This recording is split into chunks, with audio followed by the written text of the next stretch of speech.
Okay. Sorry about that, class. I just needed to test that my alerts were working because I have Doom full screened on my second monitor.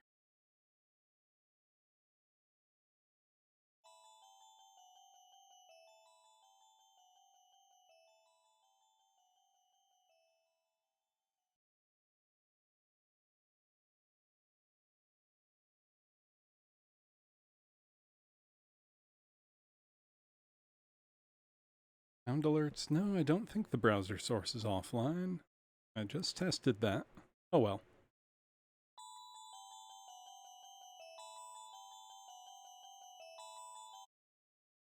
So, hello class. It is good to have you here on this lovely Tuesday night. I believe it is Tuesday. Tonight I will be... I don't want to say trying to complete. I want to say tonight I will be completing Bloodstain, the 2016 Doom 2 Megawad made by Pipitch. Last stream, I got through maps 20 through 27, though it took me 8.5 hours and over 600 deaths. If you refer to the top left of the screen, you'll see I have a handy-dandy death counter that I will use to mark my shame. For my failures last time, I will be singing some punishment karaoke at 9 o'clock. And if I get over 500 deaths tonight, class, you can choose 2 more songs for me to have to sing as a punishment. And if I die over 1,000 times, which I pray does not happen, we will all endure the ultimate Tom Jones punishment karaoke together. So, without further ado, let us begin. As a refresher for those who are just joining, I play from a pistol start every map, which means that I have none of the weapons or health carried over from the previous map. And I'm playing on Ultraviolence, which is the hardest difficulty. Hold on, I'm trying to remove my cat from my desk because he wants to headbutt my monitors. That's not helpful. This is hard enough already, kid. There we go. Cat removed. So, let us go on to map 28, called Descent into Madness. 249 enemies. How bad can it be? It looks like we are in some kind of tech base that is turned into a nasty, nasty gore nest, so let's go. Okay, we've got a spider mastermind right there. Got a bunch of... Ooh, yes, please infight. Bunch of Caco demons here. We've got a plasma rifle right off the bat, which seems generous. There's probably a catch. See, we've got a berserk right here. It'll refill my health, so I'm going to leave that for now. Let's leave that alone. Okay, ooh, I can hear an archvile. So, class, one of the big things... 2 archviles. Well, okay, there's our first death. One of the big things in Doom is threat prioritization and threat management. So, I want to, as much as I can, provoke monsters to infight with one another, which means their attentions will be focused on killing each other, not me. That obviously frees me up in a lot of important aspects, but part of threat management is taking out high threat monsters like archviles there, because not only do they do a lot of damage to you, the player, they can revive other monsters. I will also be unabashedly save scumming all of this playthrough because I am okay at Doom. I am not good enough to play this level from start to finish without a save. It's just not going to happen. Okay, let's grab that. Okay, we've got some pinkies spawning in, which is fine. I can just punch them. Ooh, or I can try to get them to infight with that big spider demon if I can blast my way through here. Okay, that's good. Those revenants are going to be an issue very shortly. Let's see if I can't... Oh, nope, I couldn't take out that archvile. Doom lectures. I mean, kind of. So there's actually a bunch of Doom YouTubers that I follow and enjoy their content a lot. And they do a great job. My favorite is called Decino. He does an excellent job breaking down the mechanics of Doom and how the engine works. This being a modern Doom Megawad obviously is a lot more complex than anything we would have seen in 1994. Thus far, I'm extraordinarily impressed by the excellent visual details all throughout this megawad. A megawad is just the term DECINO for Decino. Megawad is the term for a, essentially new game built on the Doom engine. Because the file extension for Doom maps is .wad. So megawad is the cool gamer term that we all use. Okay, we're off to a... If I go this way first. You can see the rocket launcher is right behind those archviles. So I want to get everybody fighting each other and not me. Ooh, that spider mastermind does hurt. Get this health from the berserk. Run. Good, they're fighting. Try to avoid these revenant missiles. Start blasting the archviles. The archviles are shielded by imps there, which besides being an annoying meat shield for them, makes it much harder for me to get in there and do my job. My job being sending demons back to hell. Now, Doom is a wholesome Christian game about teaching the devil to stay where he should be. Let's see. I think that should trigger the pinkies to spawn if I back up over here. Now, this megawad so far has been filled with lots and lots of extraordinarily nasty tricks and traps. And even though this one has a fairly low monster count, I'm sure you can tell already that it is no exception. As much as I would like to get these pinkies infighting that spider mastermind, I don't know that I can clear a path to get over there. There we go. Oh! Or I just get blasted. That's fine too, that's fine too. I have to say, I started optimistic, and now I'm wondering, will this be... I can't spend 8 hours tonight on this. I have a... Oh, yep. That, maps 25 and 27 in this had maybe the most evil rooms I think I've ever seen in a Doom megawad. I don't think this is overall the hardest megawad I've played, but those two rooms in particular were just insane. Like, felt like complete luck.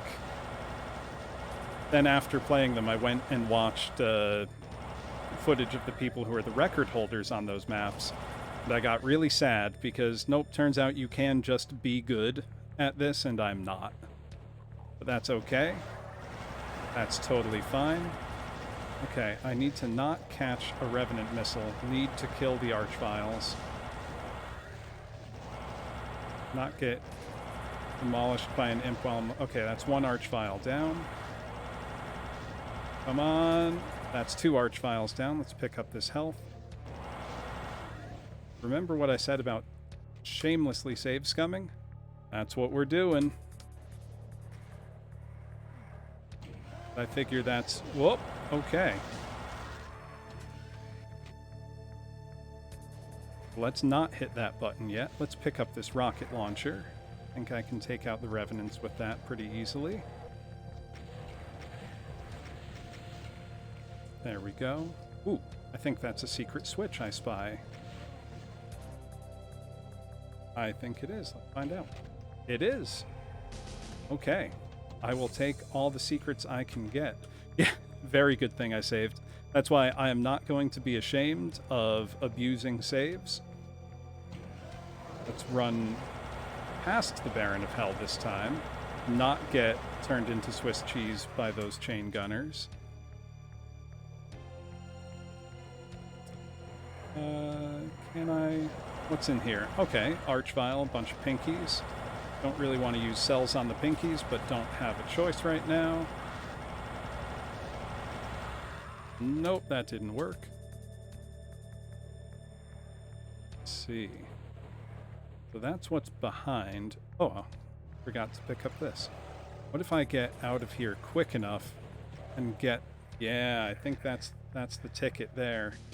Because now those pinkies should be in the line of fire of this spider mastermind, who hopefully I can bait into shooting at me, and shooting the pinkies instead will draw their attention to her, and they will fight. Yes. And if any stray ones come over here, I can just punch them out now that I've got the Berserk pickup. But I am at much lower health than I would have liked. So this might not be... Yeah, this is not an occasion to save, I don't think. It is an occasion to try to run straight past this Baron and see what I can find down here. Pain Elemental, Revenants. Let's kill those really quickly, because the Pain Elementals, which are those big gray meatballs, spawn Lost Souls, which are those very annoying little flaming demon skulls. Okay, yeah, I had saved here. Well, let's just punch out the pinkies as they come and maintain our health. So this type of super high difficulty map is very popular among, like, the speedrunning crowd, because basically you have to really grind out the maps and learn the layout, you know, cold, so that you can't be you'll have a path planned with, you know, here's where all the health pickups are, here's where different encounters are. I am not a speedrunner, you know, obviously, but I admire that kind of dedication, especially to super high difficulty map sets like this, which I want to make clear, like, the first, like, half to 2/3 of this was challenging, but fundamentally felt fair still. It's this back third, the last 10 maps or so, that have just been so completely insane and unreasonably difficult.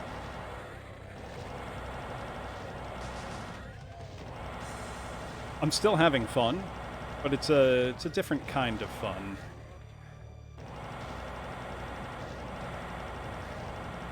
The kind of fun where you're satisfied because you've tore your way through until you finally have some form of victory. Ooh, even a baby wad? I mean, I could do just regular Doom. You know, I think I could probably learn the speedrun strats for, you know, like, regular Doom 2 or Doom 1. I obviously wouldn't be able to put in a competitive time, since those are, like, some of the most heavily optimized speedruns in the world. You know, that would be like if I decided to get into Super Mario 64 speedrunning right now. Like, I don't know that there's that much room left for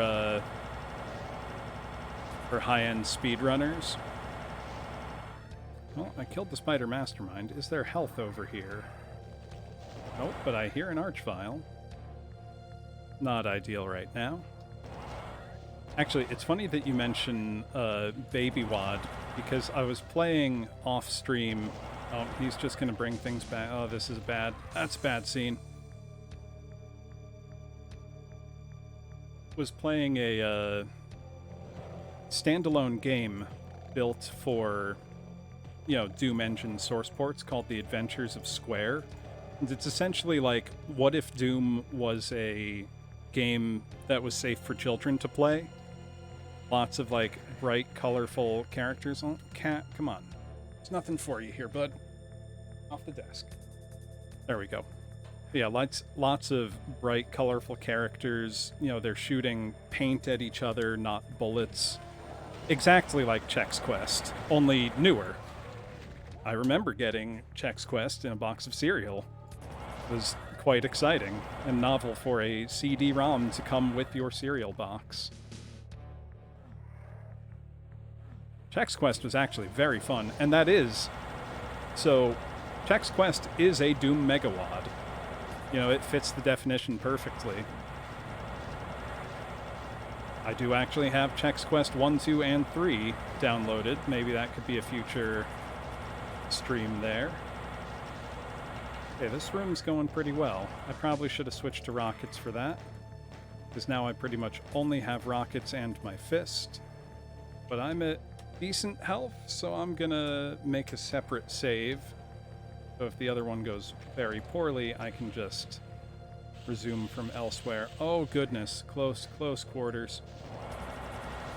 Picked up a little bit of cell ammo. There we go. Shotgun shells. Still no shotgun. Oh, hello, Archvile. Oh. Ate a rocket.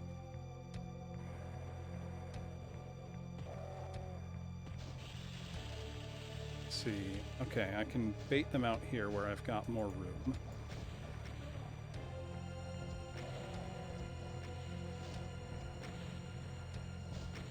There we go. Now I can take plasma out and be ready for this Archvile. Got him. That feels good. Oh, that doesn't feel good. Got out of the way, though. Whoops! Well, let's try that again. A fake teleporter. Can I get in there? Oh, I couldn't pick up the shotgun. We're gonna do some Baron boxing. There we go. Would love the super shotgun, but beggars can't be choosers.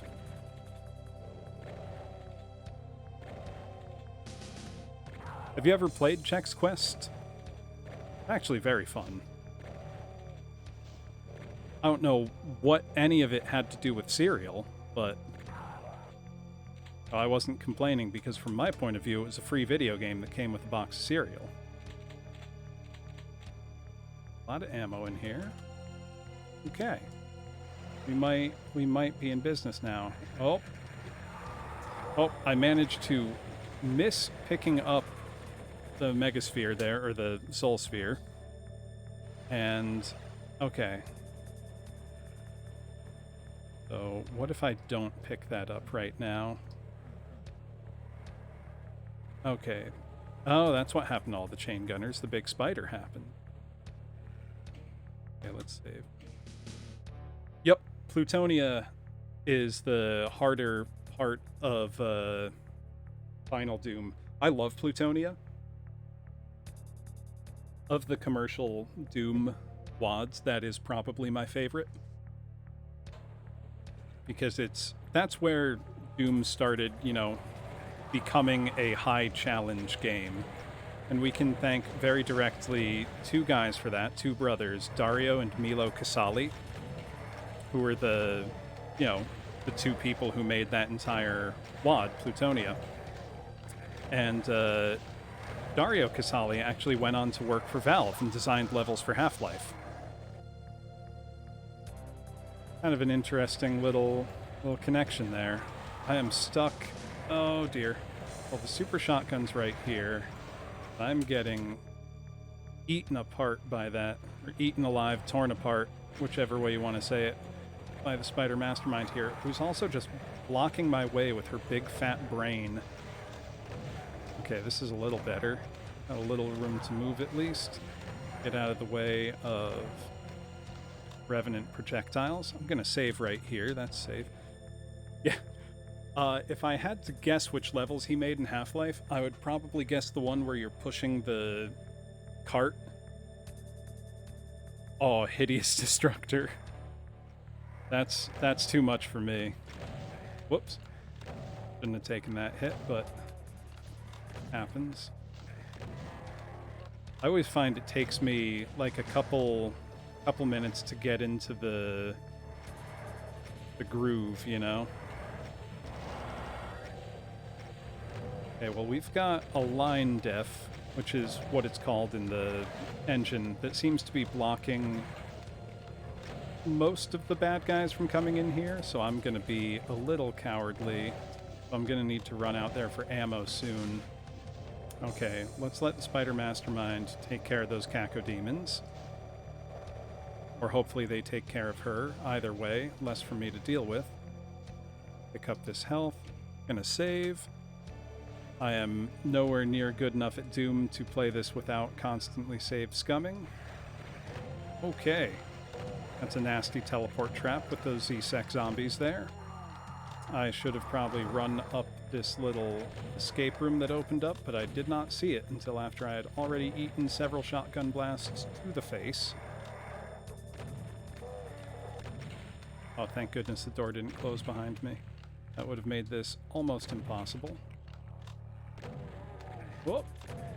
Didn't want to take that hit. Very nearly dead. Another sergeant up there. Okay, we got him. They keep faking me out with that blue key. Not a big fan of those teleport traps, class, let me tell you. But now that I know it's coming, I can run up this way. Oh, that's not going to help at all. What was I thinking? Oh, it helps a little. I think there's still health in this room that I can pick up. Yes, there is.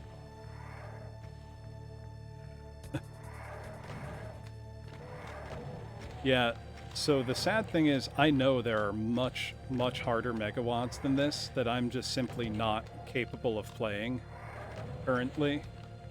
Or maybe someday I'll get good enough, but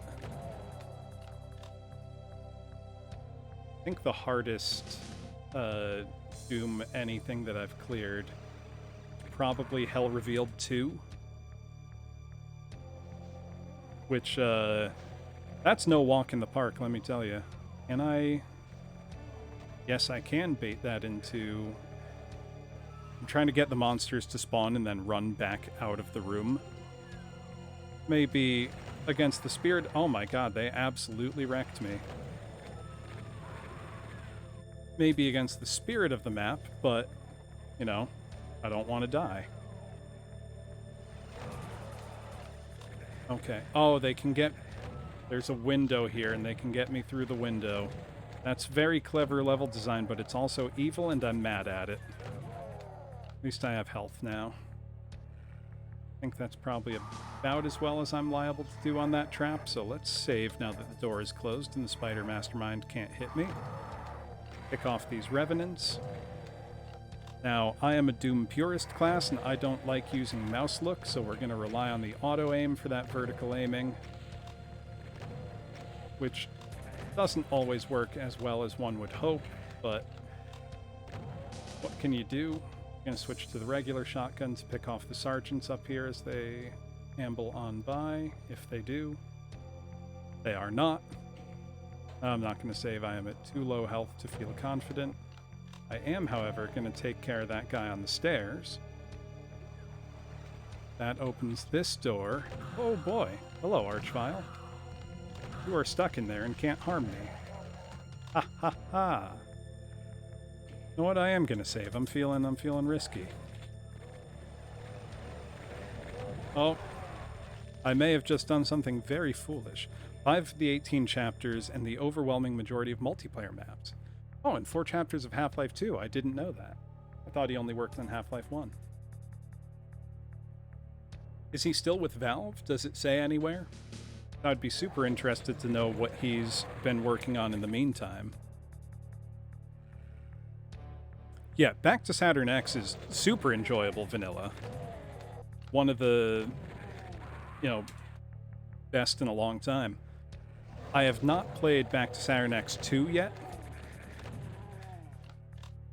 I've been watching Decino's playthrough of BTSX 2, and it looks like the maps get really long towards the end, which I'm not always a big fan of. Okay, I got the blue skull key. I can hear the Archvile down there. Try to pick him off from in here. Hey, thank you, mbot2, for following.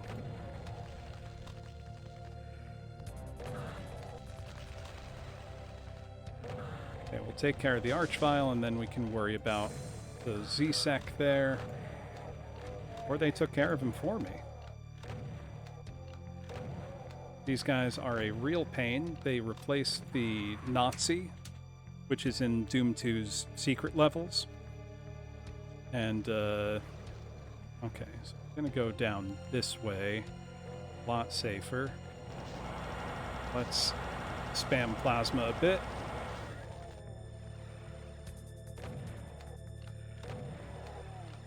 Okay, we're gonna save, though. Yeah, Back to Saturn X is very, very fun, and it's amazing to me that it's vanilla compatible. Oh, thank you for the raid, Catrus. Saw you were playing Ultra Kill earlier. I stopped in for a bit. How did the Ultra Killing go? Whoops. Thank you, Raiders. For those of you who have not come to one of my streams before, I'm Professor Bloom. I love doing singing streams, reading streams, and gaming streams, where mostly I just play old, high-difficulty Doom 2 Megawads. So this is Bloodstain from 2016. It is extraordinarily difficult. I am on map 28 out of 30, have died 33 times so far today, and I'm hoping to finish these last 3 maps without dying more than 500 times, because then I will have to learn more songs as part of my punishment karaoke, like a little Batsu game for my Doom streams. Oh, and Elliot, I just saw that you... Yeah, I wouldn't say cursed. These are just extremely... Thank you, Lollyhopper. These are just extraordinarily high difficulty maps. They're incredibly well made with, you know, amazing visual detail and level design. They're also just insanely difficult. I'm pretty good at Doom, but I am not good enough to play these, you know...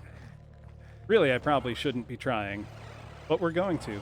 Elliot, I just saw that you redeemed the opera recitative, so I am just going to give everyone a quick intro as to what that means before I go and startle them. Actually, dying is good because now I can turn on... Give me one moment. I'm going to turn on reverb, and I'm going to explain why. So, recitative in opera is when someone is, like, delivering text at you. They're still singing, but it's not a song so much as it's just, you know, freely delivering the text. So for the next minute, that's what I'll be doing. And for those of you who don't know, oh, I also forgot I died again. Gotta add to my death counter here. I do sing classical music and opera fairly regularly, so my next minute of narration will be in that style.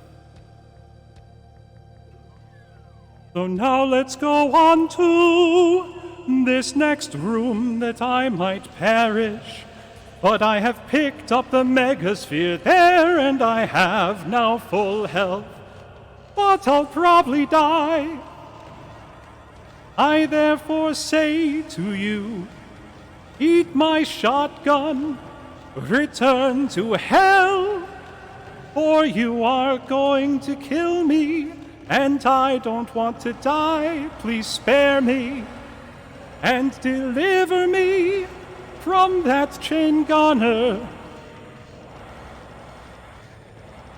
I think I shall die soon, but somehow I have not. Okay, I think that was a minute there. I did die, though I held on for at 1% for a little while. Gonna turn the reverb back off, though. Thank you for that redeem, Elliot. Did I add to my death counter? I think I did. Okay, so let's see. We've got the blue key. Go down through this nasty flesh tunnel. Grab these rockets. That's what I was missing. I have rockets now. Take out that arachnotron, then I can deal with the meatballs. For these cacodemons here. I don't think my brain has enough bandwidth to sing with focus and play Doom at the same time. Thank you, Woozle. Have you been proselytizing my my voice? Gonna save here. Thank you, Elliot. I just saw the kind words. Great job on your birthday karaoke, by the way. I had to kind of give you the Irish exit to prepare for the stream, but had a lot of fun. You did a great job. Oh, I think there are archviles in the walls next to those chain gunners because they keep reviving on their own. Please let me get to that health, Mr. Funny Bone Man. Oh, no, the Revenant's got me.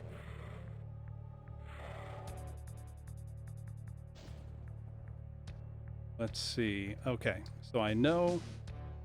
This is also kind of cool.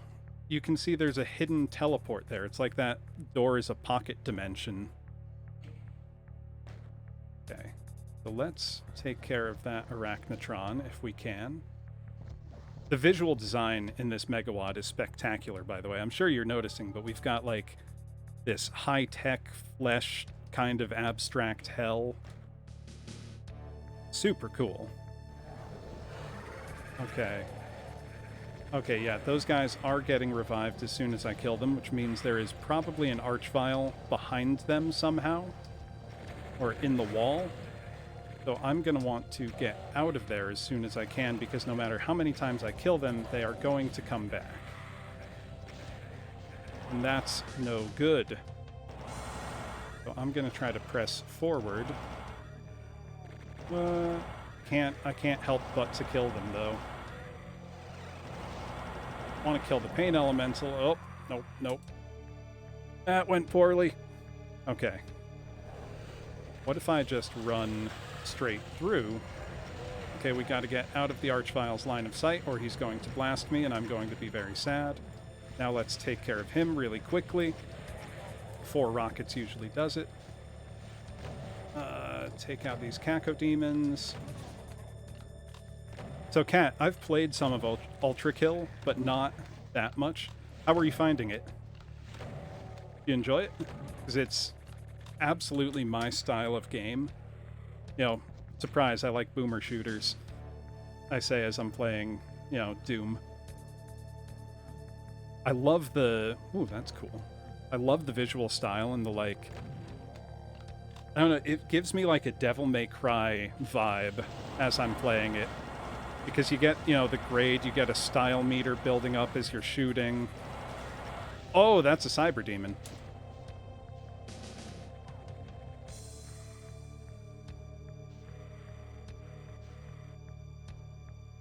Devil May Quake. I mean, that sounds, one, exactly like the kind of game I want to play. But also like a very accurate description. Okay, so we go down here. There's a bunch of Mancubi, who are very nasty and sweaty and gross looking. Look at those. Oh, here's a fun fact for you, class. All of Doom 2's monster sprites, or the majority of them, were not modeled directly from just pixel art from scratch, but from fairly large clay and wire miniatures. Think like something Ray Harryhausen would have made for a movie, for stop motion. And they were scanned, 3D scanned and digitized that way, and then touched up. There's some cool footage online of what those looked like when they were being scanned in. And it's like, I gotta wonder, like, who has, you know, does John Romero have, like, the Cyber Demon model in his house somewhere? Because that would be the coolest thing. Okay, I think I gotta come in hot with the plasma here. Kind of cut a path, get out of the way of that Cyber Demon. Ooh, or let that Cyber Demon start doing the fight for me. Let other people do your work. That's the lesson today, class.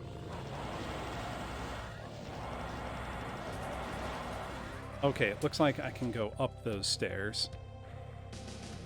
Yeah, if you look up, like Doom 2 miniatures or something, I'm sure you'll be able to find it. I was stuck on top of that Mancubi. Mancubus, singular. Get by him. I think there's some rocket. Yes. Okay. Not the best, but I'm going to save here. Ah, I never noticed that. Thank you for the follow, Gomitan. And I never noticed that about the back of the Cyber Demon. Oh, no, the Cacodemon. Yeah, I remember, because the Cacodemon's got 2... Oh, you can see him right there. Oh, Cacodemon moved. Gonna try to get a pause screen showing there are 2 holes on the back of the Cacodemon. And pretty recently, someone tweeted at John Romero. Oh, new game is kind of blocking it. Thank you. Yeah, someone tweeted at John Romero. Oh, that was a nasty Cyber Demon snipe. Someone tweeted at John Romero, who, you know, was one of the original designers of Doom, level designer, asked, you know, what's up with the holes on the back of the Cacodemon? And he replied, I can't talk about those. So it's been an enigmatic thing now for 27 years or however long it's been since Doom 2 came out. Well, no, the Cacodemon was a Doom 1 enemy, so 28 years? Okay, that Pain Elemental's stuck. Exhaust port. Yeah, I remember a friend of mine said, what if that's how they float? Whoops. They're just, you know, letting out some gas there to stay aloft. Okay, I don't like you, Mr. Lost Soul. They've no health over here. Any secrets? That looks like a secret. That sounds like a secret, but to what? Saw a tiny switch and heard a door fall down, but don't know where. Don't know where it goes. It's a shame because there's 8 secrets in this map. Yeah, they're big, angry helium balloons. Oh, no, I think it's right there. Yep. There's a mark on the floor there, so I'm going to hit that switch. Yeah, by the way, Gomi-tan, this is a completely blind playthrough of Bloodstain. Oh, that's the archvile that was in the wall, probably reviving those chain gunners. Yeah, this is a blind pistol start playthrough. Oh, I could have just crushed it. Oh, that's a bummer. That would have been fun to see. Whoops, wasted some ammo. I didn't get a reward out of it. Was there no health or anything down there? It was just eliminating that. Yep. Oh well. Yeah, but I've been doing a blind pistol start playthrough of this Megawad, and it is probably bitten off more than I can chew by attempting to pistol start this entire thing. Let's just run around. See if we can't get the Cyber Demon to... Well, no, he's occupied with the meatballs. Okay, so now I can go back into that room. There's some very clever teleport trickery going on in this map making to make that, you know, expansive 3D area possible. Yeah, it almost looks like you're looking into a pocket dimension, but it's just like a teleport line def or something. Woohoo! Oh, managed to step aside from one, but not the other. Let's... Whoops. I have full cell ammo, so I can probably blast my way through a bit. Okay, good. There was health. Let's clear out this room. I'm not really going for 100% kills or anything like that. I'm just trying to clear the levels. Like, I'm not a UV max player. Or at least I wouldn't be crazy enough to try to play UV max from blind. I'm not, you know, a Doom god like Ticino or something. I wish I was, but that'll take a lot more time and practice.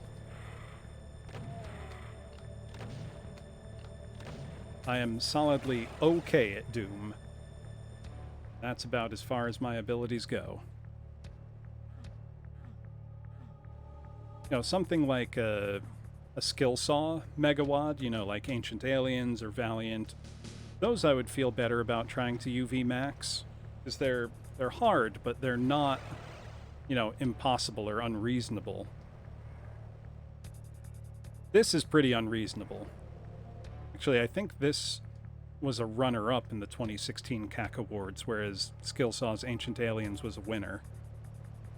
I mean, of course, for anyone who hasn't, go look up Ancient Aliens for Doom 2 on YouTube, because it's astonishing. Like, separate from it being, you know, for Doom, it's a gorgeous-looking game in its own right. Just absolutely stunning work. Be a little smarter about our approach there. Oh no, they're already awake. Seinfeld apartment map playthrough. You know, I should Should download a bunch of joke wads. Whoop.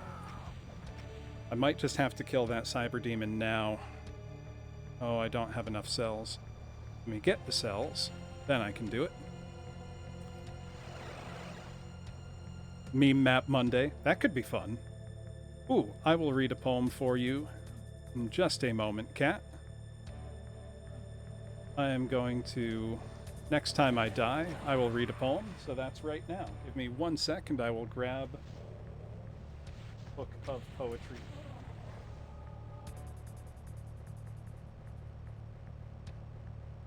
Open to a random page, and read what I get there. So this is Rain Travel by W.S. Merwin. I wake in the dark and remember it is the morning when I must start by myself on the journey. I lie listening to the black hour before dawn, and you are still asleep beside me, while around us the trees full of night lean hushed in their dream that bears us asleep. And awake, then I hear drops falling one by one into the sightless leaves, and I do not know when they began, but all at once there is no sound but rain, and the stream below us roaring away into the rushing darkness.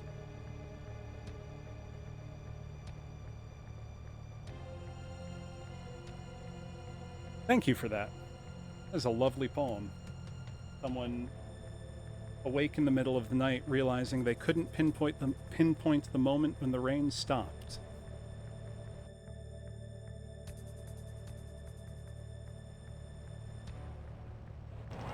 See, so let's take out this cyber demon now. W.S. Merwin's poems are really lovely because they manage to take very simple imagery and use them in a way that carries a lot of emotional content by using very relatable sights and sounds. You know, like lying awake listening to the rain.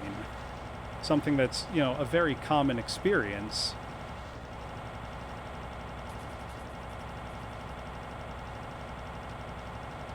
Please die, Mr. Cyber Demon. Whoops. Don't have... I think you generally need about 180 cells. Whoops. Don't want to use rockets because that will get me killed. I may have just saved at a bad point.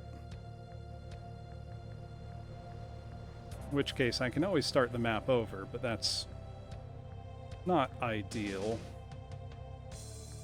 Considering that I'm probably about 2/3 of the way through at this point.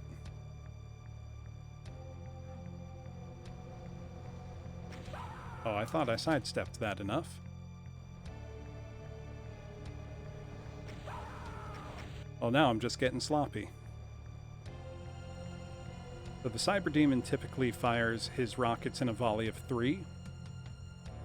And, normally in a wide arena, they're very easy to sidestep.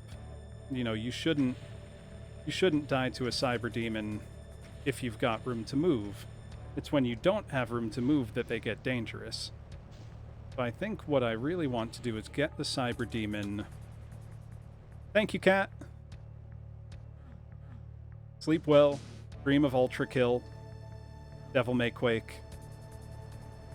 I think what I want to do is get the Cyber Demon to infight with all those Hell Knights and Barons.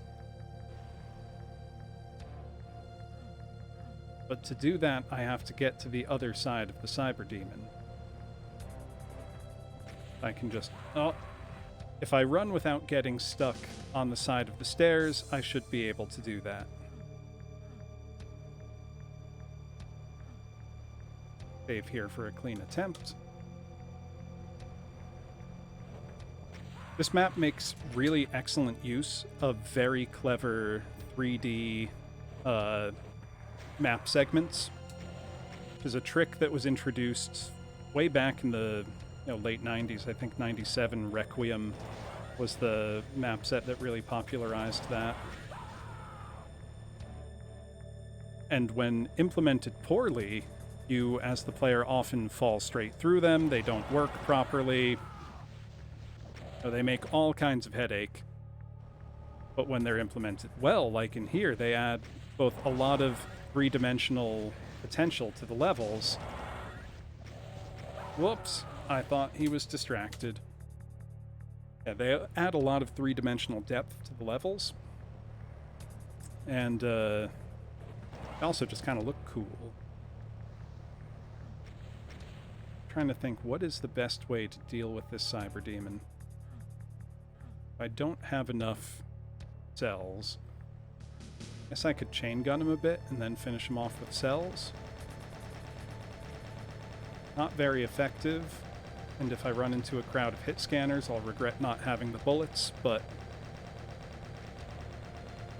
I don't think I can get to the other side of him safely enough. Whoops! That was lazy movement on my part. Ooh, can I... I'm wondering if I can make a jump to any of those for more ammo. I don't think I can. Let's... Are there any more secrets over here? That would be nice. And in there, maybe? Nope. Nothing over here. Nope. Really is just me and that cyber demon, huh?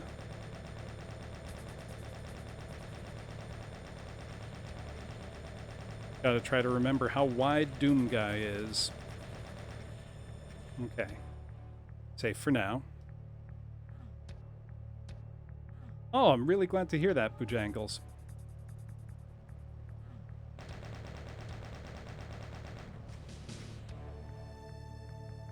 It helps not just with, singing, but proper posture and, letting the tension out of your neck, jaw, your whole, vocal apparatus really helps with production both in speaking and in singing.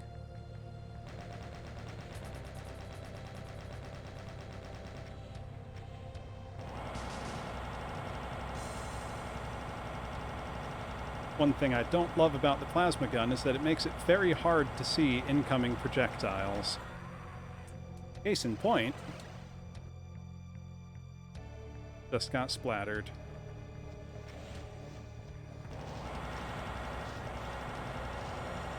Really want to get those Hell Nobles in the fight. Oh no, class, we're almost at the funny number.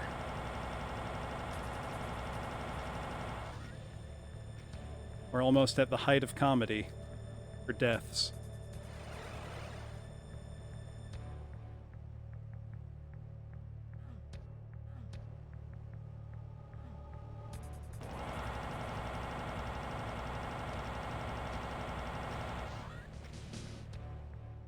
Let's see. Watch me pull out some miraculous level play and beat the rest of the entire game without a death. Nope. Whoops, I hit the minus instead of the plus. There we go. Get your giggles out now.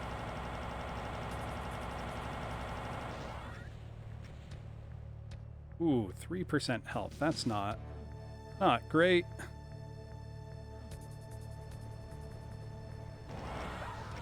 Ooh. Funny number go bye-bye until 99 more deaths happen, which is seeming like a certainty, because I still have 2 maps left, and I'm not exactly doing great here.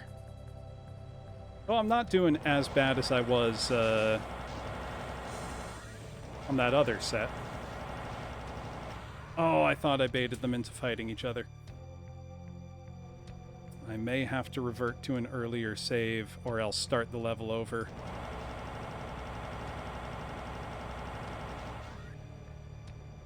Or just very slowly get him. I have thought about it. I need to learn how to use Doom Builder, which is the easiest way to make Doom maps these days. It's a very robust tool that, really is quite simple to use. And I know that Doom YouTuber I mentioned, Decino, does occasionally take viewer submissions. So it would be pretty fun to make something and have someone else play it like that.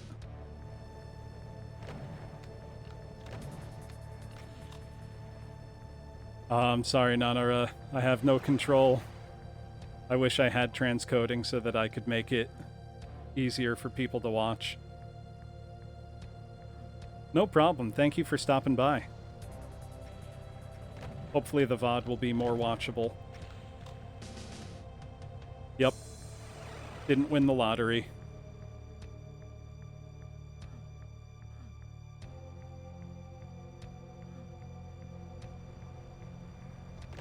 Whoop.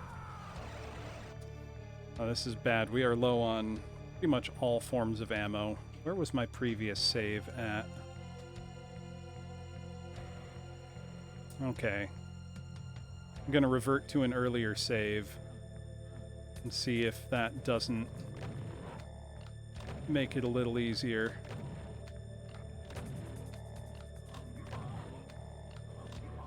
Yeah, 300 cells would definitely be enough to take care of that cyber demon, but even better, it would let me not have to worry about fighting him in the first place, hopefully, because I could use the, whoops, forgot there was Mancubus back there.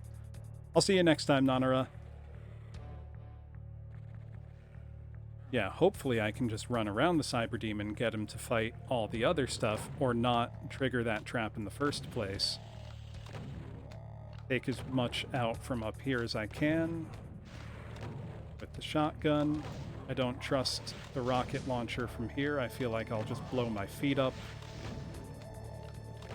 And I know it's hard to see, but I am in fact hitting the things below me with the shotgun.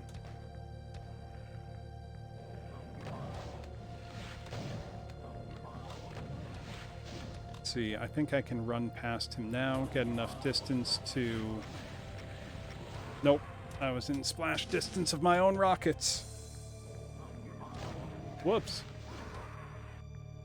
Okay, so he's like right below me.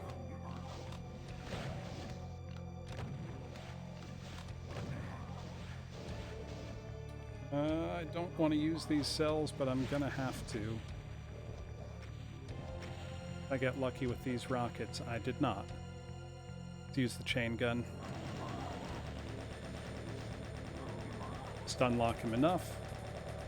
Avoid the cyber demon rockets. And I've got this Mancubus to deal with. Hopefully I can keep him stunned with the chain gun. Okay. Ooh, and then there's health even. Fancy that. So we're going to save there. I'm not going to waste ammo this time in the secret, because now I know I can just hit that button and crush the Archvile. That's satisfying. Oh, that's satisfying. Like those hydraulic press channels on YouTube.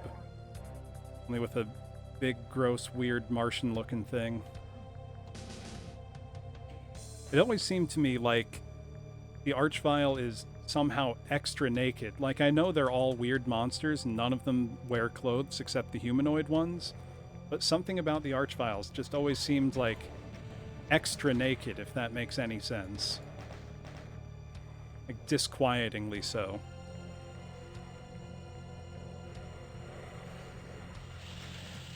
Let's see.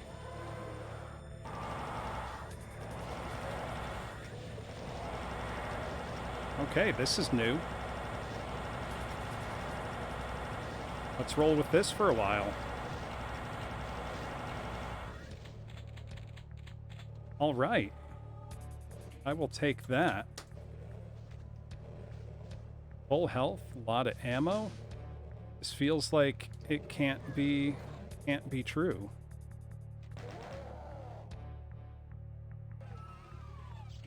Whenever the game gives me stuff for free like that... Oh, there's 3 Aphrits. Like I was saying, whenever the game gives me... Or 4. The Aphrit here was not a standard Doom 2 monster, but was introduced in 2005's Scythe 2 by Eric Alm, which is one of the best Doom megawads. Brutally difficult. These guys have about half as much health as a cyber demon and shoot 5 Mancubus projectiles. Makes them, you know, very dangerous. But, and obviously, you know, they fly, which isn't great. Yeah, I just went from 72 health to 0 on that one. I'm gonna try... Oh my god. I'm going to try to keep some space between me and them if I can.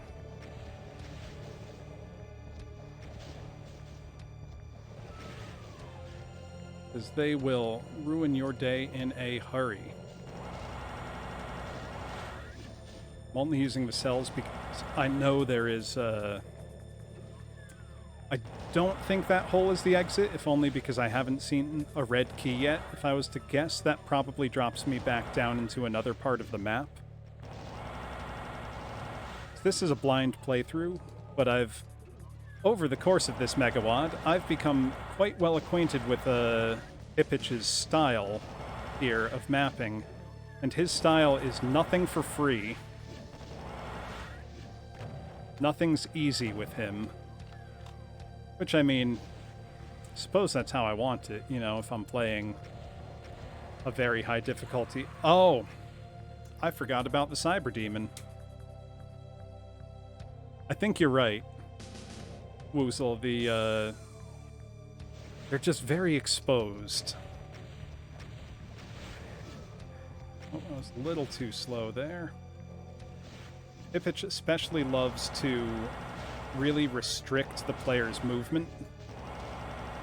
You know, if these were in a big open field, it wouldn't be so bad, but the tight... Yeah, defeat the Cyber Demon, shoot at it till it dies. I mean, it's not bad advice. That's the only way to kill one, really. Technically not. You can get it stuck in a doorway and have a Lost Soul kill it for you, but that's very tedious and hard to do and not worth your time unless you're doing a pacifist run of Doom 2. In which case, if you're doing that, you're Zero Master and you are the best Doom speedrunner in the world.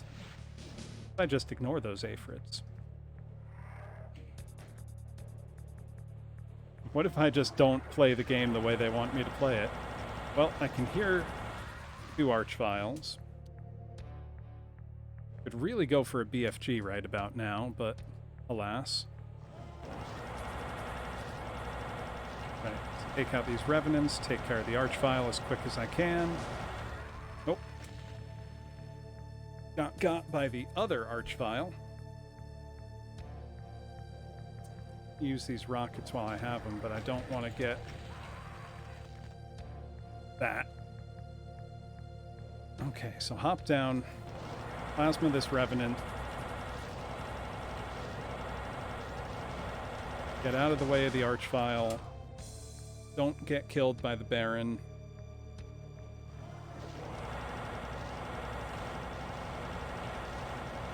Okay, we've got a little room now. I might have just gotten lucky, but I'll take luck if I get it. I run into the room down here. Kill these Archviles. Okay, I think that might be the way to go.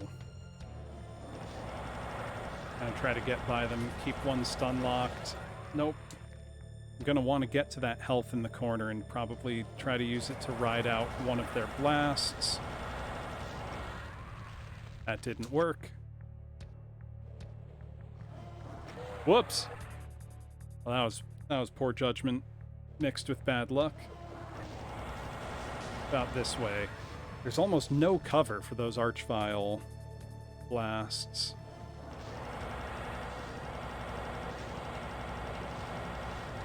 And I stun lock it. Nope. Oh, it was the one down there that got me.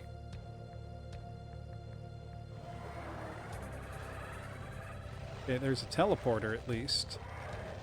Okay, the teleporter improves my mobility at least. So I know it might sound weird to say, but this map doesn't feel nearly as evil as the one that preceded it. I say as I approach 100 deaths. That or my sense of what's fair and what's not has been so completely numbed that I can't tell anymore. Okay, if I can get that Spider Mastermind in the mix, that might be the ticket. Might be.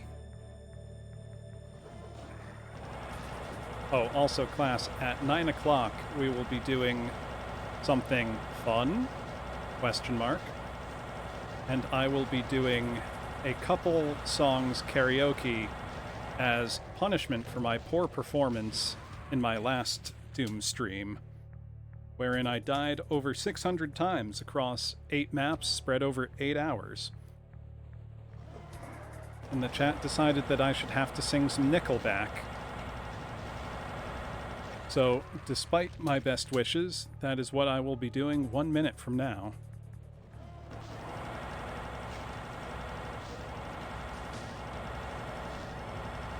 Please get stun locked. Oh, okay. Get one more try in before.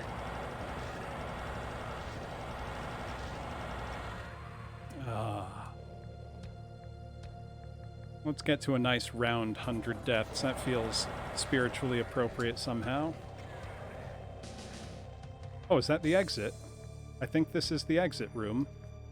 I don't have the BFG that I assume must be in this map, but we're just gonna cheese it and leave. If I can. I might not be able to.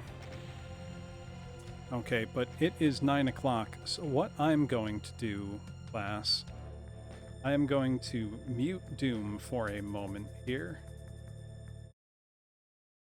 I'm going to move onto the stage, and I am going to prepare my karaoke. Give me a moment to collect myself here. You know, it's saying something that the prospect of dying hundreds of times in Doom is less upsetting than doing this, which I think means it is an appropriate punishment. I have never sung this song before in my life. I can't say I particularly look forward to it. Actually, hold on, give me one moment. Gotta move the cat.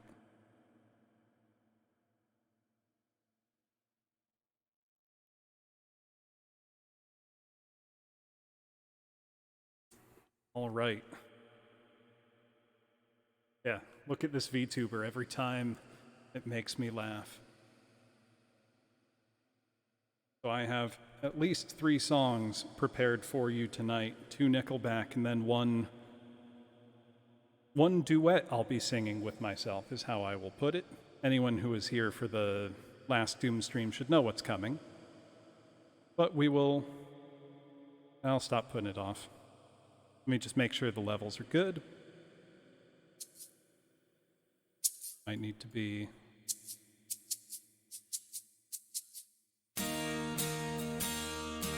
Okay. I think that should do for levels.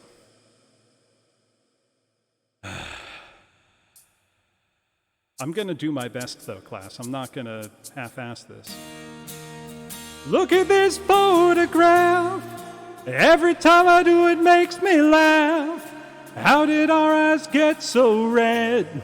And what the hell is on Joey's head? And this is where I grew up. I think the present owner fixed it up. I never knew we ever went without.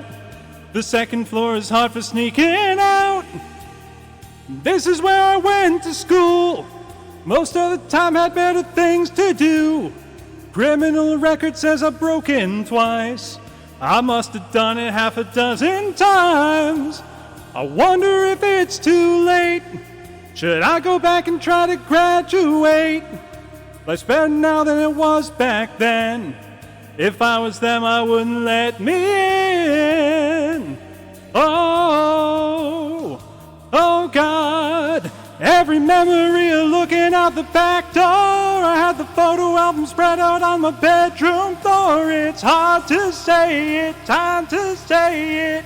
Goodbye, goodbye. Every memory of walking out the front door. I found the photo of the friend that I was looking for. It's hard to say it, time to say it. Goodbye, goodbye. I hope you're happy, class.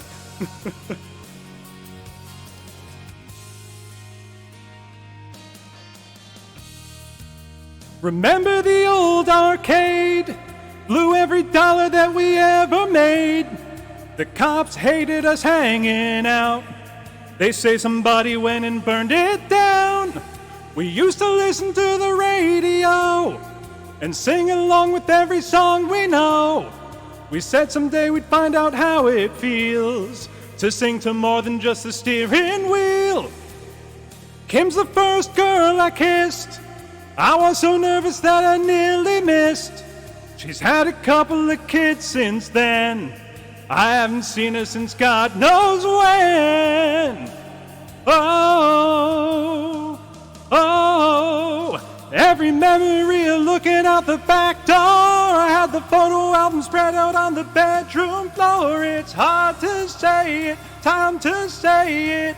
Goodbye, goodbye, every memory of walking out the front door. I found the photo of the friend that I was looking for. It's hard to say it, time to say it.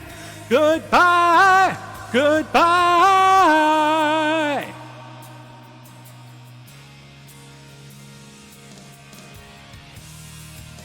I miss that town. I miss their faces. You can't erase.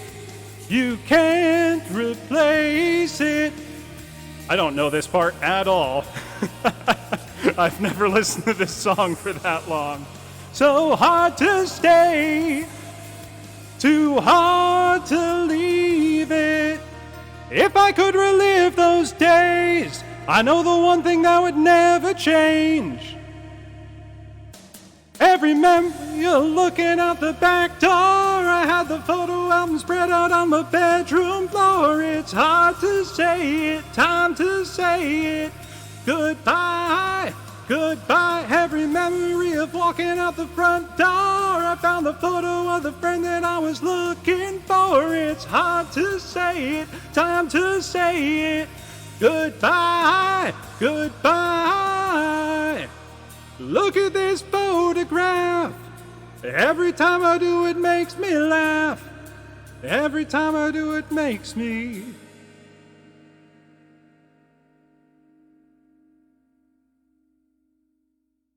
Oh, gotta say, that was harder than the doom has been.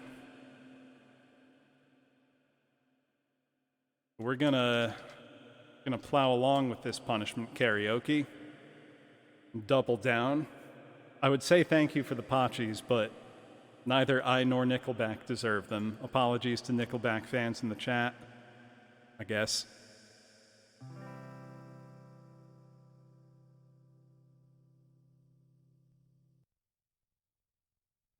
Never made it as a wise man. Couldn't cut it as a poor man stealing. Tired of living like a blind man. I'm sick of sight without a sense of feeling. And this is how you remind me. This is how you remind me of what I really am. This is how you remind me of what I really am. It's not like you to say sorry.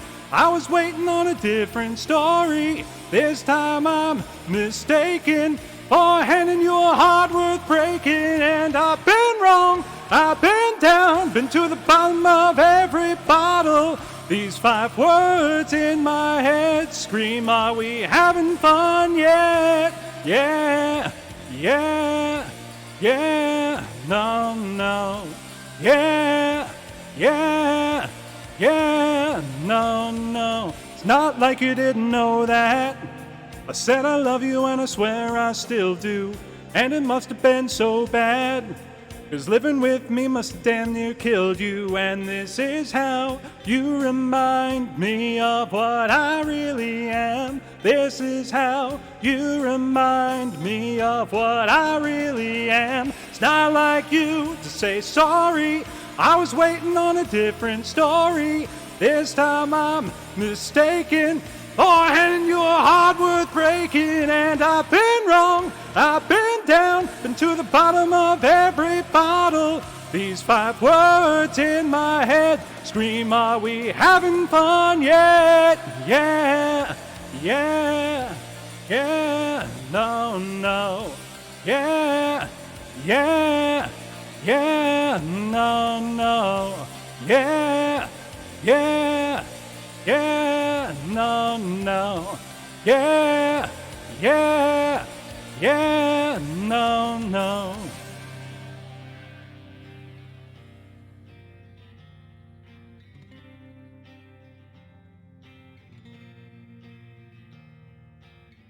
Never made it as a wise man.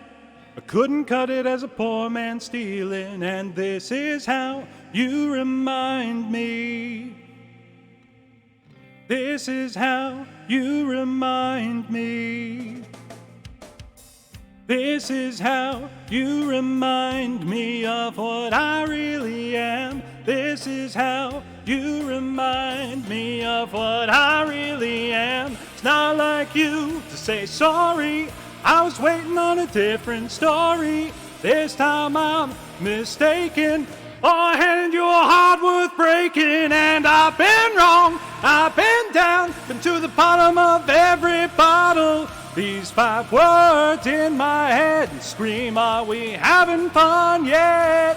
Yeah, yeah, yeah. Oh, I got it wrong. Yeah, yeah. Are we having fun yet? Yeah, yeah. Are we having fun yet? Yeah, yeah. No, no.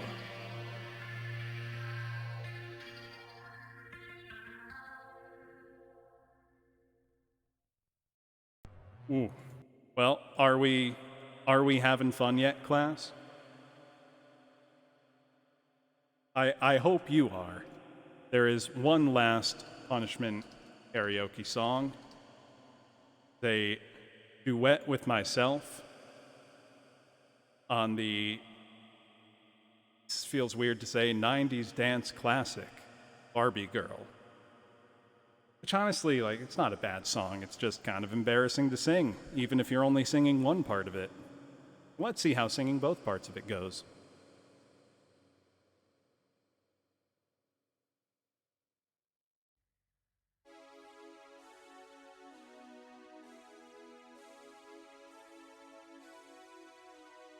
I'm a Barbie girl in the Barbie world. Life is plastic, it's fantastic. You can brush my hair, undress me everywhere. Imagination, life is your creation. Come on, Barbie, let's go party. In the Barbie world, life in plastic, it's fantastic. You can brush my hair, undress me everywhere. Imagination, life is your creation. A blonde bimbo girl in a fantasy world. Dress me up, make me tight, I'm your dolly. You're my doll, rock and roll, feel the glamour in pink. Kiss me here, touch me there, hanky-panky. You can touch, you can play, you can say I'm always yours. Ooh, I'm a Barbie girl in the Barbie world. Life in plastic, it's fantastic. You can brush my hair, undress me everywhere. Imagination, life is your creation. Come on, Barbie, let's go party. Yeah. Come on, Barbie, let's go party. Ooh, ooh. Come on, Barbie, let's go party. Yeah. Come on, Barbie, let's go party. Ooh, ooh. Make me walk, make me talk, do whatever you please. Oh wait, is this Ken's part? Yeah. In Bimbo Friend, let us do it again. Hit the town, fool around, let's go party. You can touch, you can play. If you say I'm always yours. You can touch, you can play. If you say I'm always yours. Come on, Barbie, let's go party. Yeah. Come on, Barbie, let's go party. Ooh, ooh. Come on, Barbie, let's go party. Yeah. Come on, Barbie, let's go party. Ooh, ooh. I'm a Barbie girl in the Barbie world.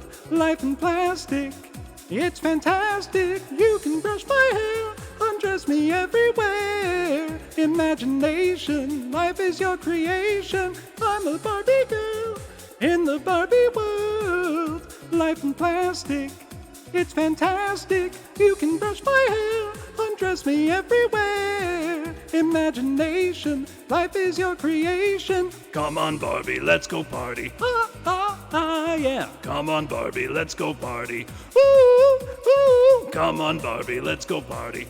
Yeah. Come on, Barbie, let's go party. Ooh, ooh. Well, that was something.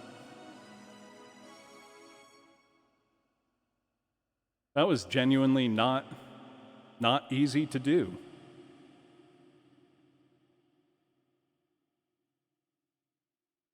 I feel like I'm gonna check and it's like, suddenly you have 0 viewers. All right. Punishment interlude over. We return to a entirely different form of punishment. I think I might need to readjust the sound. Let me know if Doom is too loud. Oh no, my count went back down to 0. Good thing I left it off at a nice, easy 100.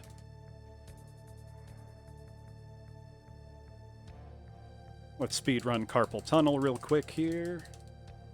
You can't tell I am not a fast button masher. So class, if we get to 500 deaths tonight, you get to choose 2 more songs for me to add to the punishment list. And if we get to 1,000 deaths, we will all be subjected to the ultimate Tom Jones punishment karaoke. How many of you are familiar with John Mulaney's Best Meal I Ever Had stand-up bit? Hey there, Delilah. I mean, I'll sing it. I don't have an acoustic guitar. I have a ukulele or an electric guitar, if we wanted to really...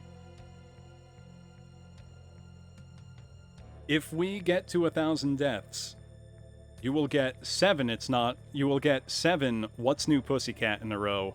1, It's Not Unusual, followed by another What's New Pussycat.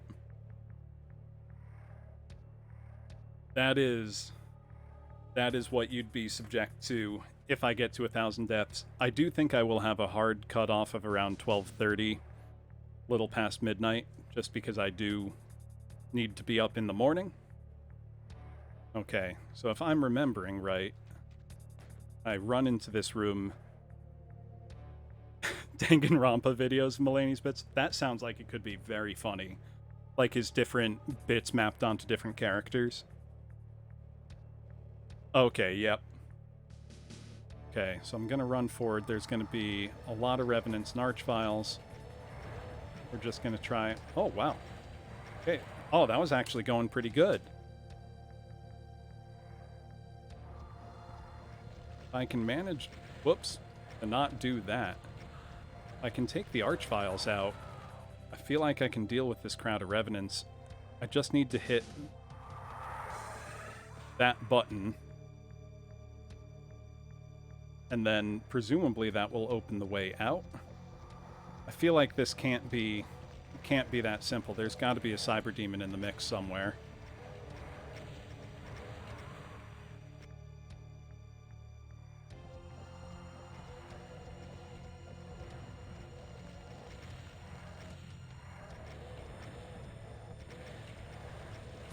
Okay, he's infighting a bit. That would be good.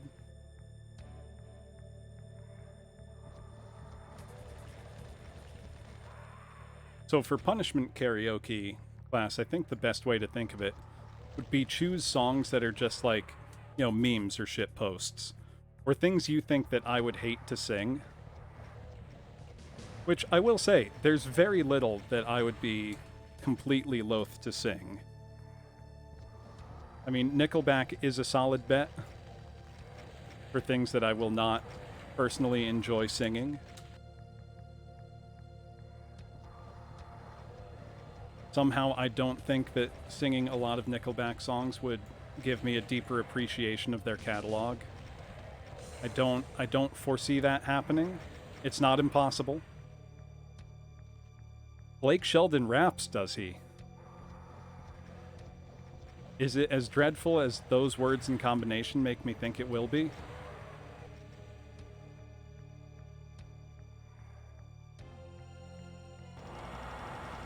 Because I can't imagine he's got bars, you know?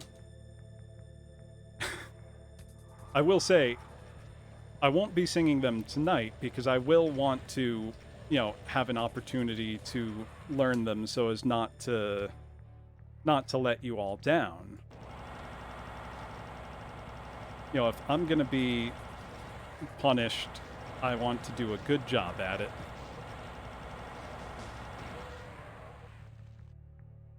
I don't know how to do this room without a BFG. I may just be hosed. Let's see what my earlier save looked like. Oh, it was all the way back here. Might be for the best. I don't know that that room is achievable with the loadout I had.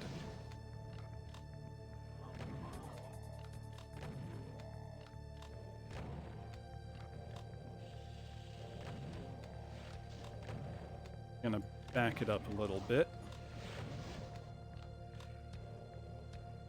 Chew, tobacco, tobacco spit. An underappreciated low, I'm sure.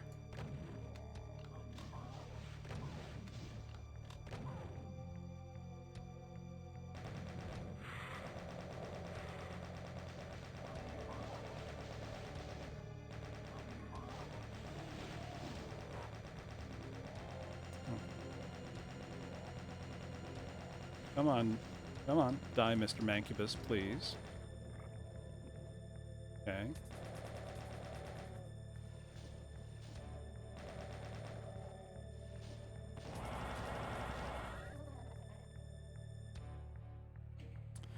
I don't know what the Mancubus noises were.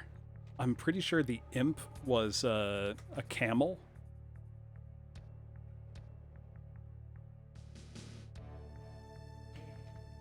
I may be misremembering. I know there is a Decino video that breaks down the origin of all the Doom sound effects. Because if you listen to, you know, other media and games, you'll hear a lot of the Doom sound effects in there. Because they all came from, you know, a library of stock sound. Or most of them did. You know, like you would buy a CD of license-free sound effects, and then Bobby Price, the main composer for Doom, would just edit those sounds to, you know, maybe pitch up, pitch down, speed up, slow down, make the sound effects that we've all come to know and love for Doom. That was so bad that I'm going to load and give myself a death.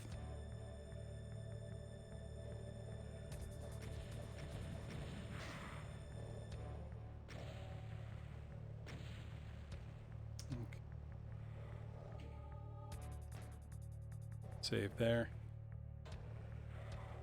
Yeah, it is always super cool hearing like what sound libraries went into the making of games. Because then you'll start hearing them in other media and you can't unhear it. Like especially the Doom door open sound is a super common one.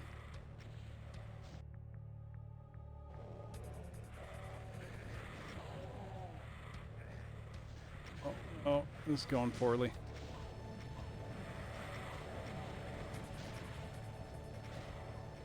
Using a rocket launcher when lost souls are around is always dangerous, but I'm trying not to blow all my cell ammo at once. Might not have a choice. I don't have any other ammo. But there's health at least. There should be more health. Right there, yes. Okay, and there's another cell pickup, so I'm gonna save here. Slowly advance.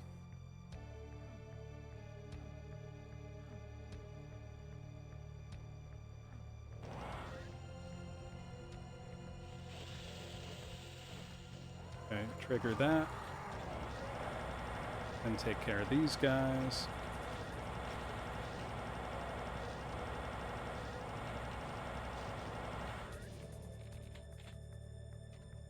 Okay, that room is where the Afrits will spawn. Okay. It's a pretty good place to save. I'm just slowly advancing back to where I had... Oh, there's the red key. I probably missed that before and would need it. Whoops! Let's just take that death. That's the downside of trying to shoot down the stairs in Doom. Often as not, blow up your own feet. Hello, Mr. Cyberdemon. Please attack these guys and not me. I have enough shell ammo to... Oh, and he can't shoot high enough to hit me. That is good fortune.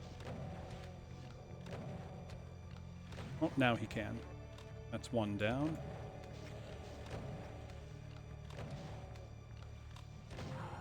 There's another one down. Quite hard to see, but more shotgun ammo over here, so I'm not too worried. Stair fighting in Doom kinda sucks. Sometimes it is your only real option. Or rather, it's your only option when you're bad at the game like me.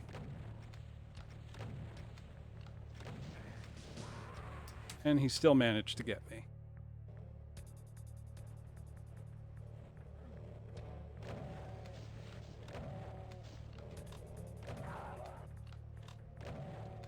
The only danger here is eating a Cyberdemon rocket from the back when I can't see like that. Ideally, I would get the Cyberdemon attacking the Hell Knights and Barons. Hey, wake up. Look at me, you doofus. Try that again. Okay, that should start them fighting. Yes! Yes, finally, something going to plan. All according to Keikaku, class. Translator's note. Keikaku means plan.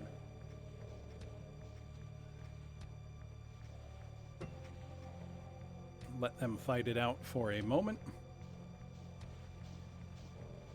Till hopefully some or all of them are dead.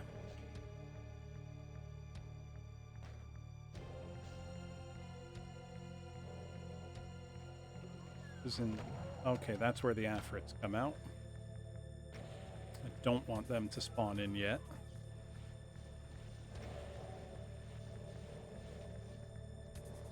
I want to run by them and see if I can get to the key. A lot of rockets and sounds like a secret door opened somewhere. What in... Oh, the Afrits got loose somehow. And came to play. Just gonna hope there's help somewhere nearby.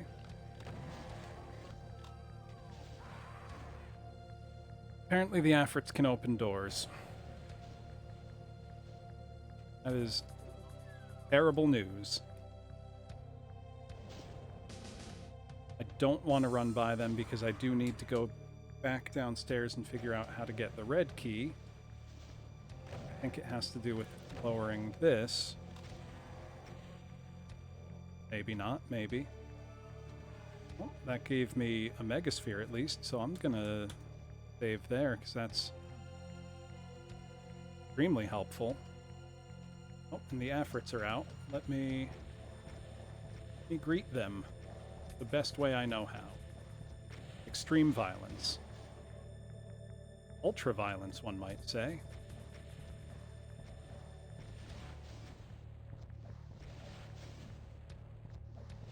Don't know where that teleporter goes, so I'm not going to step on it just yet. No more ammo down here. Let's save. Okay, it brings me right back up where I had been. Get to the red key from here. I think so. Gonna have to wait for this lift. There we go. Fall down the hole. Oh god. They were on either side of me. I think I'm going to want to take them down from down here if I can. Or I'm just going to run like hell. I think it's run like hell.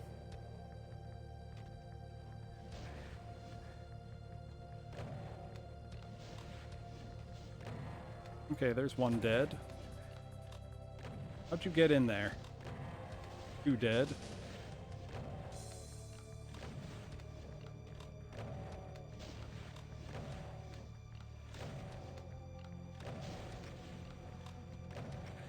Oh, Cyber Demon. Oh. It's actually going pretty good for a second there. Emphasis being really just for a second. I don't think I can get to that red key yet, so I'm gonna bravely run away. Now that they're out there and I'm in here. Save. Guess I can kill him. They're coming through the door one at a time. It shouldn't be too bad. Say overly optimistically with no basis.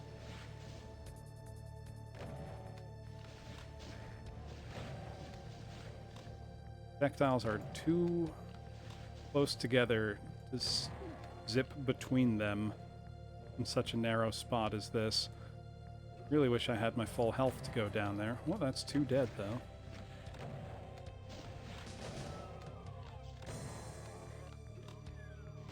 Oh. Let's see.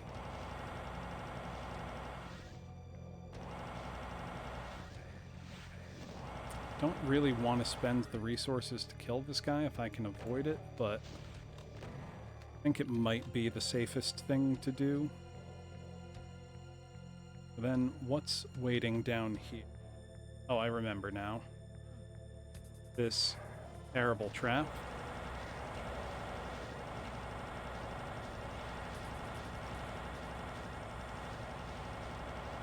I am at least facing it with health this time. Let's see. I think the thing to do, if I can, kill this guy without losing any health. Don't let the other Afrits in.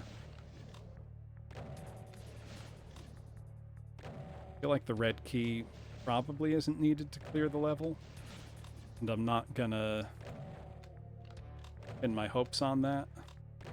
Okay. That's one dead.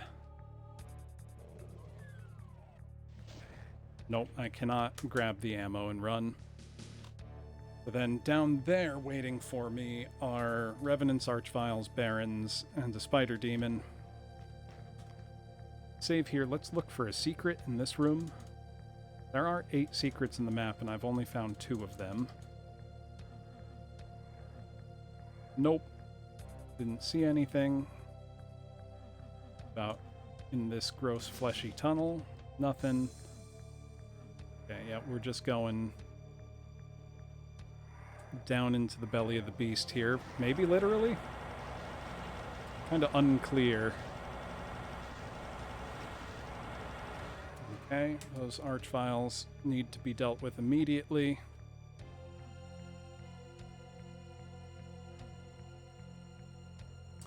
Yeah, they can make a lamp into a button, they can make pretty much anything they want, do anything they want. It's not, you know, the most common practice. Good map makers usually have some kind of rhyme and reason to their secrets, you know, signposting, or even just like that tiny little button I found. Like, I consider that a pretty reasonable secret because you can at least visually see it. In some of the earlier days of Doom map making, there was some really, really just bizarre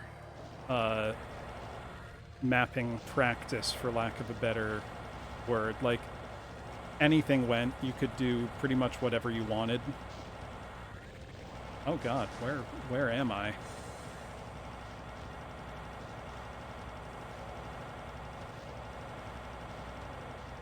Well, I don't quite understand what just happened, but I'm gonna roll with it for the moment.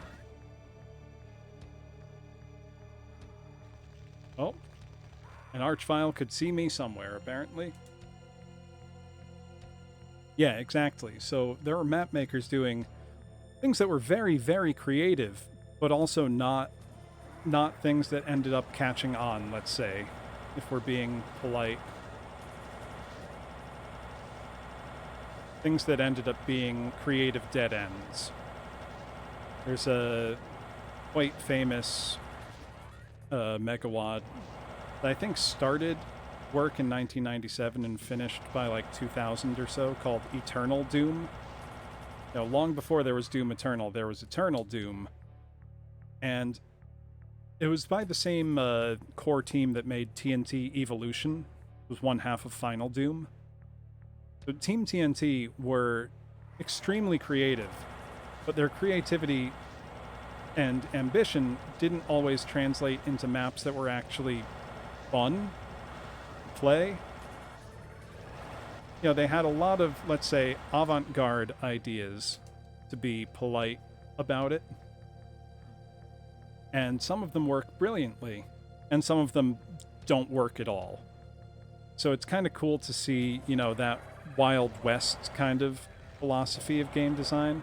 Okay, that's this room that drops me into, which I'm going to want a BFG to tackle, because otherwise I don't know that it's doable. Didn't mean to fall in here, but now that we're here, we may as well give it the old college try. That didn't go well. Yeah, exactly. Nowadays, you know, we've got 25 plus years of experience to draw on for what works, what doesn't, what's fun, what makes sense. Yeah, for real. Like, you thought Plutonia had a lot of revenants? Nah, you ain't seen nothing. Honestly, this isn't even as bad as some map sets I've played as far as revenant abuse goes.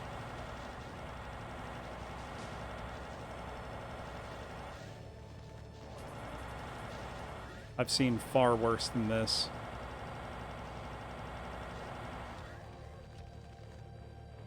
Okay, I'm safe for the briefest moment. I'm going to make a third save file. Oh my god, 1,000,000 revenants? I'd cry. Okay, that was a foolhardy place to save. 1,000,000 revenants just sounds like... I want to hear the sound it makes when they all wake up. You know, that like, ah, that bony shriek. There is something almost like intrinsically funny about how revenants look, in my opinion. You know, they made them look tougher and scary for like Doom 2016 and Doom Eternal. But man, they're goofy looking. Big funny bone men.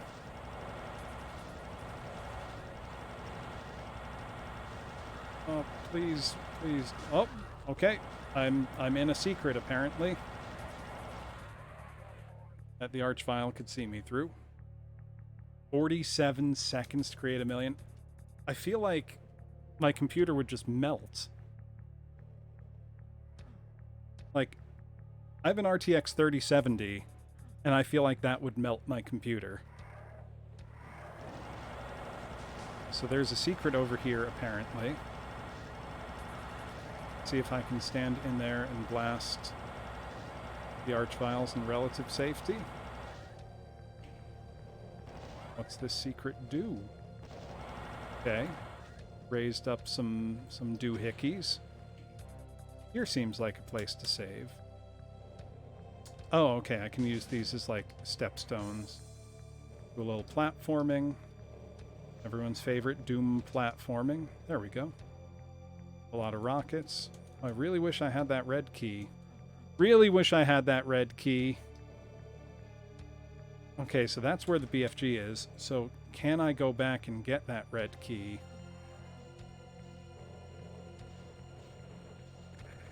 Oh, hello, Spider Demon. Oh, and there's a backpack behind the Spider Demon.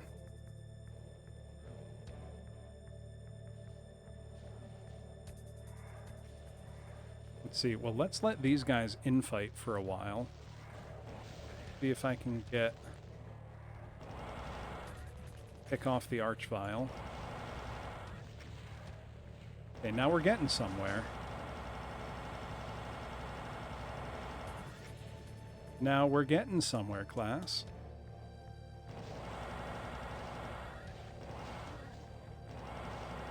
I can pick up all those rockets, which are sorely needed. Stop wasting my cells.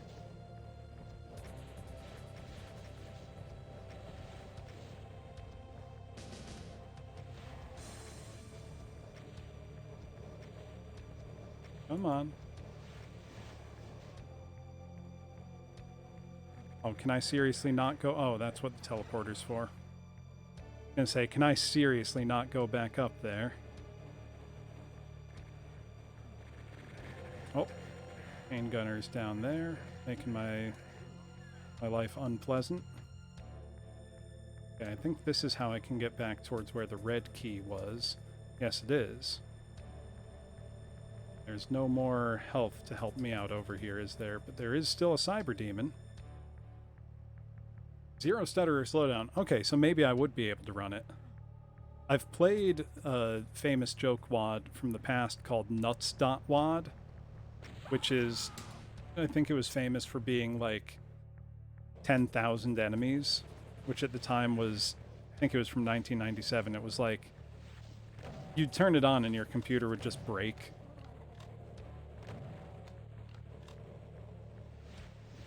Nuts.WAD is not fun to play.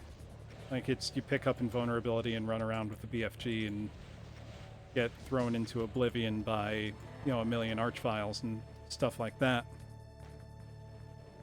I think the largest map I've seen in terms of enemy count that wasn't a joke was a big slaughter map. Slaughter maps are like typically gigantic arenas, very BFG and rocket launcher focused. And this one had something like 42,000 enemies. Typical playthrough of it usually takes like 8 or 9 hours. Insane high difficulty stuff that I have no desire to ever try, honestly. I'd just get sad. As pitiful as that sounds to say, I know myself well enough to know that I would play that and then just become despondent. Like, much worse than, you know, when I spent an hour and a half in the last room of map 25 of this. Because in that, at least, you know, I felt like I was gradually learning. I'm trying to imagine that process now over the course of 42,000 enemies. And just thinking about that makes me want to cry a little. Okay, so let's clean up some of the mess we left behind in our haste to get to safety. I'm gonna save ammo and punch the pinkies.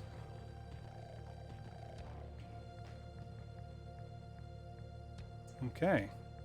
Now we have a rare moment where things feel okay. Man, the way that texture is spread right there is gross. That's just a face spread as like a stare. Pretty grim stuff. Especially considering these are all vanilla Doom 2 textures. It's used in really gruesomely creative ways. Oh. That guy got stuck. Hello. I have more rockets than the shotgun. Yeah, there has to be some black magic for that to work with no slowdown, because that's insane.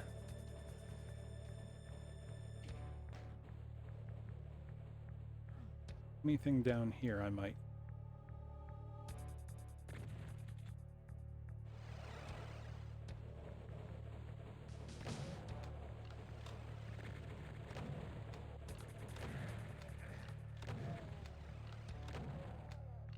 Got chain gunners that keep spawning in.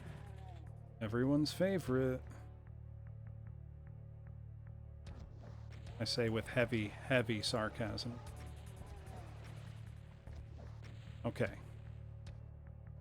Okay. I'm experiencing a rare moment of feeling pretty good about things, class. That. Okay, that just brings me back up. Can I shoot that? I feel like that's got to be a shootable switch or something. But I don't know what for.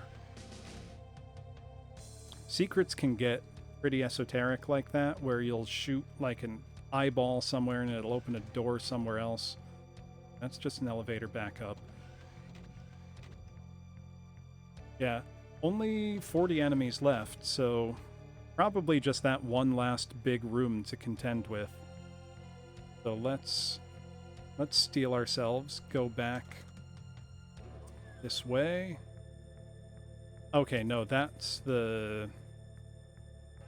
I want to go back a little further than that. I want to get the red key so that I can grab the BFG.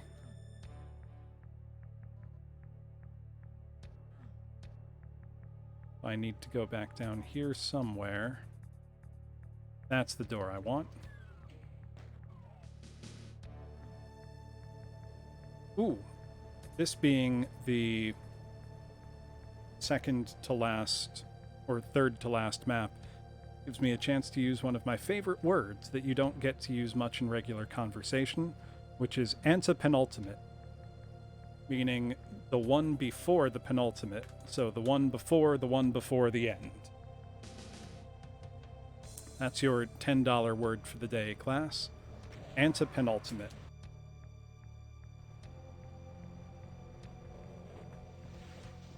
Can I run past this guy? How do I get the red key?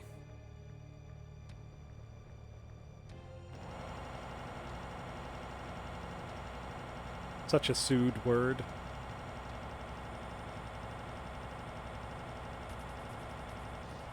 Maybe I just want to kill that. Oh, the cyber demon's dead. One of those words that you have very little occasion to use. So it's kind of fun when you get to. Kind of cool that we're just floating in this, like, grim walkway of hell.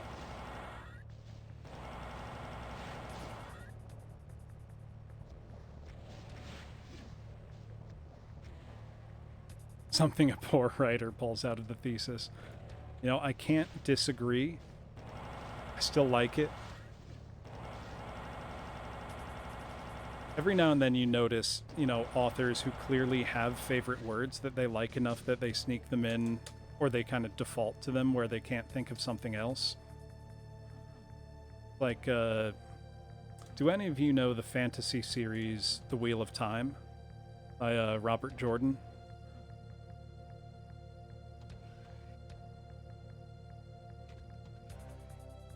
One of my favorite series of fantasy novels. It's like 15 books long. And there's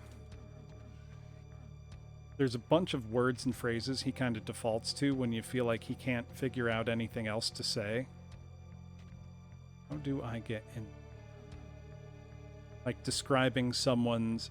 Yeah, the last chapter is genuinely longer than most books. I have not gotten there yet. How do I get... I have to do some tricky platforming or something?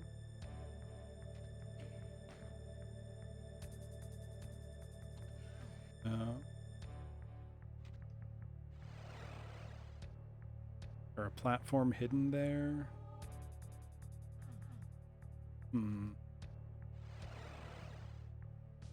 Yeah, but whenever he needs to, you know, describe somebody's, like if they're, you know, gritting their teeth at somebody or like snarling, it's like, you know, lips pulled back over their teeth in a rictus snarl. It's like, there's got to be at least a dozen plus times he uses that exact phrase. And it's like, okay, man, we get it. Please describe it in a different way next time. If I was your editor or writing teacher, I probably would have told you, okay, you gotta diversify a bit here. Is that a switch or something? I am absolutely dying to know how to get the red key. If I can get the red key, I can get the BFG, and if I can get the BFG, I think I can win. That's fair, you know. 15,000 or 15 books is a lot. I think he didn't write the last 3. He had passed away, and he let Brandon Sanderson finish it. I mean, he handpicked Sanderson to finish it, and gave him an outline and told him how the story will go. But those last 3 books were written by someone else. Brandon Sanderson, also an extremely capable fantasy author. I couldn't have picked anyone better.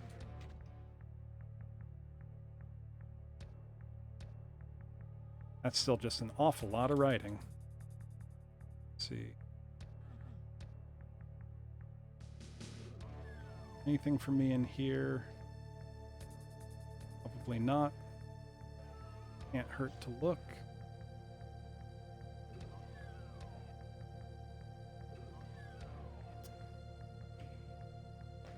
Can't imagine beating this map without the BFG, but I don't know how to get to the BFG. This is a bad feeling. This must do something. I don't hear anything when I shoot it. Time to consult a guide. I've gotten this far without consulting one. I mean, if one of you happens to consult one and then backseats a bit, I won't complain. Yeah, so clearly you don't need this to finish the map. It's not compulsory.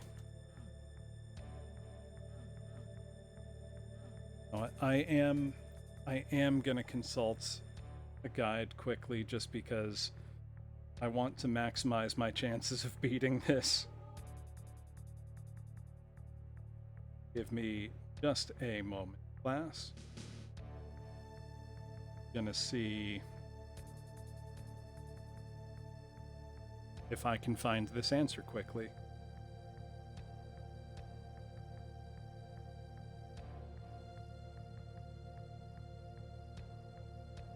I don't even know that anyone will have written a guide for this, thinking of it. This is not very old, not super popular.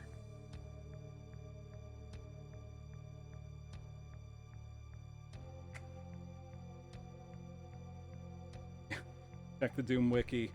The map's in there, and it says, it's the 28th map of Bloodstain. It uses the music track Cavern theme from Metal Gear Solid.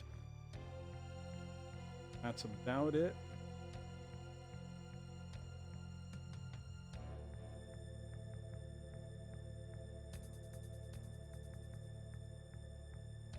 There is...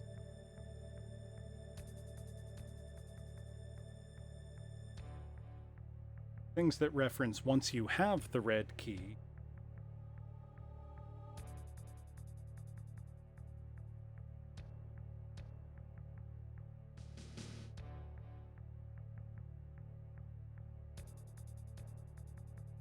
That wasn't very helpful, but that's okay.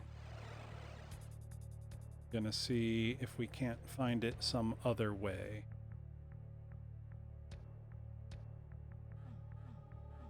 Anything up there? Nope.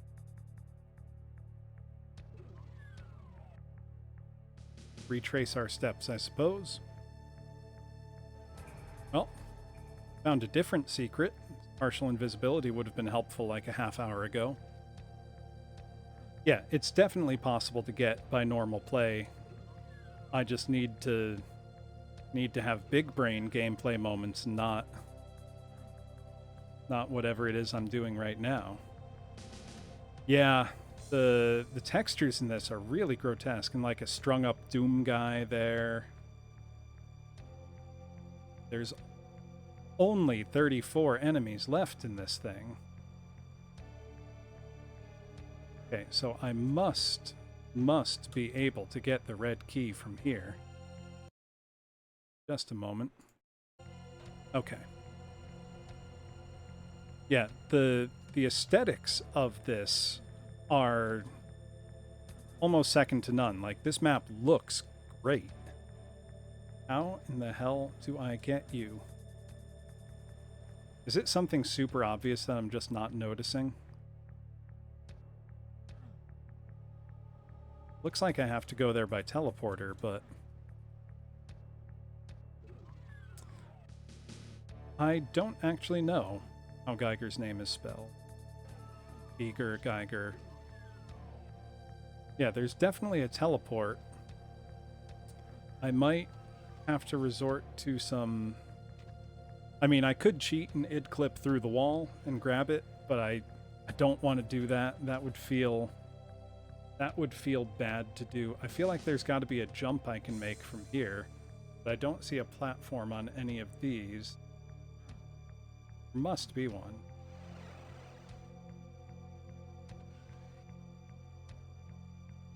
I go like over here some. I see an opening right there. I don't think you can.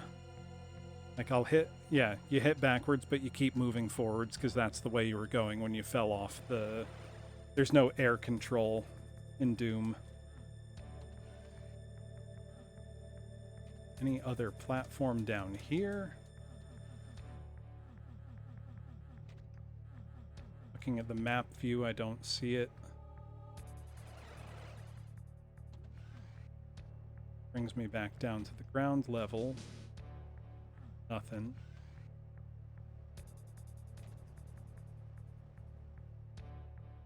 I am gonna look at a video on my phone quickly because I'm desperate to try to beat this all tonight.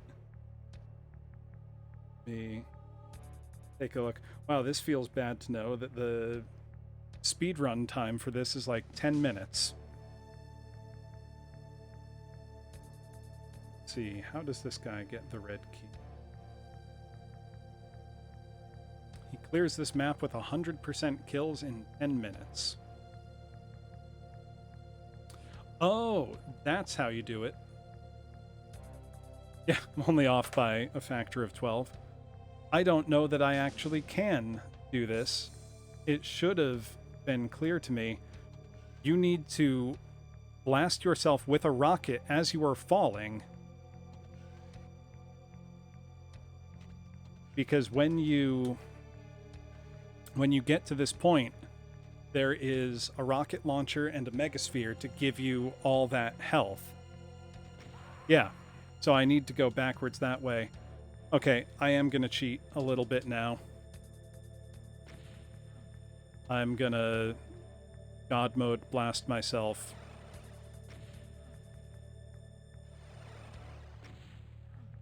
If I even can.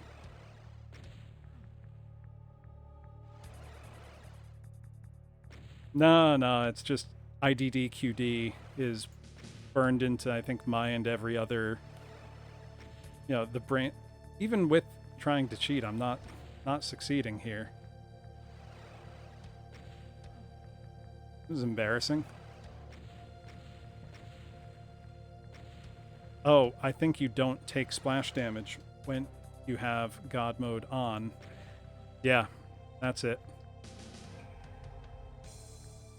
You do go backwards with a rocket, but with God mode on, you can't take splash damage. So I have paid for my hubris of using a cheat by being reduced to 20% health. So, oh, know what? That puts me pretty much back where I was before I used it. We're just gonna have to put a tiny asterisk next to this. Okay, yep, that was another secret. This counts as another secret, I'm sure. Oh, and it spawned arch files.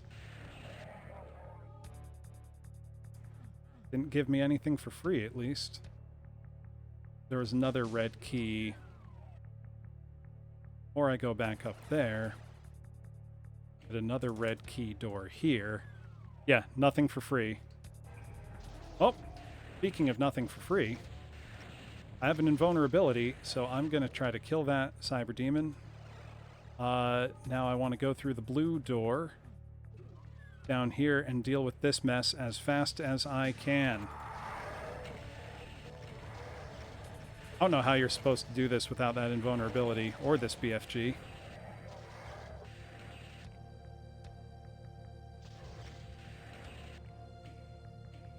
save. Oh. Just in time for some cyber demons.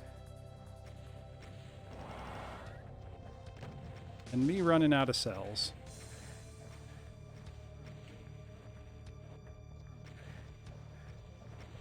Oh, and some Afrits join the mix. Okay. Nothing for free indeed.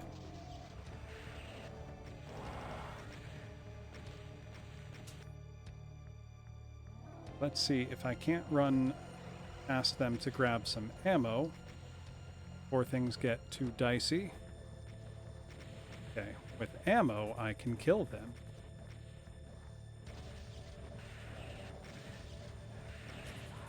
So I have quite a constrained space. Yeah, I think a fitting capstone for the map, all things considered.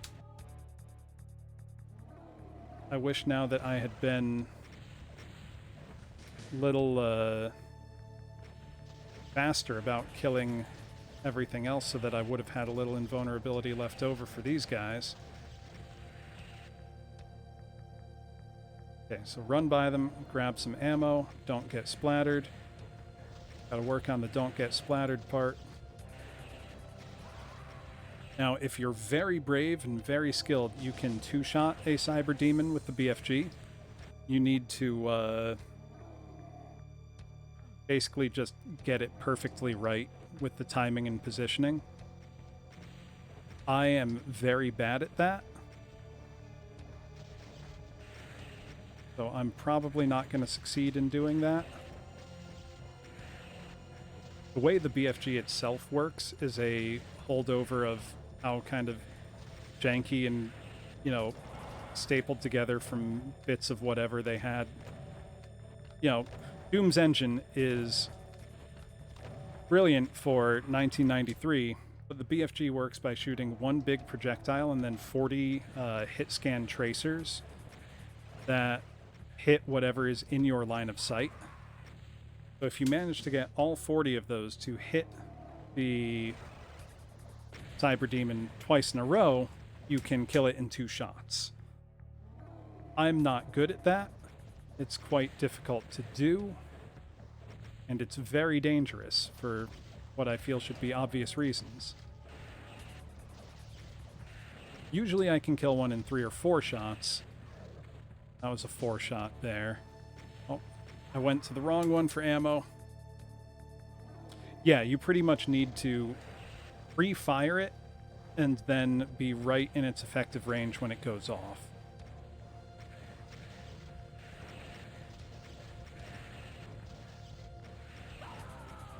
So it's not easy to do at all.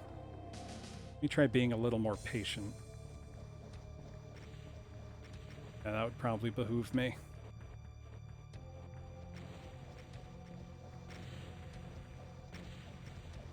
Okay, gonna do something foolish and save here.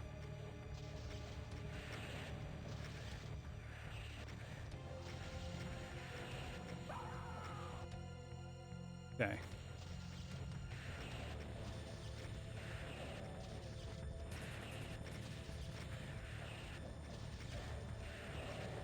That's 1 down. That's 2 down.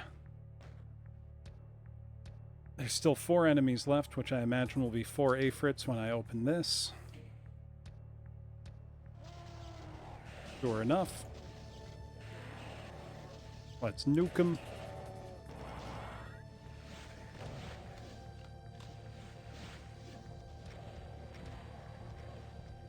Let's take care of these stragglers, and then we will be home free. There it is, class. That is every enemy. Map 28 complete. Descent into Madness. I got all the secrets as well.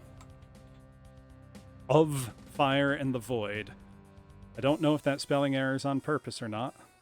Now, unfortunately, I'm going to continue pistol starting.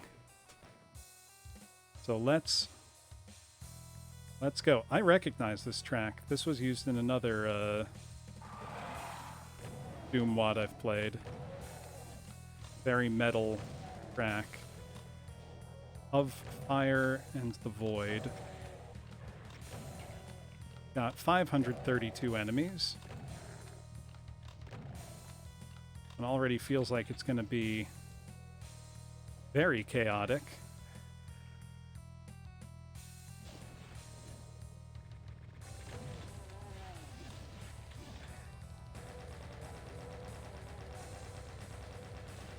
Whoop. Pick up this Berserk just for the health.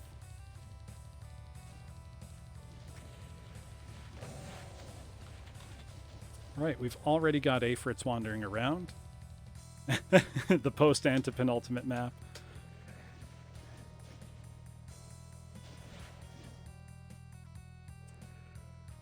I figure if I've pistol started this far, at this point, I owe it to myself to see it through.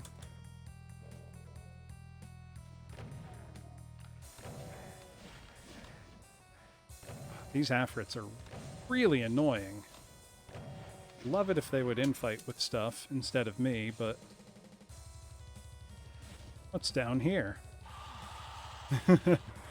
What's down here? Immediate Revenant shrieking.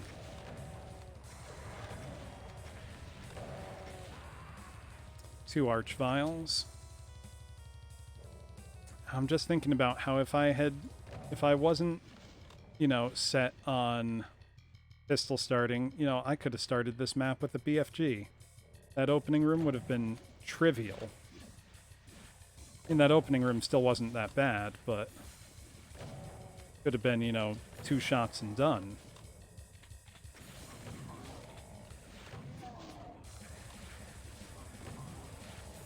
Mancubus are at just the right height to still be able to hit me. If I go too far back, then the Aphrits can hit me. And Archvials, apparently.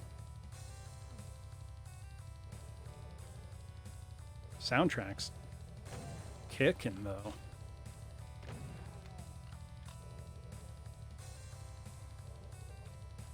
We've got a rocket launcher. Let's save.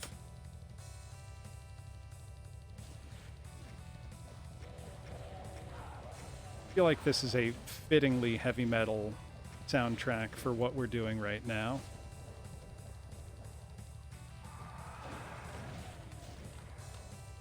I just got straight lucky with that. Yeah, the kick drum's going wild. That internecine conflict. I don't know that I know that word. What's that mean?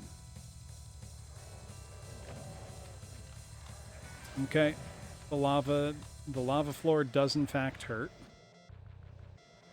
Ah, destructive to both sides. That certainly applies here.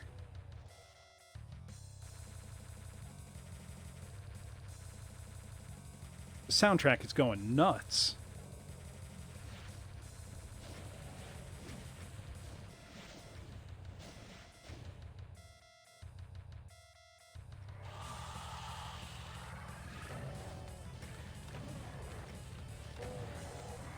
Get to a safer spot here. Not get eaten by pinkies. Oh my goodness. Imp got me. You know, I think that's the first time I've been... Hell Revealed 2, I thought so. Yeah, it was on the map The Path 2, I believe. Which is an insanely difficult set of levels. I really only was able to beat by just straight grinding it out, just like this.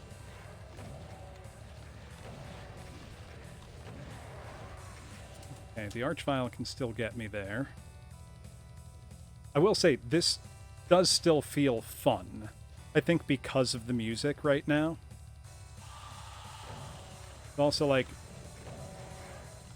I don't know, nothing has felt as unfairly arbitrary as that one absolutely terrible room.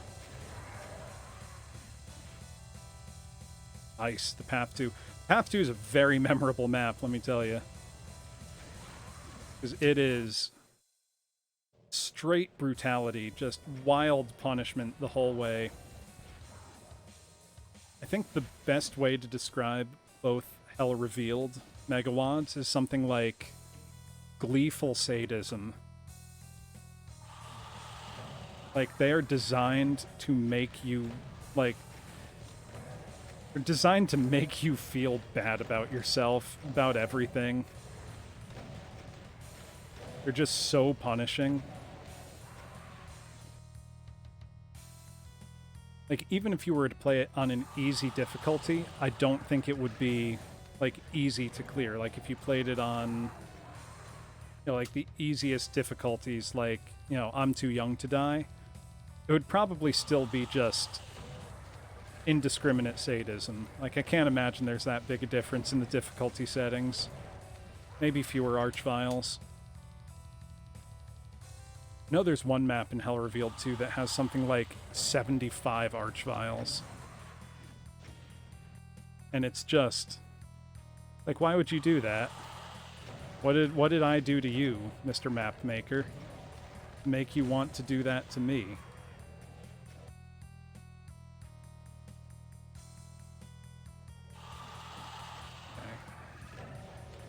Problem is, these meatballs take up a lot of space. Space where I would like to be moving. Get out of the way of those archviles. We could just go rockets blazing.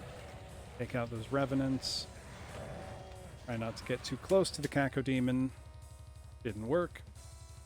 Oh, thinking of old id Software games, such as Doom, that Quake remaster that they sprung up, you know, sprung on us at QuakeCon with no real warning. Because I already owned Quake on Steam, I got it for free. They just updated the game. It's pretty cool. I still have my original Quake CD, but, you know, I won't say no to a free remaster of a great game.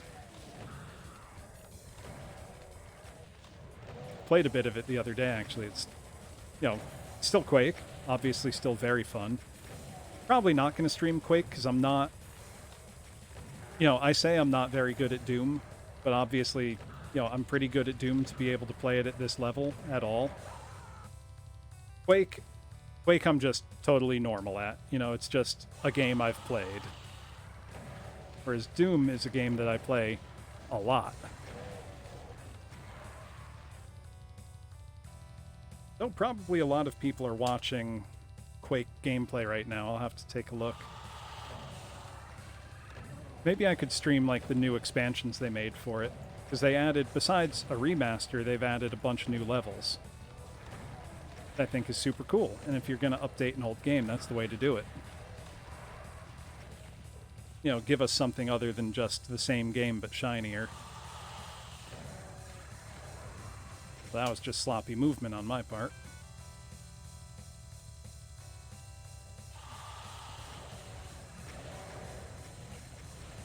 No, it's a good thing that I feel like I could listen to this track all day.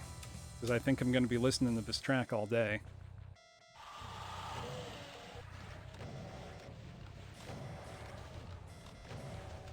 Okay, we've got that one in fighting.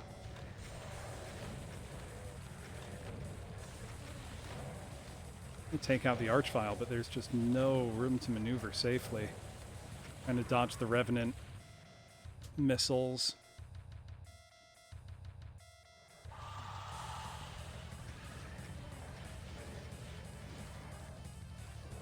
Help. That's the Archvile dealt with. I've just got to take care of everything else. Ah.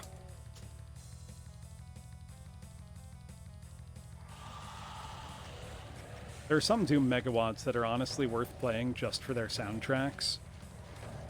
I mean, obviously you could just go look them up on YouTube.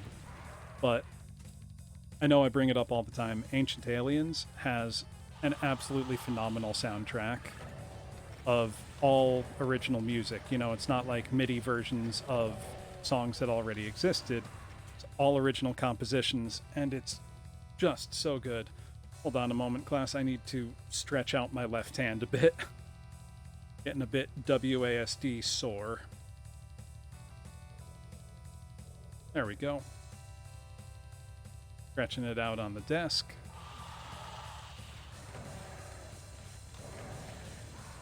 Ooh, that was ugly.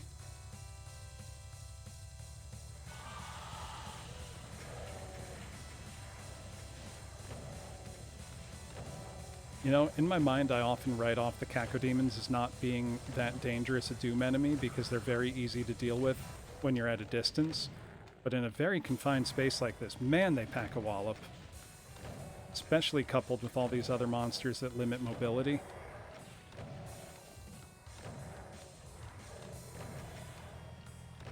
Okay, this might seem like a crazy place to save, but things are going really well right now. If I kill this Archvile, I think I'm gonna... Oh! I was about to say, if I kill this Archvile, I think I'm gonna have to save. And then the Archvile made up my mind for me by killing me.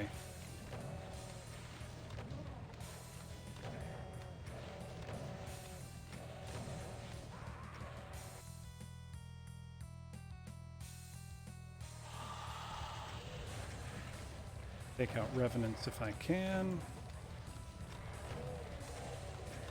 Whoop! Got in the Archvile's way.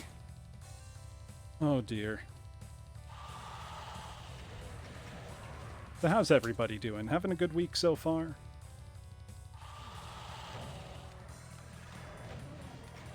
Afraid I'm running out of insightful Doom commentary as I continue getting ground into dust here.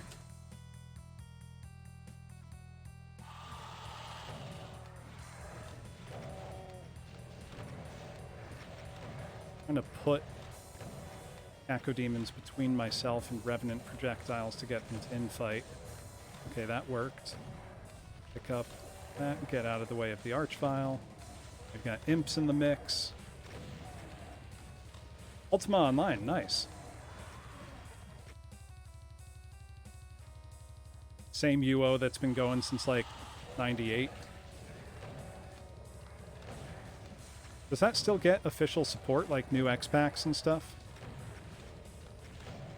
I love when game makers keep old games like that running.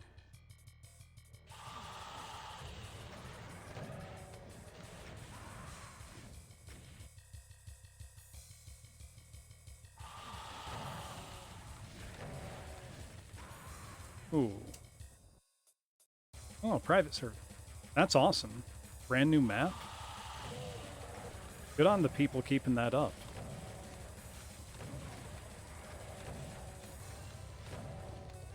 I know the original EverQuest still gets new, like, official expansions as well. I have a friend who plays on a private Phantasy Star Online server. Like, they've never stopped making new content. The fans, that is. Sega gave up a long time ago on PSO1. Like, PSO2 came out, and my friend was like, "Oh, I'm good. I'm just gonna keep playing the first one."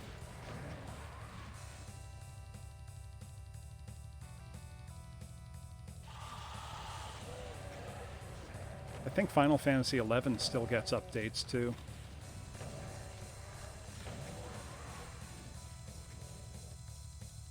Oh, no world PvP. I remember when,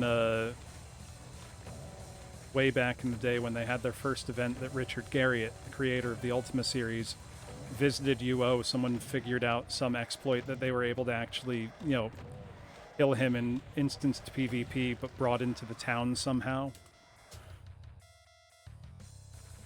It was very funny that the creator visited, you know, the MMO of his series and got immediately nuked.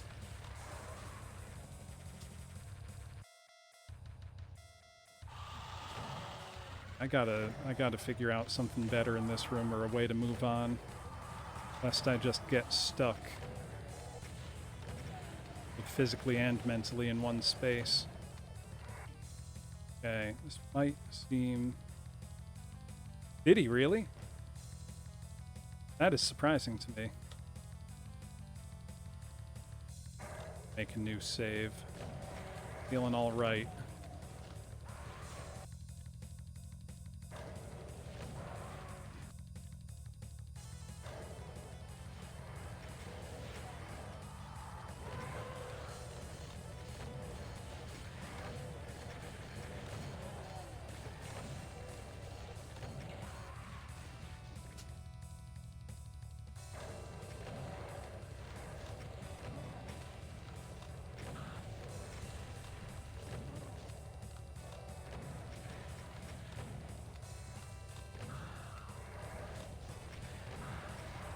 Thought that would have been the Archvile dead.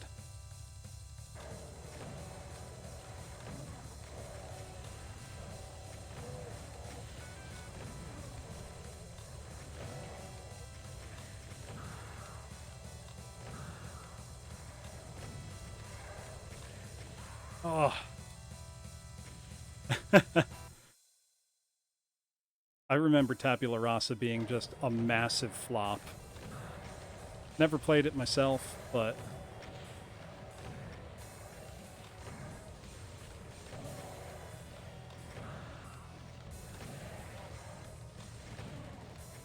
Okay.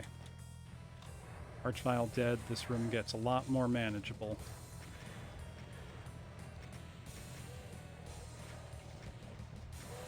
Well, not an easy room, but you can at least move around now. I do remember him going to space. Wasn't one of the Backstreet Boys also on that flight? A kind of Russian Soyuz or something?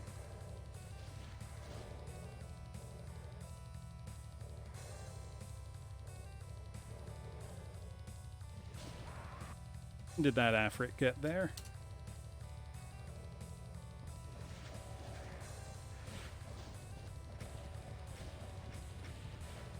He's infighting. There we go.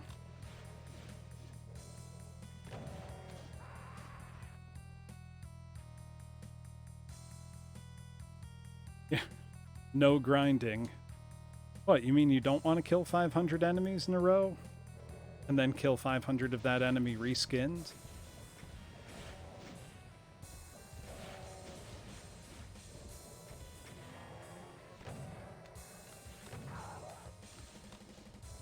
I've never been much for MMOs, if only because I'll get to the part where, you're close to the, level cap. And if it's a new game, there's not, mature enough content for it to not feel grindy. But then if it's a game that's well established at this point, like Final Fantasy XIV, there's almost so much that I wouldn't know where to begin. Also aware that's just me making excuses to my friends why I won't play MMOs with them, but...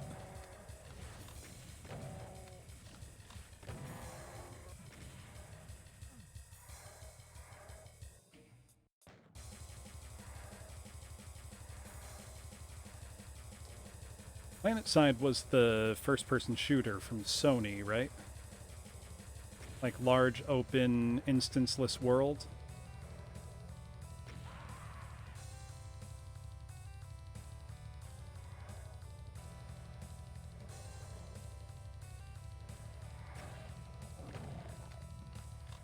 Have Berserk.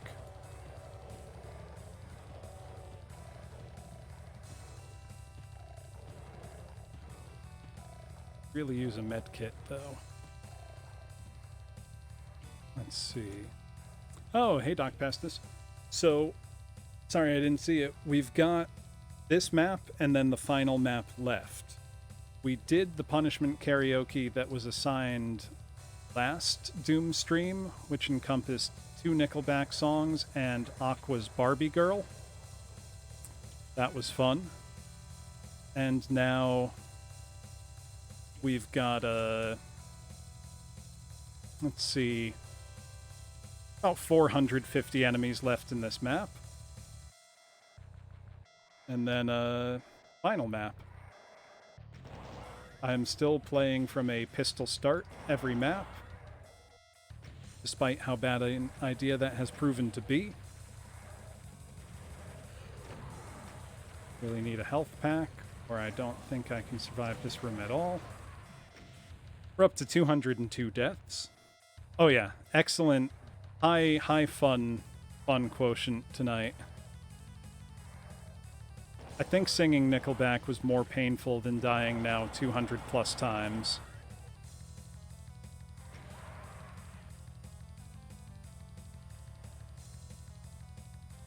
I probably should have stopped pistol starting every map somewhere like, 10 maps ago or more. But at this point, I can't stop when I'm right at the end, So when we get to 500 deaths, you'll all get to decide what 2 punishment songs I will have to sing next time. And that seems almost like a foregone conclusion at this point. I'm also unabashedly save scumming my way through this, because how can I not? Like, literally, I don't think it's possible for me. Yeah, this is very much sunk cost fallacy in action. Buyer's remorse would be convincing myself, no, guys, this is great, you just don't get it.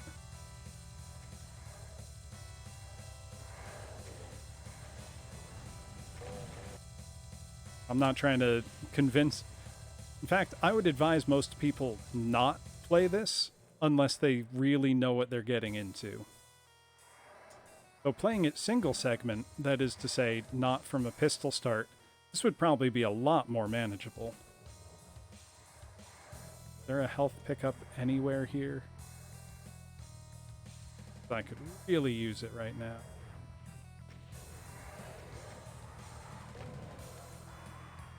Oh, come on. I died on top of the med kit.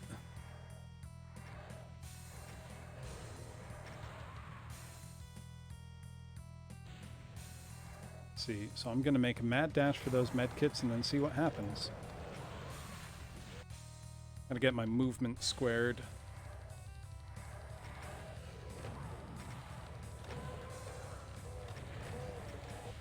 Whoop. Okay, I got to the health.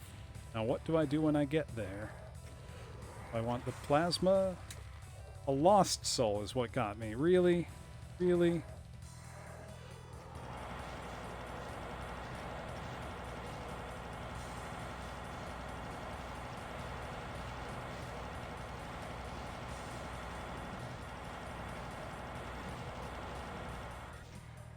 Okay, well, I'm alive. I'm going to count that as a win and save. And now worry about how to approach that room.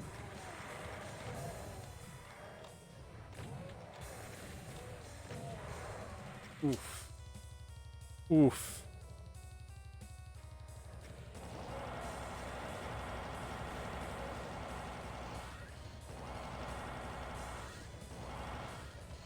A lot of archviles in there. Don't love that.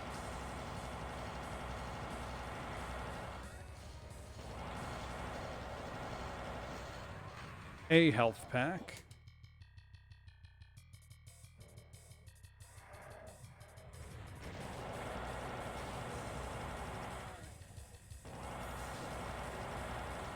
Let's see. To further the punishment class, if I don't complete this by midnight, I will throw on God mode to see us through to the end, but then we'll accept 5 punishment karaoke songs. Does that sound like a deal?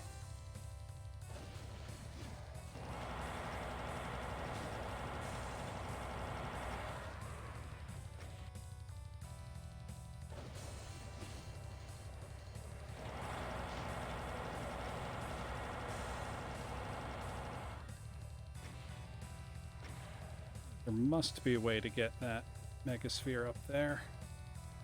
But I can't go back to the previous room. Yeah, I am in the bargaining phase. And I will say that can be cumulative with the 500 penalty. Just because I can't stay up too late tonight, unfortunately. Probably shouldn't be wasting all my plasma on this, but...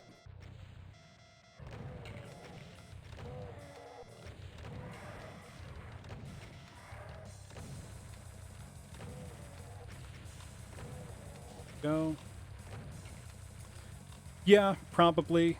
I'm gonna still shoot for 3 nights a week, Woozle, but it'll also depend on commitments I have outside of the classroom as well.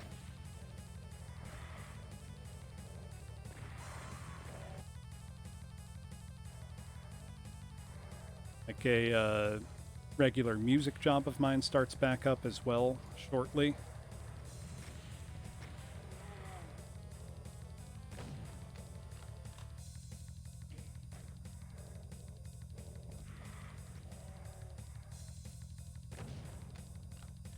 Man, I hate Lost Souls.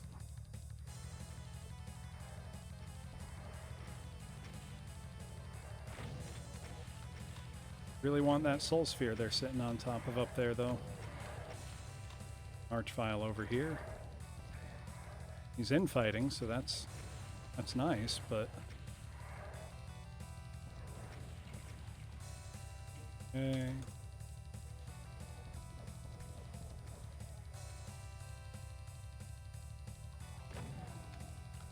Okay, we've got a little bit of safety here now. I'm gonna have to hit that button, and then probably something bad will happen. Why would anything good ever happen?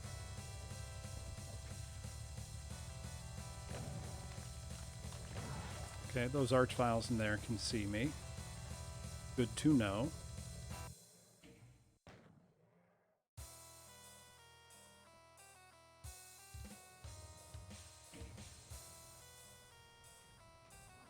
Okay, that lowered that.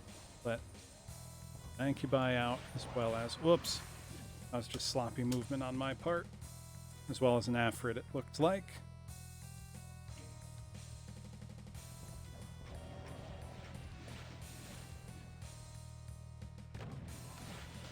Really love to get them fighting each other instead of me. Come on.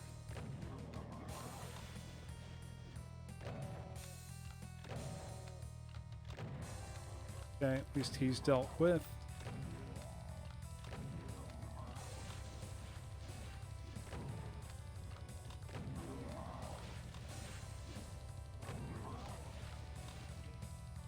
Probably fool's errand to save at 5%. But then I don't think anyone who's not a fool would be playing this from a pistol start, or who's not extremely good at Doom.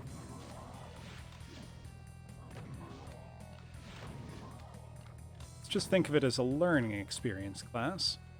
I have learned that I am willing to bang my head against the wall over and over and over again. Okay, we got some health. Oh yeah, the Mancubus always had that grisly death animation. One of my favorites in the game.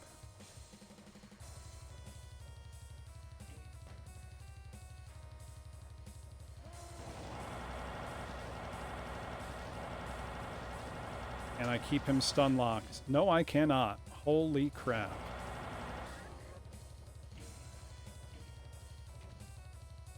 This is super cool. An awesome concept for an elevator. I'm gonna die immediately, but pretty cool.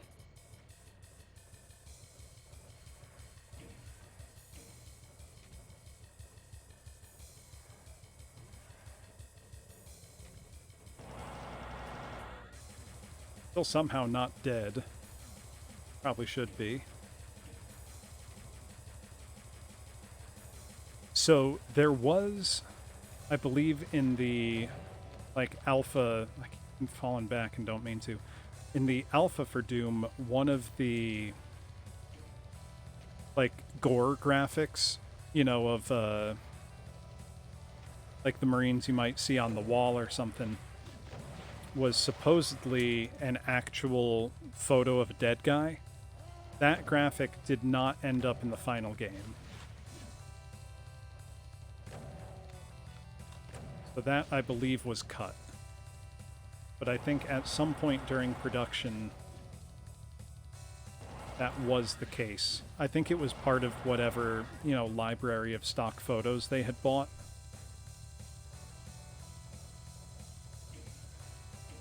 Like, I don't think they were going out of their way to try to, you know, include something that upsetting.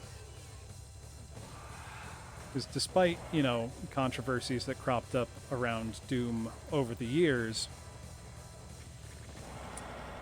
I don't think Brutal Doom uses real gore. Brutal Doom is the one that adds, you know, over-the-top death animations for stuff. So it's still just sprites, but edited. I know there are a couple megawads out there that were very controversial. Can't say I've played those. I'm trying to remember the name of one. I think Grezzo might have been the name. Yeah, but anything like that kind of turns me off. Wouldn't be as interested in... You know, this is cool because it's, you know, like, almost like a dark fantasy, you know, heavy metal album kind of aesthetic. And that's fun. Because, you know, clearly fantastical. It's specifically banned. Yeah, I'm not surprised, actually.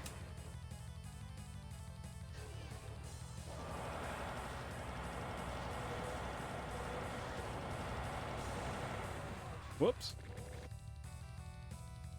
Not only is it not Twitch approved, it's especially banned. Okay. That's a lot of chain gunners. And Archviles resurrecting them. That blows.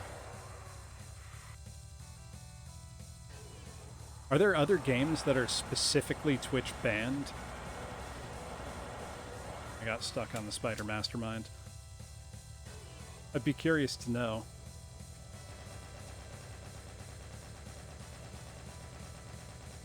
Okay, we've got the Spider Mastermind infighting. Let's let that happen. Yeah, exactly. You know, Space Marine fighting through the hordes of hell who have come to Earth.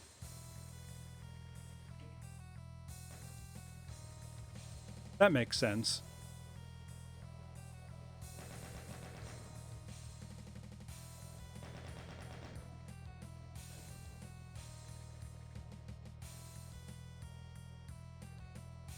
I hope then that this isn't pushing it too far. That is surprising that Postal 2 is not on that list. I've played a bunch of Postal 2 before, and it's so janky. Like, it almost barely functions sometimes.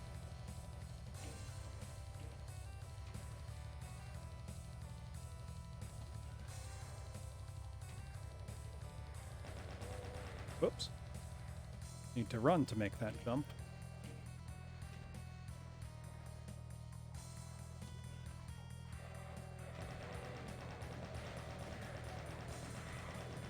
Oh, I let these pain elementals be for too long.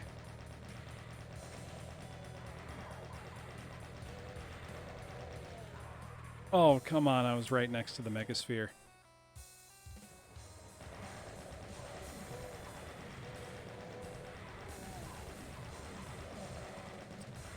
Oh, this is ugly. Should have switched to the plasma. Nope, this isn't gonna work. I'll have to look at the list to see.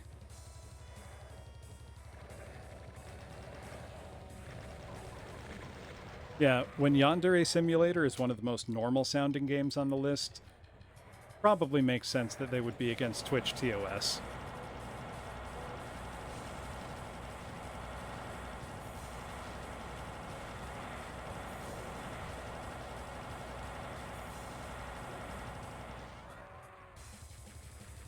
Don't know what Radiator 2 is.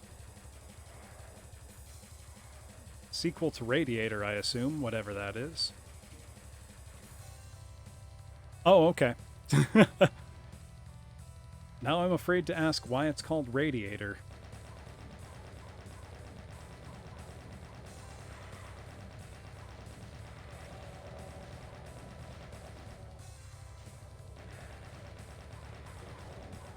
Okay, that's the Spider Mastermind dead. A free collection of 3 short experimental games, Hurt Me Plenty, Succulent, and Stick Shift, about male sexuality, punishing, eating, and driving. Alright. Sounds like a perfectly fine experimental title, but not for Twitch.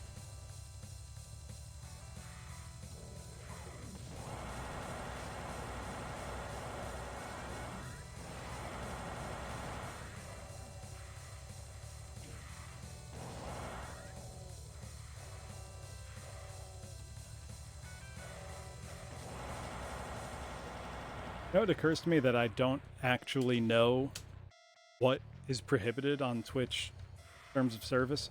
I should probably know that, it occurs to me.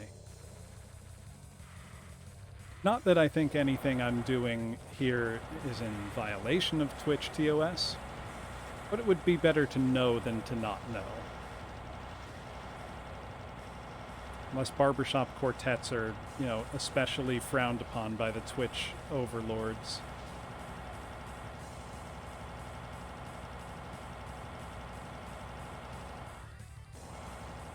Okay. Cleared that room pretty handily, all things considered.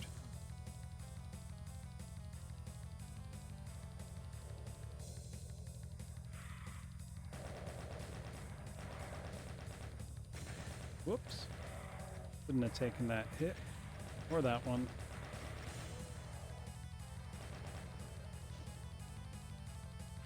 Stairs up. Okay. Yeah, no blatantly offensive content. Yeah, that all makes sense.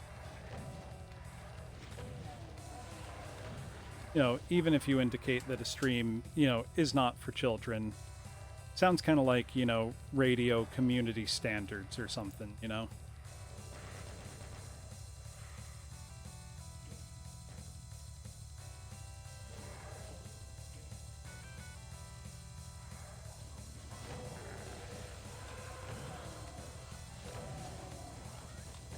My goodness. These are getting wild. Oh, hello.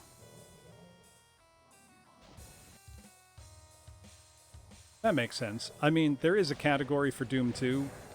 This is altered content, I suppose, but it's nothing that's not also just in Doom 2. In terms of, you know, extremity of violence, let's say.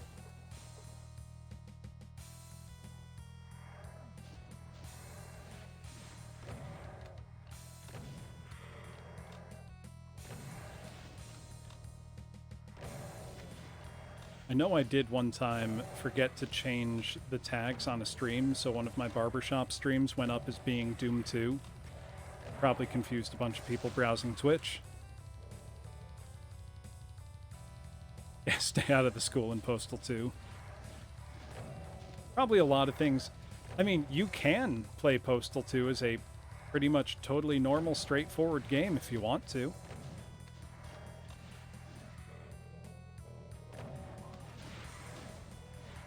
Or you can go wild.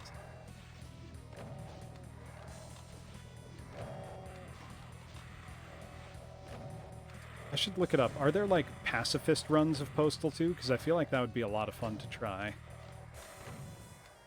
Such a thing's even possible. Yeah. Maybe there's, like, a streamer mode or something for things like The Witcher, where, you know, the game does have adult sexual content, but isn't, you know, a pornographic game. You can speedrun Postal 2 as a pacifist, even on the highest difficulty. That's kind of cool. I feel like that would be a lot more fun than just playing the game normally.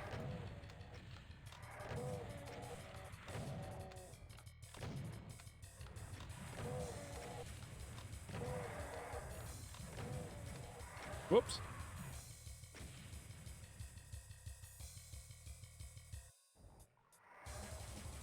Actually, then there are a few Doom Megawads other than Grezzo, which is specifically prohibited, that I would not be able to play on stream for fairly obvious reasons.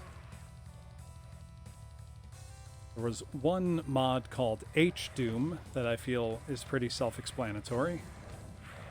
That would be obviously a no-go for stream.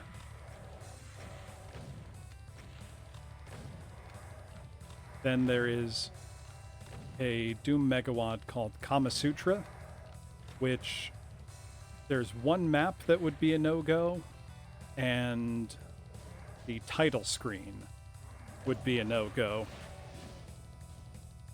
It's a shame because it's actually a very good, very challenging Megawad.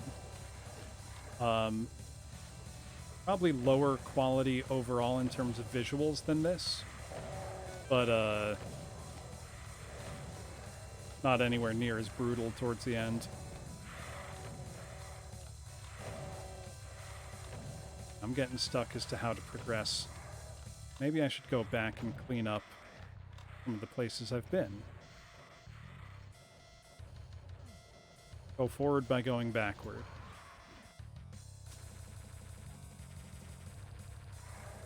Game developers. Interesting. Is it just because of the name? Want something a little more, I guess, approachable or PG?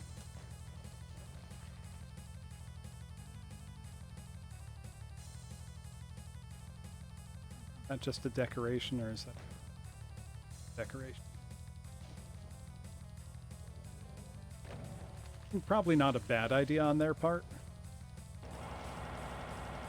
So I feel like people will just forget.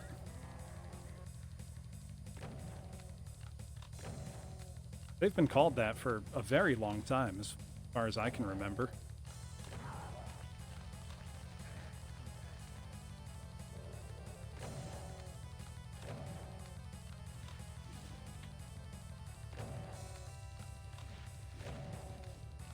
Did they really start in the 90s? I mean, I guess so. Most of the big gaming sites did.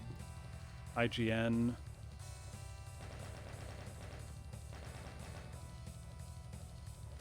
I don't know how long it's been since I've been on IGN. Yeah, rebranding has got to be tough when you've got, that much this lineage behind it. 97, wow. Thought that Archvile was looking at someone else. We are almost up to 250 now.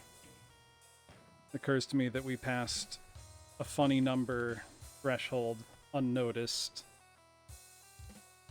I'm just gonna stretch for a sec. Ooh.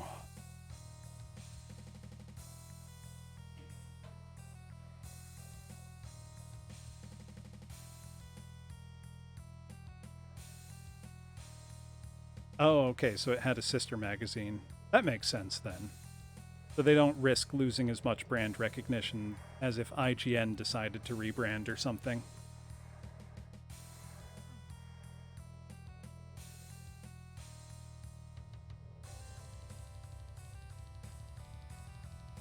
See, was I going? That's where I was going.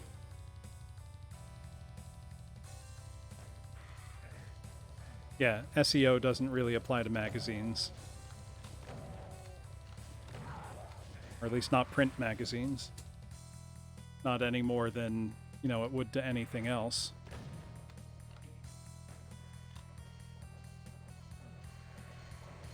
I need to go into this foreboding fortress here.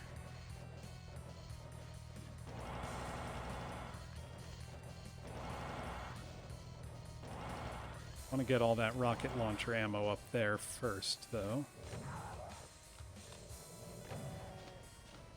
Baiting these guys out.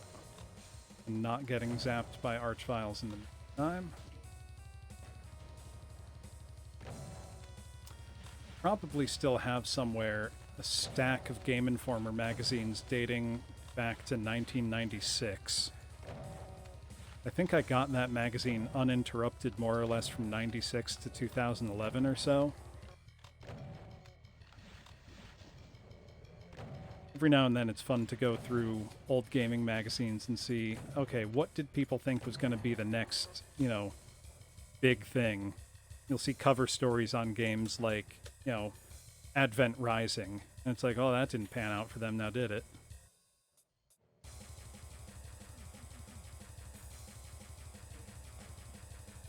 Cover stories of, like, Blink's the Time Sweeper on Xbox. And it's like, watch out, Mario.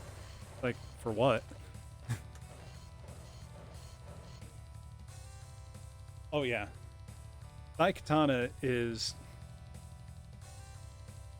very interesting. I will say, in John Romero's defense, he was not the one who came up with the infamous, John Romero's about to make you his bitch ad. I think that was, a marketing friend of his that was like, come on, John, do it. And he's like, I guess. They were trying to match, like, deathmatch smack talk. Daikatana had actually come out in, 1997 or 1998. It would probably be remembered a lot more fondly. But instead it came out a year after Half-Life on an older engine and didn't work. And the story is also hysterically bad. Funnily enough, the version of Daikatana that most people consider the best is the Game Boy Color version. It was like a Zelda clone. I think it was European exclusive, or it was either European and Japanese. North America didn't get it. I've seen footage of that one, and it actually looks pretty good. And speaking of Game Boy Color, I know there's a Kickstarter live right now for an RPG on Game Boy Color called Infinity. That development began in 1999. It was shown off at, I think, E3 2001. And because it got delayed and the Game Boy Advance came out, they weren't able to shift their focus and the game was shelved. Years and years later, like in 2016 or so, a partially finished ROM of the game leaked onto the internet, and players really were responding well to it and enjoying it. So pretty much most of the original team, composer, etc. have gotten together and have decided to finish the game for the Game Boy Color and put it out as an actual physical cartridge this year or early next year. I will probably end up backing that Kickstarter campaign just because I like the moxie it takes to do something like that, I suppose. And it would be, fun in that anachronistic sort of way to buy a new physical Game Boy Color game in, 2021, 2022.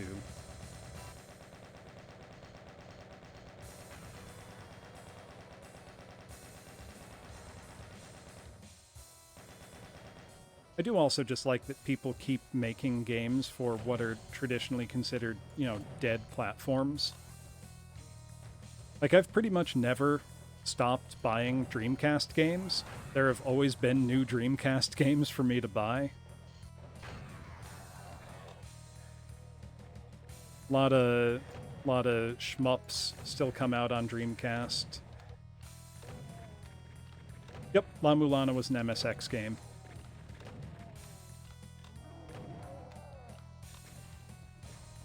Oh, hello, Cyber Demon. Why do I feel like some manner of calamity will befall me when I pick up that BFG and go get the red key?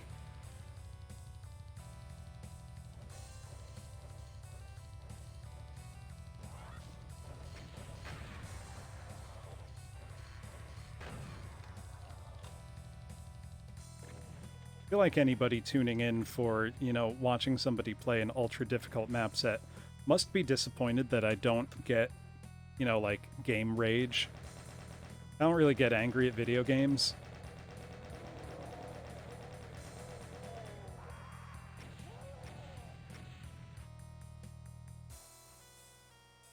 Thinking of the MSX, I would love to see more old Japanese computer games. Things for like the MSX2, the NEC PC88 and PC98 architectures. Love to see more of those games get preserved and archived, because lots of big developers got their start making games on those platforms. Like Falcom was a huge supporter of the PC88 and PC98 architectures. There are tons of games on like the Sharp X68000 that aren't on anything else today. Or rather, ports of games. that aren't available other places. It's like, it may seem insignificant, but I feel like that's part of gaming history and we should be doing our best to preserve it.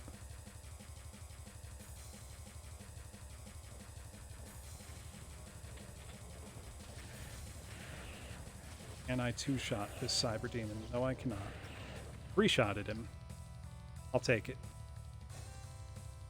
Okay. What's gonna happen? Place your bets, class. I feel like I'm gonna run in to grab the red key. It's a cage over lava. I feel like it's gonna close, and then things will shoot me, and I'll die, and I'll be sad. Monster closets probably, or teleport trap. See if I can... Yep.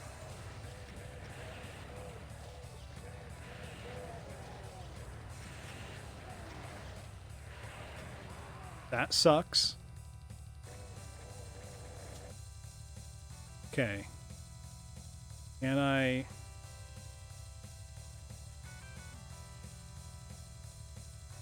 Can I trick it? Can I make it think I've entered the cage, but secretly not? Yeah, I mean, by this point, you know, it's the second to last map. I don't think Pipitch has new tricks that I can't predict at this point.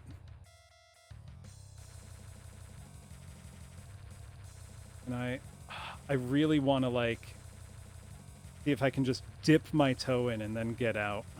Can I enter from the other side? No, I cannot. Room guy's too short and he doesn't know how to jump. I really, really don't want to have a cage match with all that mess. Oh, I was on the lip of it. So I can land there. I'm gonna cheese this, class. I am not ashamed to say. Oh.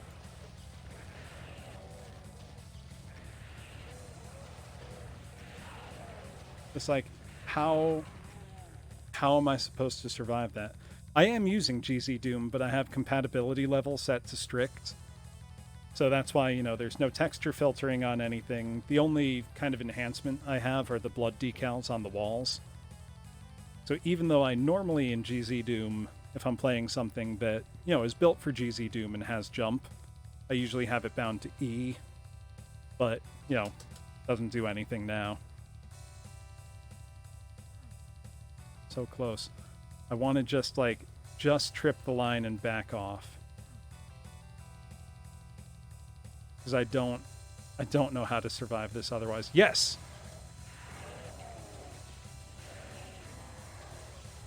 Only now I have to actually survive it. Let's cheese it.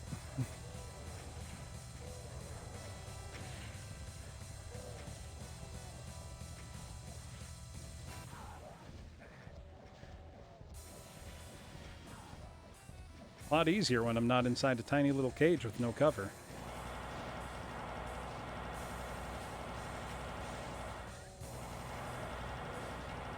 Kill the hit scanners as fast as I can. Okay, but now how do I get the key? Don't tell me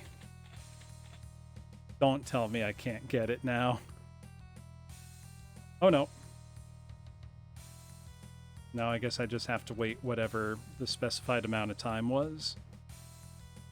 That is cool though. Look how they made the roof of the cage look like spikes.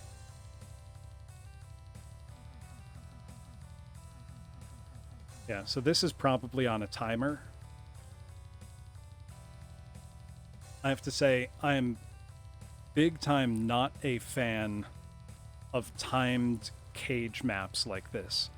There's one in Hell Revealed 2 that the whole map is it just locks you in this fairly tiny cage with everything on the outside of you.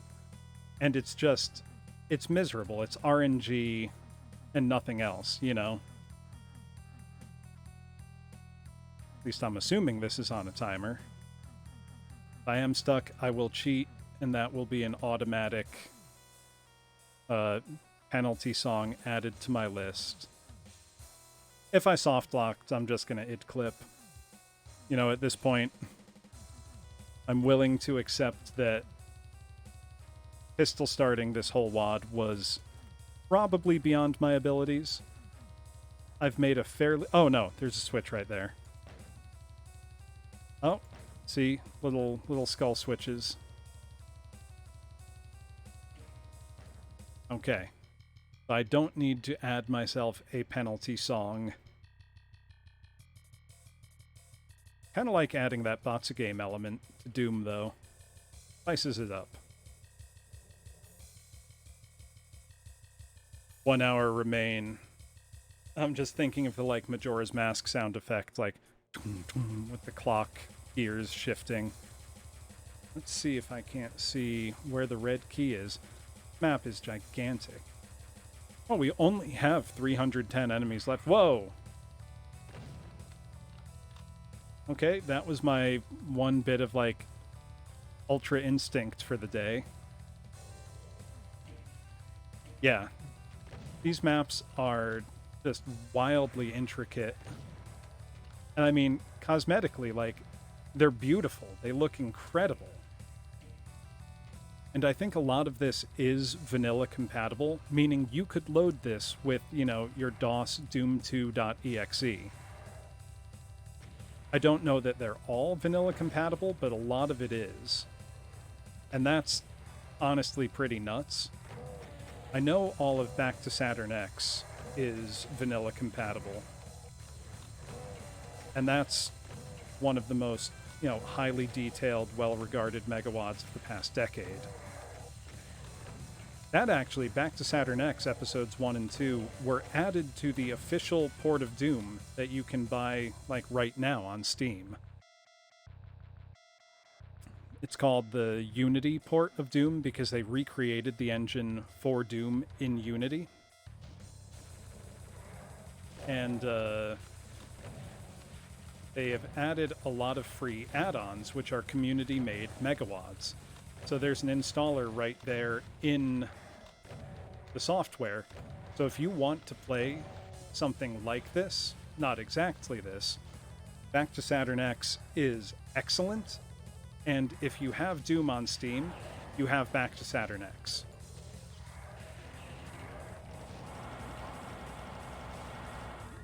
It was very cool that they're giving, you know, the nod to the community in that way. The community is what has kept Doom so popular and so relevant for the past, 25 years.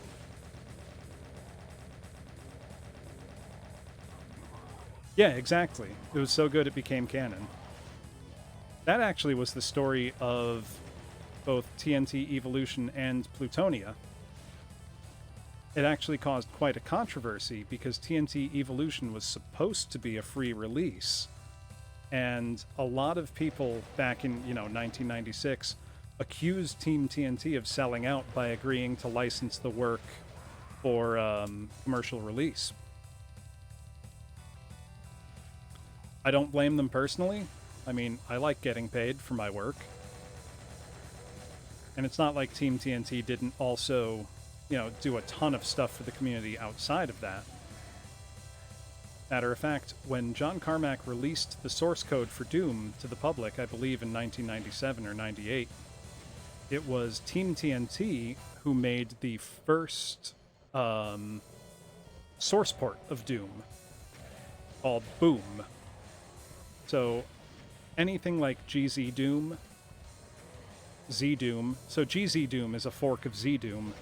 Z Doom fundamentally is a fork of PL Boom, which itself was a fork of Boom. So all the work that's gone into Doom source port since 1998 really all draw back to Team TNT.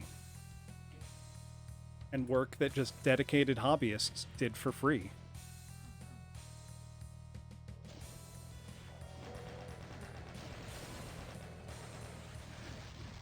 Ooh. Yeah, Black Mesa, free recreation of Half-Life 1 in the Source engine. That got picked up as commercial, didn't it? Yeah. Also, very heartwarming, a little sad. One of the founding members of Team THT was a man named Ty Halderman, who You did miss the Nickelback Atropa, sorry to say, and the Barbie Girl by Aqua. It will be in the VOD. I'm not gonna cut it out or hide it. You missed Photograph, This Is How You Remind Me, and Barbie Girl. And the bargain that I have made with everyone is that if I cannot clear this by midnight, I'm going to throw God Mode on, get to the end, and take an automatic 5 penalty songs for next time.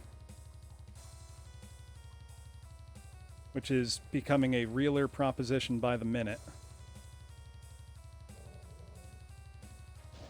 Mostly because I can't dedicate 8 hours to this tonight.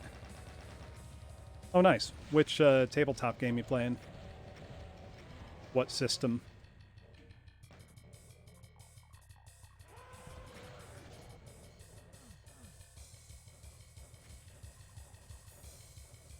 Oh, nice.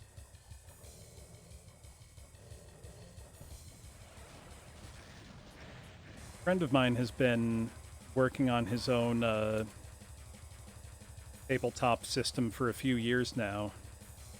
We've been helping him playtest it. Kind of similar to World of Darkness in the system, like a D10 pass-fail system. It's a lot of fun, you know, essentially having input at the ground level on how a game should develop. I mean, I am a big fan of D20 systems, and I think D&D 5th edition is a very good balance specifically for getting new people into tabletop gaming, even if it leaves me pretty frustrated compared to, like, you know, 3.5 with how granular it can get and all the stuff you can do. Firearms are always tricky in tabletop, or even in, you know, probability-based tactical games. Because, you know, something like XCOM, when you're right next to somebody and you can visually see your character putting their gun into someone's head and you miss on that 5% chance, feels pretty bad. But how are they handling firearms in that system?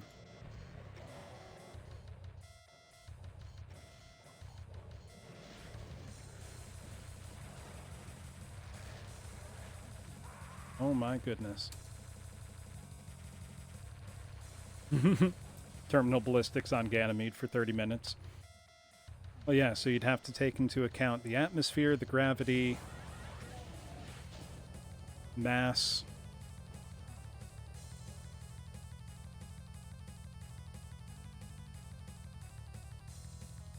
You know, it is very lucky for this megawatt and this map in particular that the music is so good, because otherwise I would be getting tired playing this. But this is pretty good.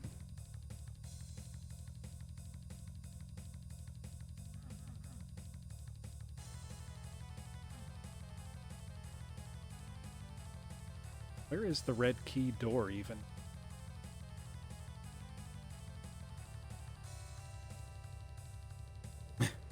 Sheer nitpickiness. That's the energy you need to bring into any tabletop playtesting, though. Because you know that if you're not the one nitpicking, someone else will.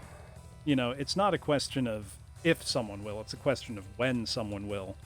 Better to get it out in the testing phase than to find out, you know, later down the line.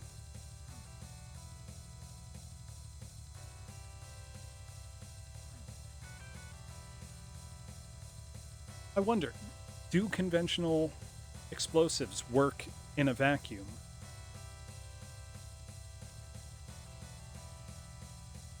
How do they work, rather?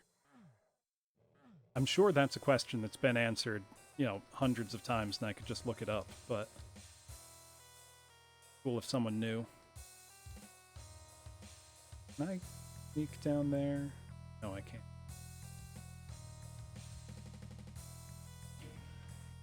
Lower this cage. Just trying to figure out where the red door is, and I don't think I've even found it yet. Whoops.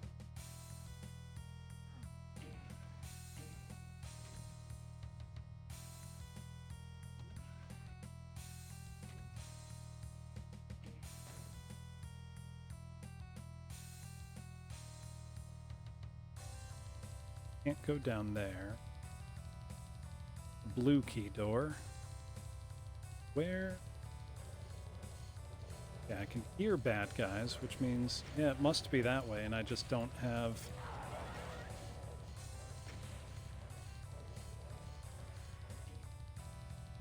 Yeah, I'm wondering, you could probably make some kind of concussive... Whoops!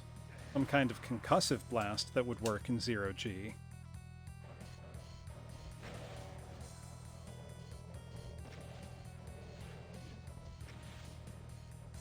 Really need to just get in here. Oh, that did not help. None of this is helping. Okay, well, at least I found where to go. Yeah, they'll react in the absence of oxygen, yeah. Let's punch to get things infighting each other. There we go, get them fighting the Arachnotron. I'm getting tired and my Doom brain power is running out.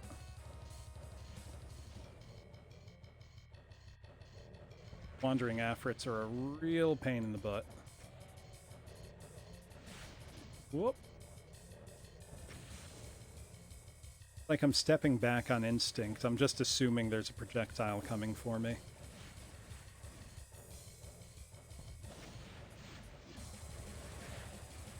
A fair assumption. Okay, going into that teleporter seems like a bad idea. Oh. Oh, class, we are one away from another funny number.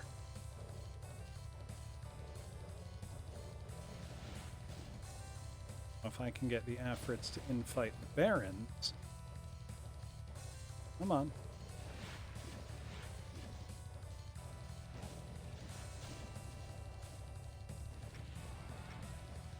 Is there a word for the, like, opposite of a fandom shipper?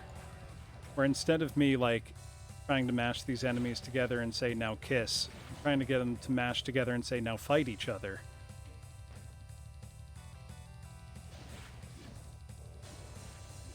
Like, come on.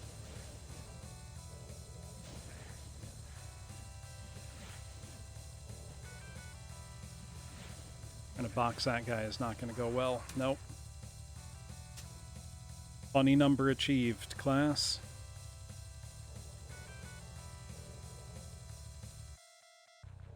Yeah, there's a lot of that.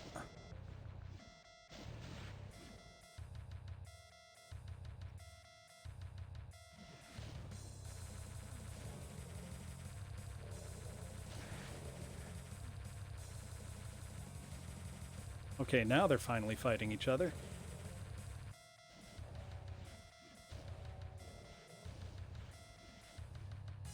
I have no ammo, and I need to get in there and find health and ammo. Well, you were supposed to kill them, not just walk away when you got bored. Some health at least. Oh, there's rockets and shotgun ammo here.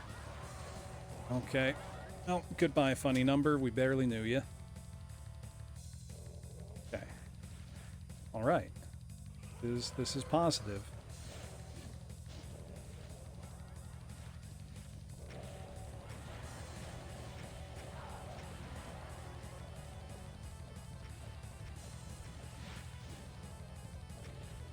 I'm shocked. We just had something go well, class. I've forgotten what that feels like.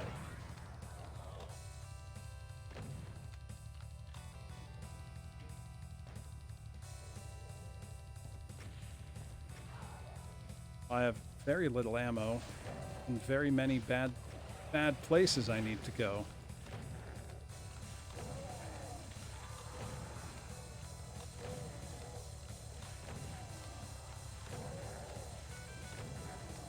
There's ammo at least.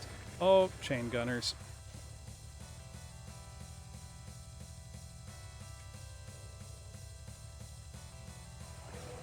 They'd probably get you banned.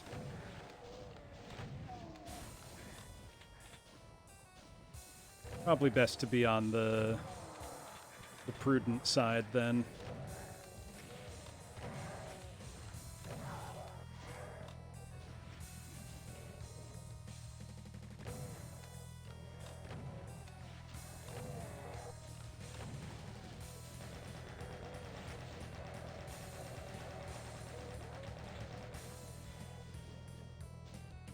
we're going to save here.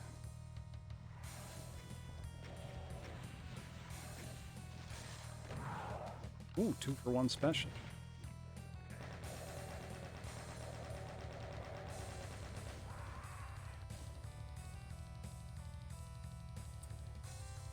Ah, that's interesting. Oh yeah, no air resistance, obviously.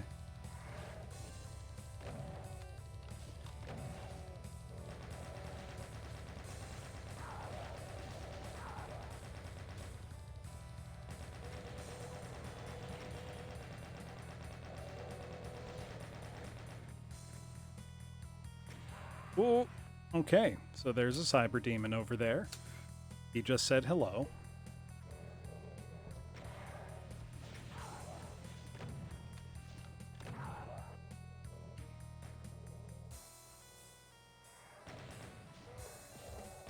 Get them in fighting. Kill this guy from a safe distance.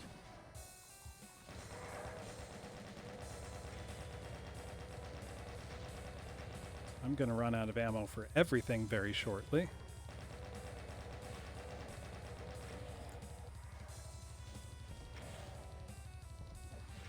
Claymore makes me think I saw a meme earlier today. Something along the lines of, you know, if they make silly putty, then is there serious putty? Someone just replying, I think that's called C4.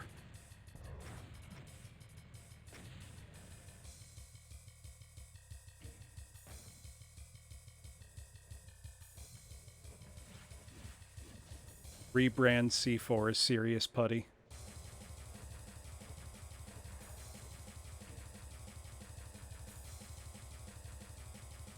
Explosive decompression of a Soviet bunker on Ganymede. The ATF on Ganymede as well.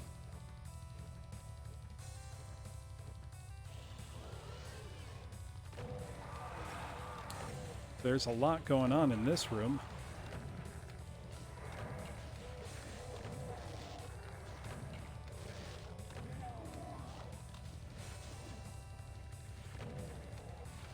Get that big spider fighting with people that aren't me, please.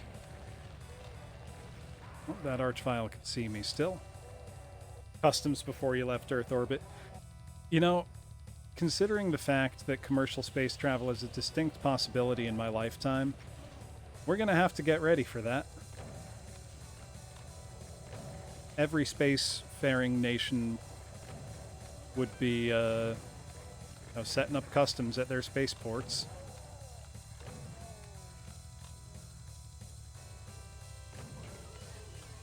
Okay. Okay, we're in the best spot we're going to be in for a while. Full health, full armor. Belly full of rampage. Kill these Archviles. Oh, didn't mean to wake them up. Oh, please move.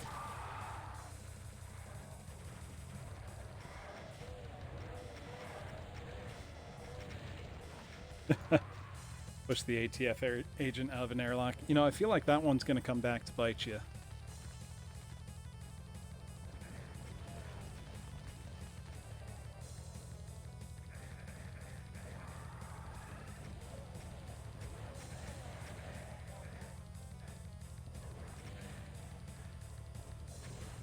See, that's the beauty of role-playing. You wouldn't actually push the ATF agent out of an airlock. You're role-playing. Playing the role of someone who would do that if given the opportunity. You're blameless.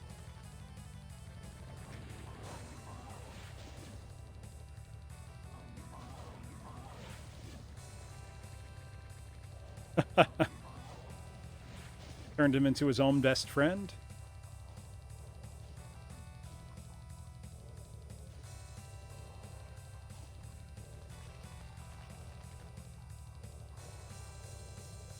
So kind of like the opposite of Gattaca then, where if you're not a gene splice designer baby, you're looked down on.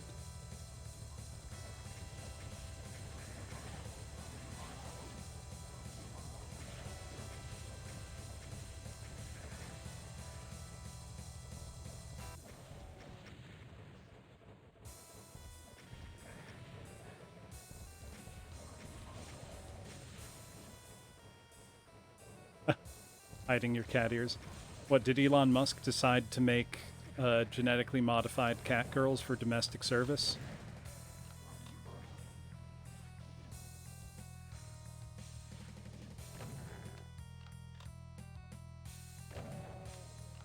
Yeah. You know, I want to say that's a far-off fantasy, but I feel like if anyone's going to, it's going to be Musk.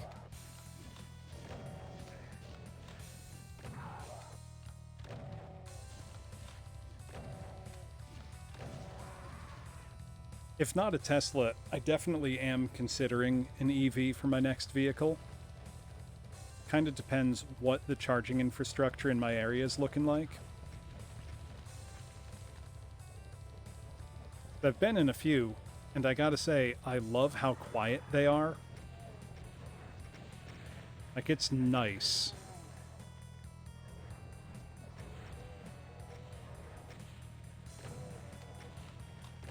I mean, a 1K truck is the most useful car in the world because you can treat it however you want, and it will owe you nothing at the end of the day.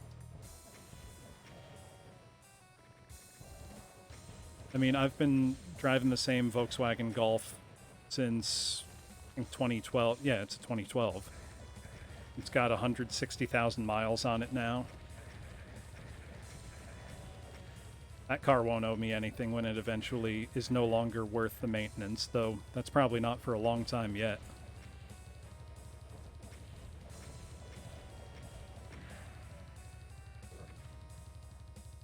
I mean, I and everybody else in my family have a habit of running our cars until they are essentially completely useless. Like, my first car was an 86 Camry that I think had 200,000 something miles on it when I got it. It's like a third-hand car. I loved that 86 Camry. Did everything I needed a car to do. Really just go from one place to the other. That's nice of them to, you know, discount it. I think that's only fair.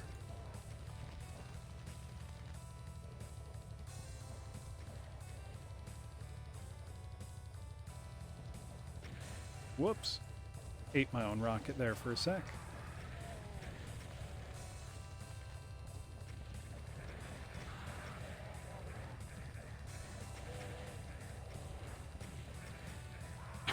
What, they didn't even charge you like Kelly Blue Book prices?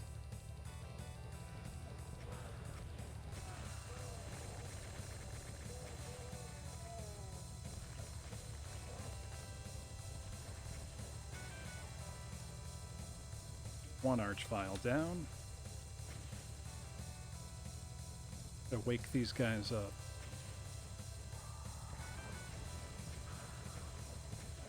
Probably should have let that archvile fight the spider, but oh well. Yeah, let's dance. Come on. Think you're tough? Think you're tough?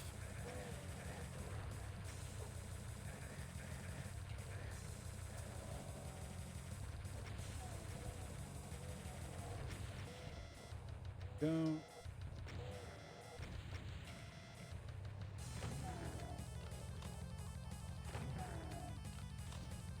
I remember being very surprised when I was talking to my dad once about his, you know, vehicle history. And he mentioned that at one point he had like a Datsun, you know, 270Z. And it's like, wait, you had that cool a car? He was like, yeah, it was fun. Like, why don't you still have that car? Come on.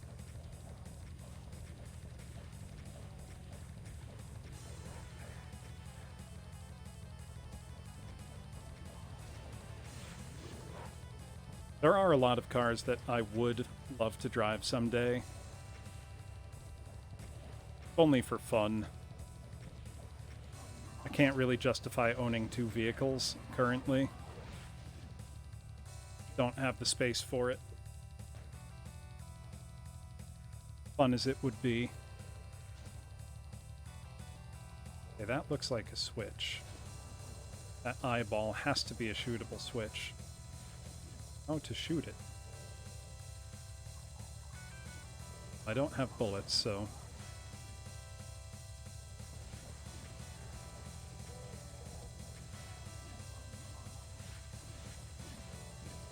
Yeah, so I've driven motorcycles just for fun before, and there's places that they are very practical, and most of the US is not such a place.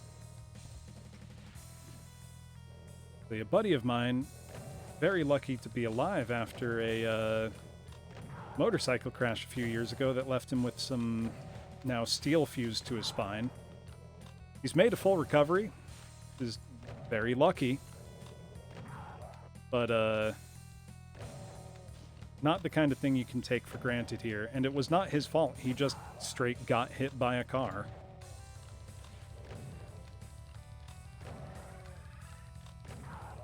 Here an archvile somewhere. There it is. Whoop! That went poorly. I don't mind driving a car at all. And truthfully, if I'm, you know, in a motorcycle in somewhere in Europe or Asia where, you know, more people ride them, and you're on, you know, narrower city streets with people not really driving that fast in any capacity, I feel pretty good on a, you know, little 125cc motorcycle or something. Feel like I'm going to pick up that soul sphere and bad things are going to happen. Let's find out. Oh, a secret. A good thing happened. What? I'm confused.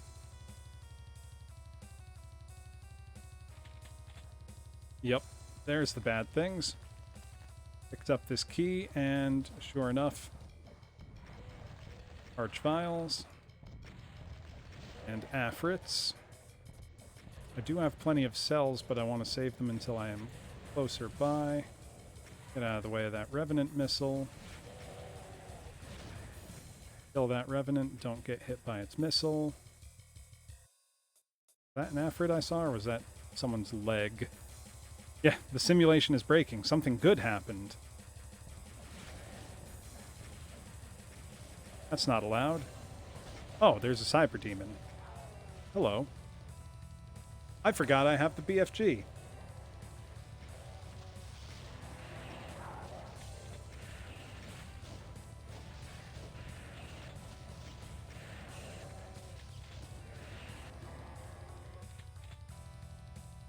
Well, I'm at perilously low health, but I'm going to save because I don't want to do that again.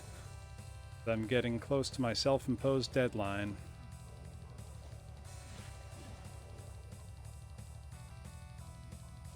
There's more health up here that I could scavenge. No.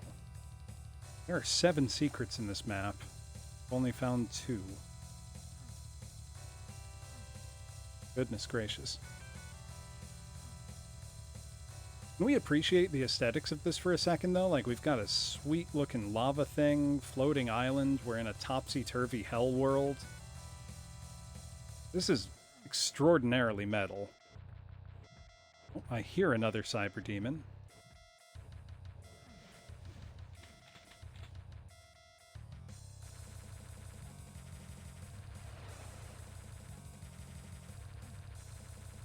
Let's see... That wasn't the way. Okay.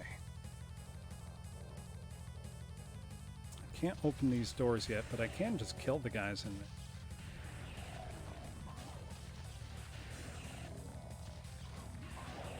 That feels like a waste of ammo. Oh well. Onwards.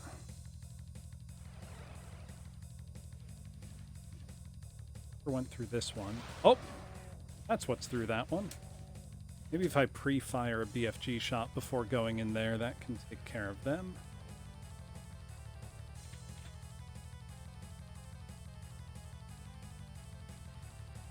Take care of those afrits now, though.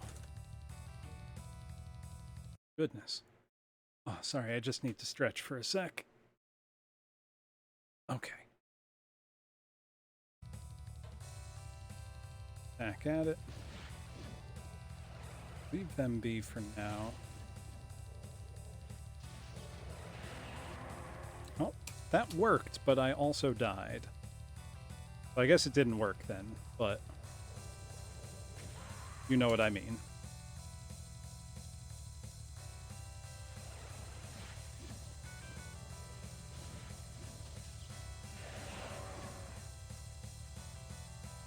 Do I have rockets? I do have some rockets.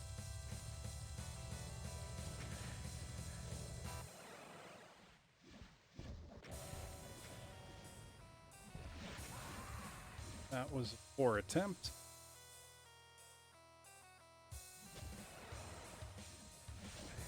Oh. Getting blindsided by those.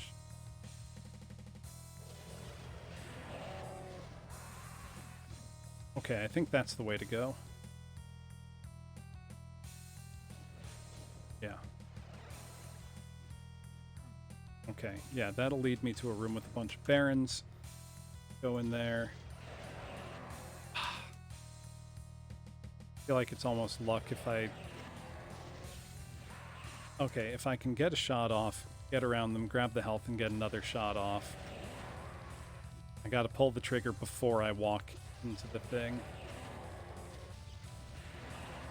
Oh, come on! I know I can do it. I don't know how I died that time. Whoops. And the floor is lava, because of course the floor is lava. We're in hell. Though not all depictions of hell are fire.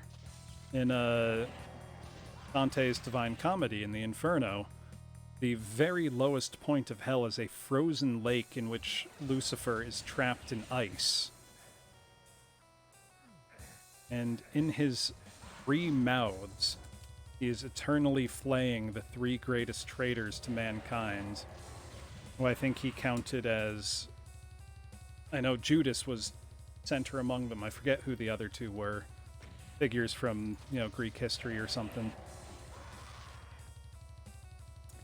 That reminds me. So who among you, class, has read any of the Commedia, the Divine Comedy? Inferno, Purgatorio, and Paradiso?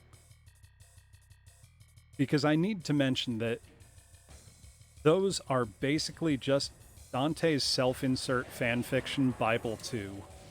Like, he just wanted to put himself in there, and he's like, and yeah, Virgil, the ancient poet, is my guide because I really like Virgil. And it's like, dude, you're just, like, self-inserting with your favorite characters. Like, today we call that fan fiction and people cringe. It is written kind of weird. It's written in a series of 3-line units, like ABA, BCB. I mean, it's a unique and interesting poetic structure, but it can be tiring to read. I'm sure it reads better in Italian than it does in English.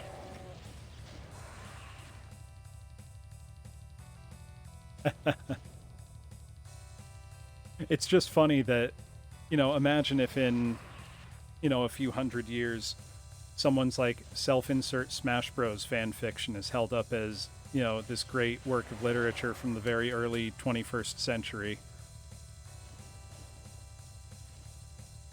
Oh, I did hear something that I think aged me 20 years when I heard it. It was a young person referring to the 1990s as the late 1900s, and I was suddenly aware of every bone in my body turning to dust.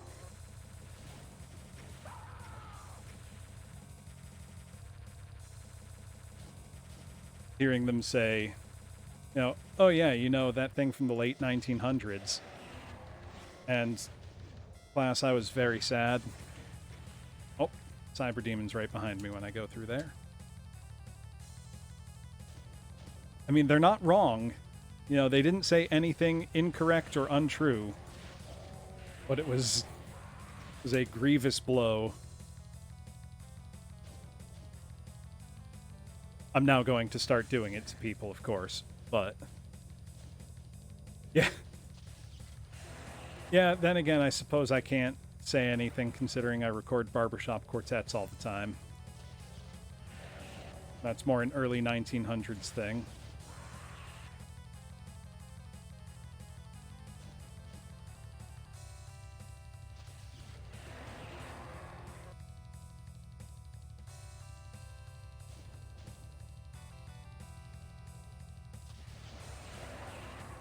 Yeah, so class, if you ever want to make someone feel very old, be like, oh, did you ever play, you know, Zelda, the Ocarina of Time? You know, that game from the late 1900s?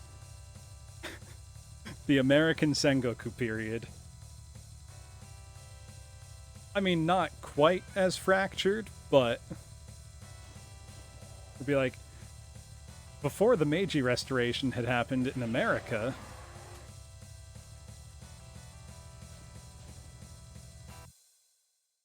warring states, though really only two functionally. You know, two alliances of states. Whoops, I forgot to hit the button.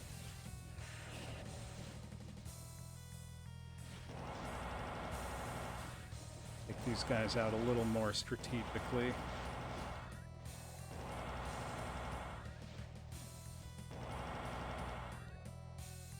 Come on.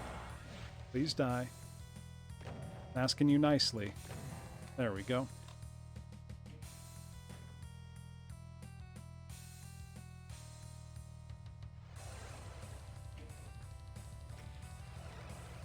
Now I can hit the button and get out of there. Oh, I see. It just warps me straight across. Wow, I feel dumb for not realizing where these teleporters went until this exact moment. Wasn't like they were hiding it. I'm just thick.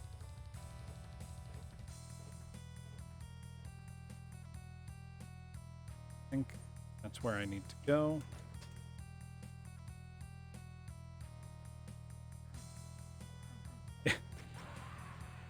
Thick-headed for sure. So I know I mentioned before the Wheel of Time books, which I enjoy. One of the main characters before, you know, he's called by fate and circumstance out on a great adventure is a shepherd, basically. You know, never really wanted to be anything more than that. So a common insult thrown at him by people who know him is that he is a wool-headed sheep herder. And because I've been listening to those books in audiobook form lately, I keep wanting to call somebody wool-headed.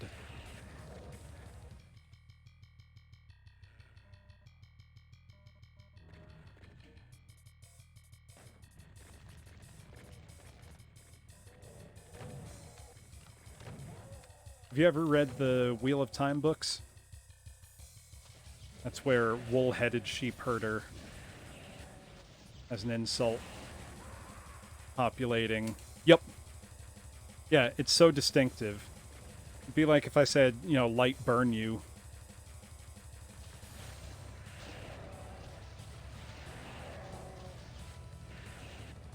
In fairness, Rand is extremely wool-headed.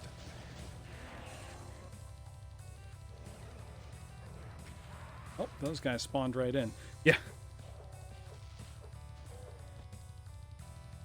I do always find it kind of endearing how both, whenever they're separate, Rand and Perrin are both thinking about how the other is much better at talking to women. Oh, Matt's great.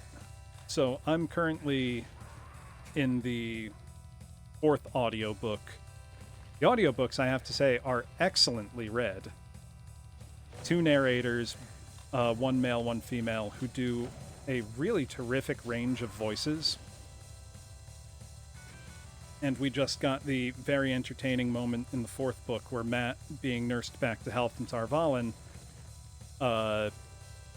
bested Gawain and Galad with a quarterstaff. And they were doing their fancy sword boy warder training.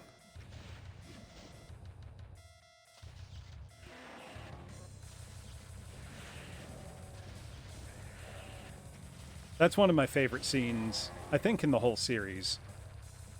Just because it's a great moment of humility, and then they bring up, who was the best, swordsman that ever lived? And who'd he lose to? A shepherd with a quarterstaff. Or a farmer. Whoops, I forgot to pick up the thing. Did other things spawn in yet? No, it's only when I pick up the key.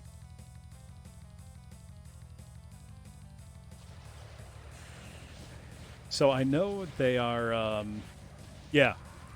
He'd spoken the old tongue a few times before, but it was to the point that one of the warders was like, "You speak the old tongue?" And he's like, "What are you talking about?" Not realizing he's speaking in it at that moment.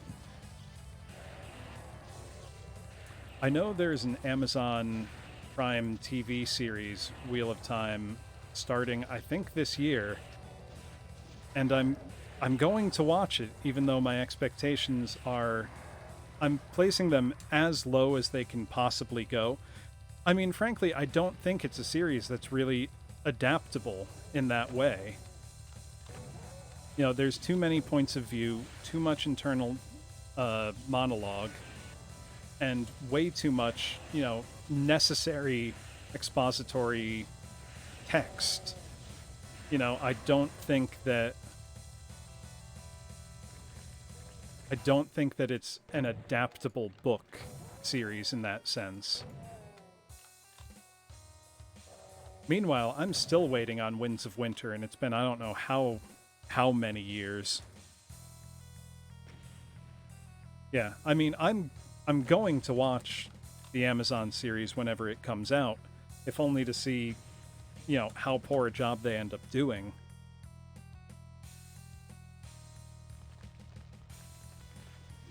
I can't imagine them adapting it well or faithfully.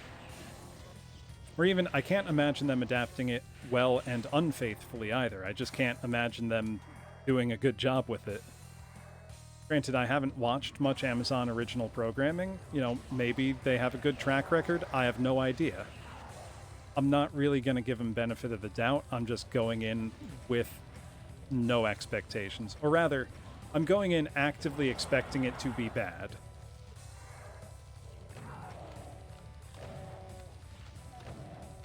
And I'll be shocked if it's anything less than a dumpster fire.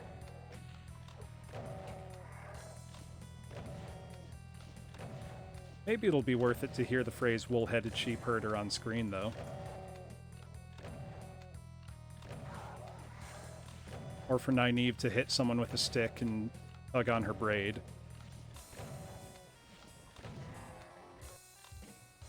I'm gonna save even though I'm very low health, just because... Show must go on.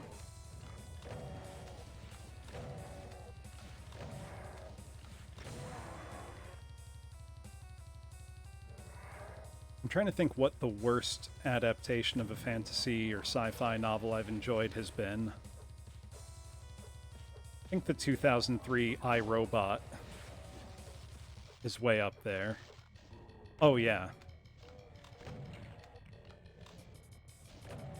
Tom, I feel like, is an easy character to get wrong.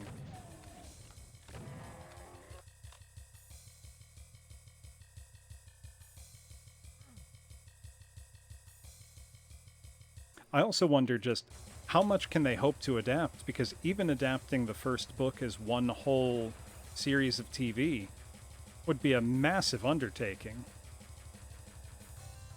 You know what I mean? Like, those are long novels to begin with.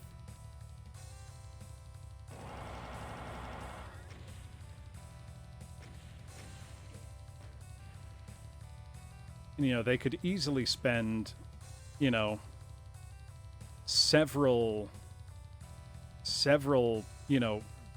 episodes worth just in the Two Rivers at the start of the series. Is this the end of the level? Okay, I beat that level. We are still not at our deadline yet.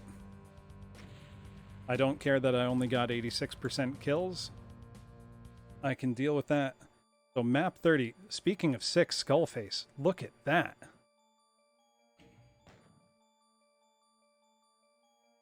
So, class, map 30 in most Doom games is what's called an Icon of Sin map. So the Icon of Sin was the boss of Doom 2, and it's a, big goat head thing that has inside it a dummy decal of John Romero's head, and you have to kill it with splash damage from rockets, and then the whole thing explodes. Typically, it's there spitting out monster spawners, so it'll be generating enemies for you to fight the whole time. Now, says there's only 22 monsters. Oh, check that out. We've got a logo. Bloodstain, Megawatt by Pavel Pipich Kirchnik. I can't pronounce Czech. Don't know how to say that. That's pretty cool, though. Oh, I'm dying, apparently. I fell off. Oh, that'll count as a death. But basically, the thing will spawn monsters until you kill it, so Icon of Sin maps very, very rapidly become extremely crowded. So typically you have to figure out whatever the gimmick is, and then rush to, blow the thing up. This is pretty cool. Got a Megasphere. Okay, and all the enemies are going to be Archviles, aren't they? Like we've got switches to hit. Okay. Now we know what to expect. Let's go get to it.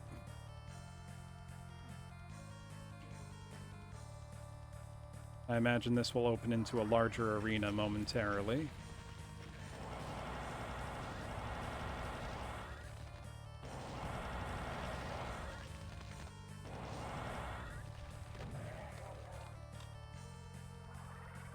Got to keep out of line of sight of these jerks. Otherwise that happens. Definitely going to need more resources. Hey, resources. Probably don't want to wake too many up at the same time, because then this will happen.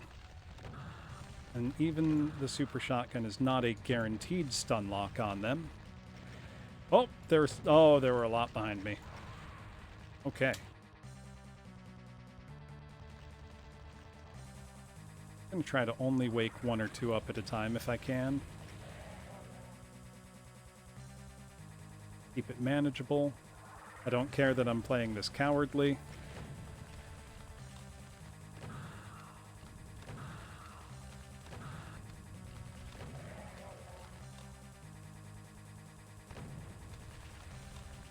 Oh, when did you get there, buddy? Ooh, that was luck.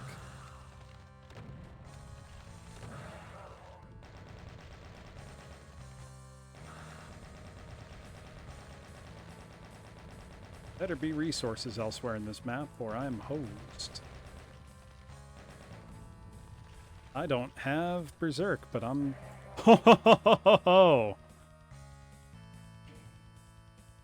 No Berserk. Punched an Archvile to death. What's up?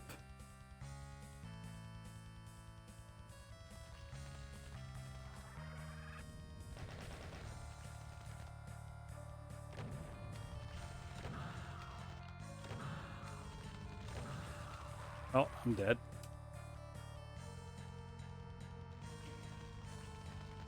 Let's get more aggressive here. I feel like aggressive play will do me better than conservative.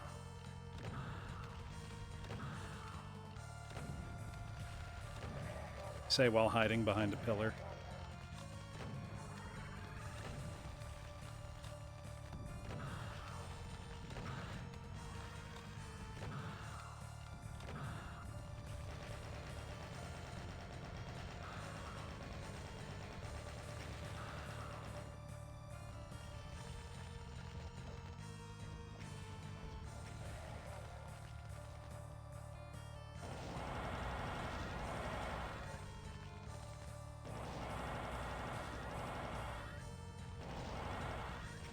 Oh, where was he?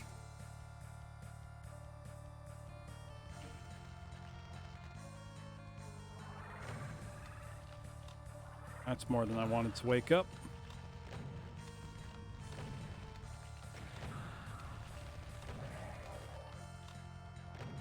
Archviles have the lowest stun chance in the game, apart from Cyber Demons, at I think 3%. So even with something like the Super Shotgun and its many, many pellets, it's never a given that you're going to be able to stun lock one. You're rolling the dice.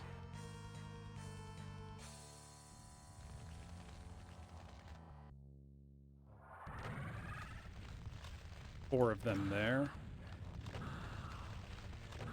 That's me dead. Incredibly not yet. Now I'm dead. They cannot revive other Archviles, mercifully. If they could, they would be unspeakably broken. They also cannot revive Cyber Demons, Spider Masterminds, but everything else is fair game. Pain Elementals they can't bring back as well, because those explode into nothingness. They don't leave a corpse behind.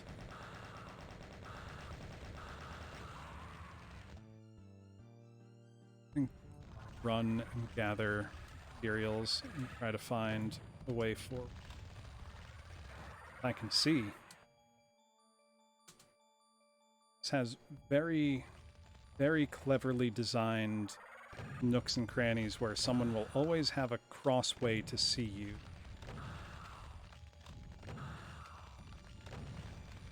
That.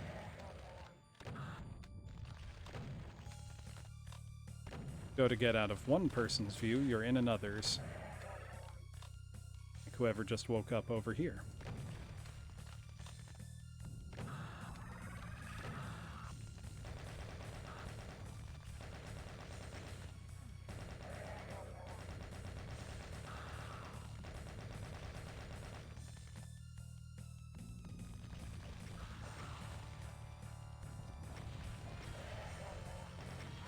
Oh. Okay, I don't have enough resources to fight it out, so I think I need to run. The question is how?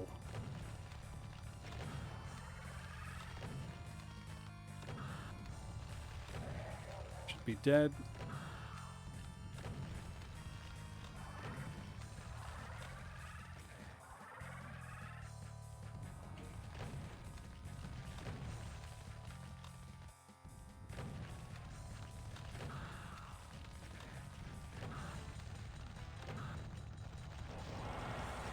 Oh.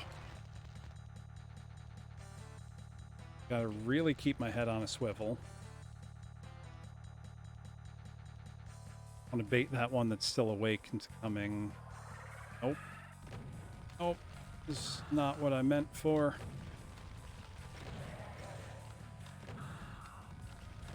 Typically 4 super shotgun blasts at close range take an Archvile out.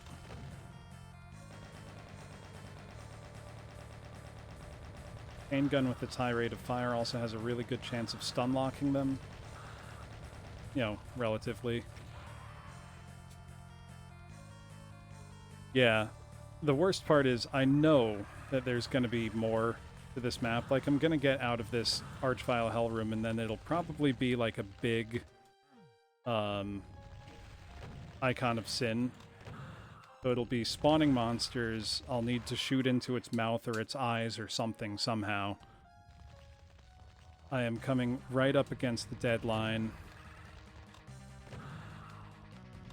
I may just have to bite the bullet and take my punishment. But we will get to see the end. And I feel pretty good that I got all the way to the last map without needing to resort to any tricks or anything.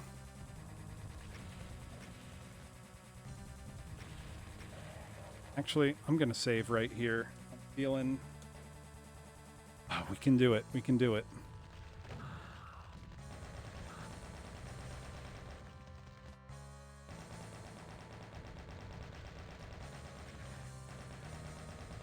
I guarantee you, if I look up the speedrun of this map, it's going to be like 2 minutes or something insane. Icon of Sin maps tend to be very short, kind of by their nature, because all you need to do to clear one is blow up the big boss at the end, who is, you know, a stationary target. You just got to figure out how to get to the target. And then generally, once you know how to do that, like in Doom 2 at the very end, you know, you're riding an elevator up and you're timing your rocket at just the right time.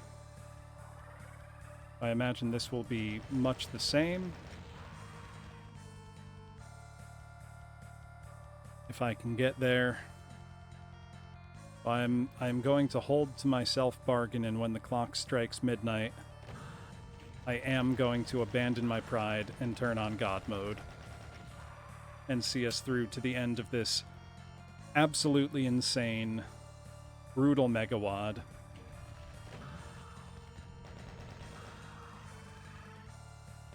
Because at this point, I just want to see the end screen.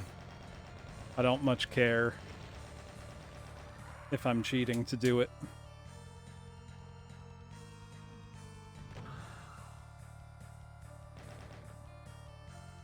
I've certainly sharpened my Doom skills to a higher degree than I knew possible prior to starting this all as, you know, pistol start. Single segment, I feel like I wouldn't have had such a hard time on these maps. Single segment meaning you're allowed to carry over whatever you had from the prior map. It's a much more forgiving style of play.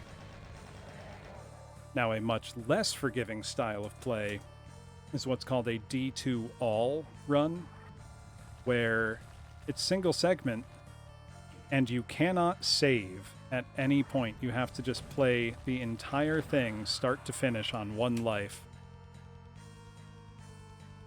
Yeah, one map a day, that would actually, I think, be a very reasonable challenge. And it would still take hours for some of these maps, as clearly you've seen it does.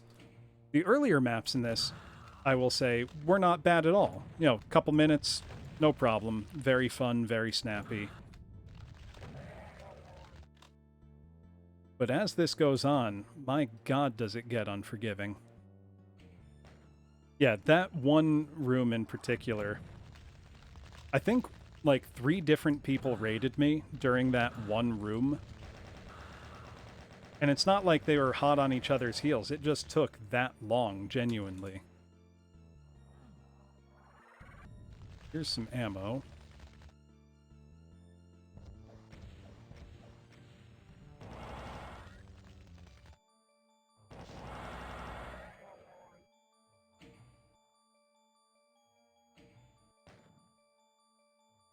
Yeah, that might be the single least fun room in any Doom Megawatt I've played. And that's saying something. Oh, crap, those ones can see me too. More ammo is not only always good, in this case, more ammo is the difference between a chance and nothing. Just oblivion. Got that one woken up. Very much like him to... Oh. I was too slow to react. A few hundred rounds, good lord.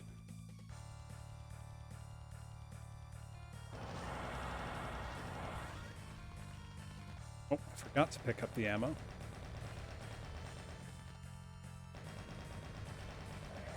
How's that song go? Praise the Lord and pass the ammunition. Chicks.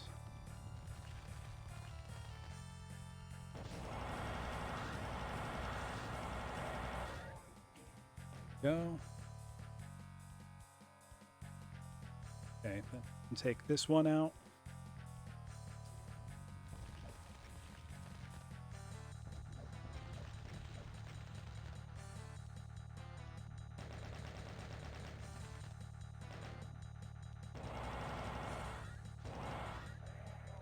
There we go.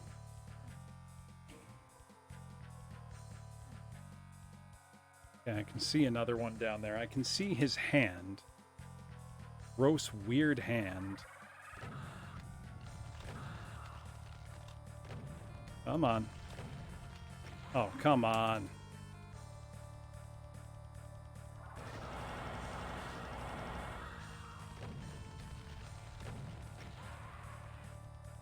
I know we've just ticked past midnight. I'm not willing to give up yet. I'm so close. I'm so close. Maybe in the next room I'll be willing to give up. We'll see.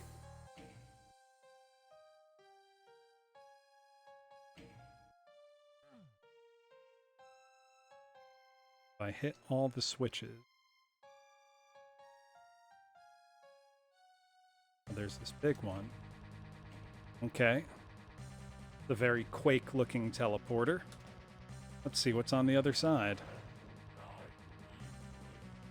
Yep, that's the icon of sin down there. I'm gonna need rockets, because you need rockets to kill it. Gonna leave that until I need it. And monsters are spawning in left and right. How do I get a vantage point to kill it? Okay. See what looks like. Okay, looks like I need to find 3 teleporters and keys. And then I will presumably be able to go up. That's true. Bloom in the morning will have strong words for me. That's his problem.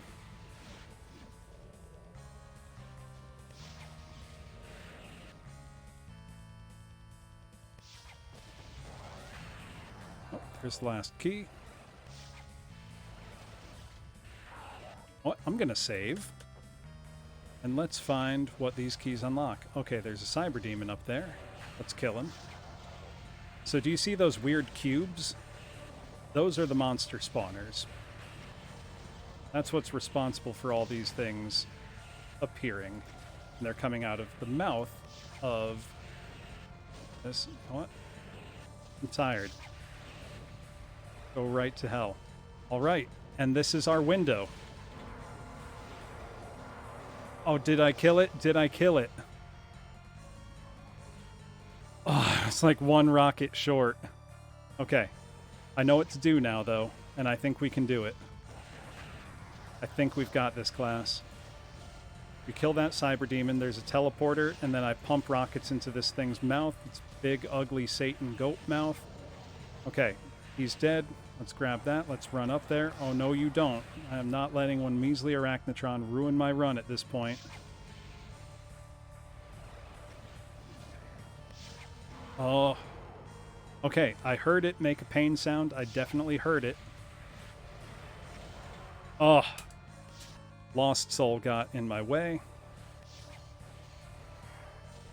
I probably should have saved after killing the cyber demon, huh? I got too excited, class.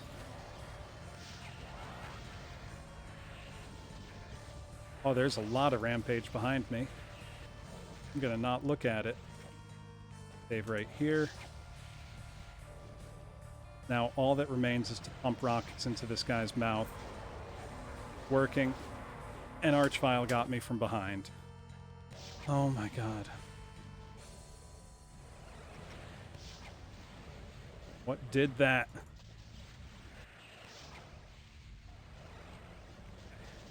Oh, please tell me there's a health pickup somewhere. Just try again. We are so close. We are so close. I can taste this.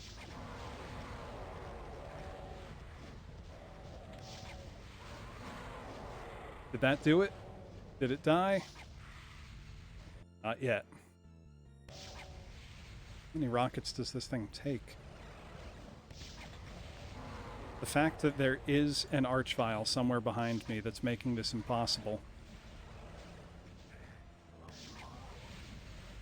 Gotta get there.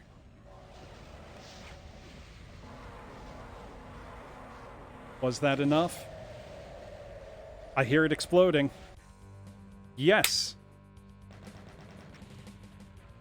That is the end of Bloodstain, class.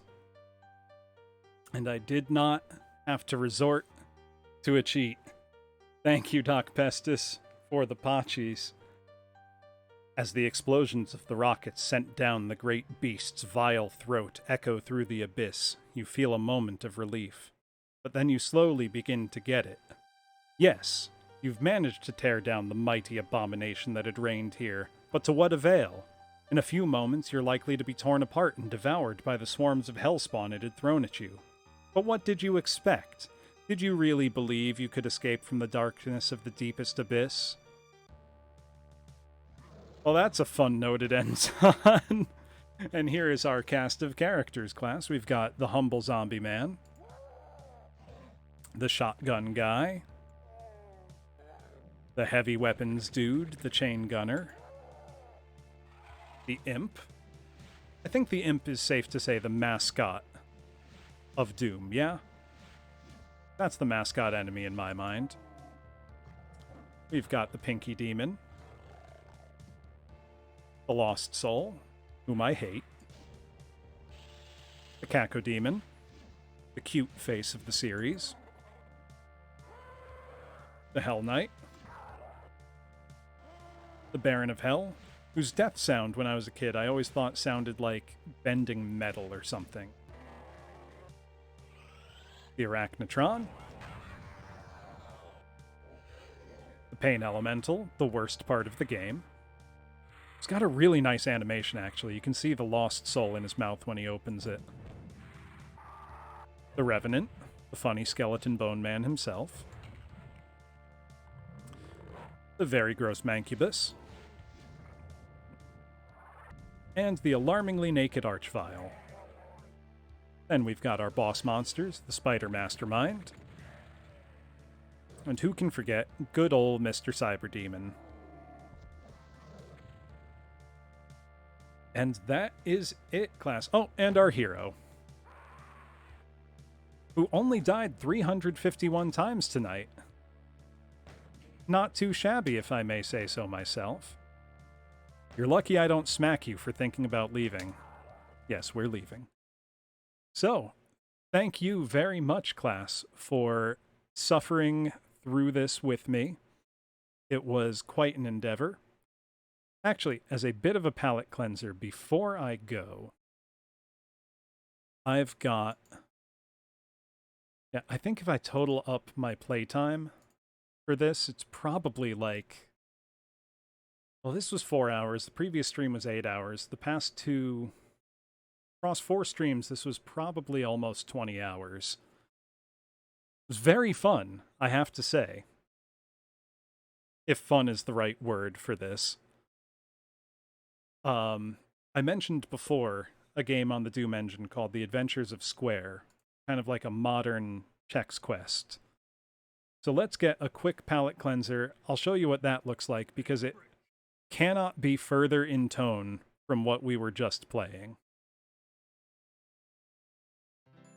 And I mean like... So not actual Chex Quest, though I could load that up. This is The Adventures of Square.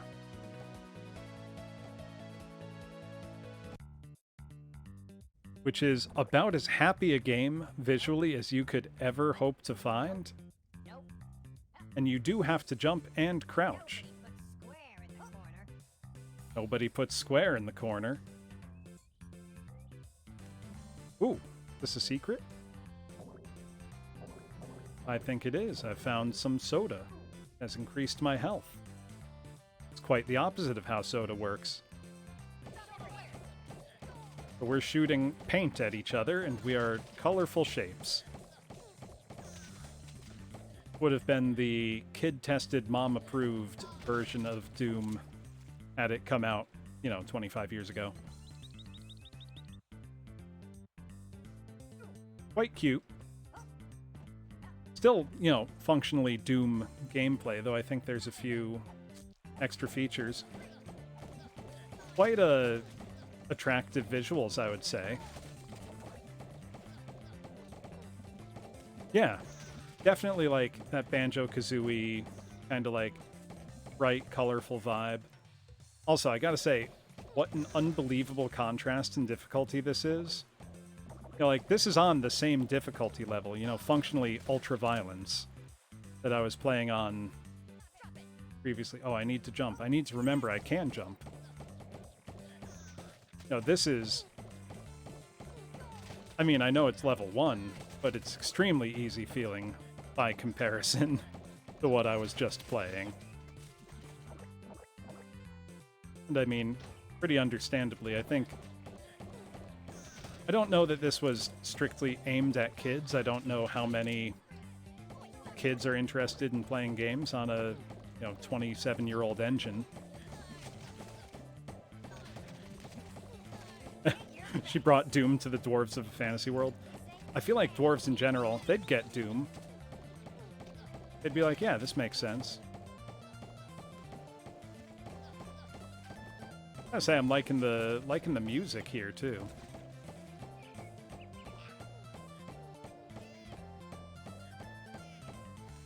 There we go. Ooh, I'm dual wielding now. That's awesome. And they got cute little voices. They're telling me to get out of their face. They got 90s tude. This is great. So class, don't play Bloodstain for Doom 2. Play The Adventures of Square. Doesn't even require you to have Doom. Just have GZ Doom installed or some other source port. Download this. It's free. I think this came out like 2 or 3 years ago. Like, this is pretty recent. No, definitely a modern game. Got Truck-Cooned, reincarnated in a world with magic. Video game localizer, isekai. Reminds me of like Restaurant to Another World.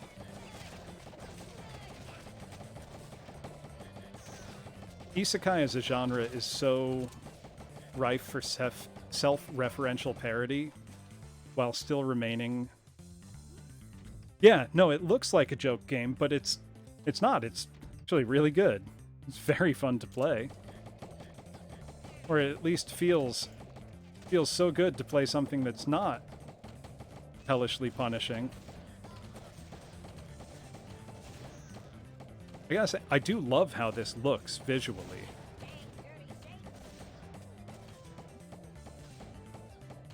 And I feel like, had this come out, in like 1995, this would probably be a fondly remembered classic. I mean, look at it. It looks great.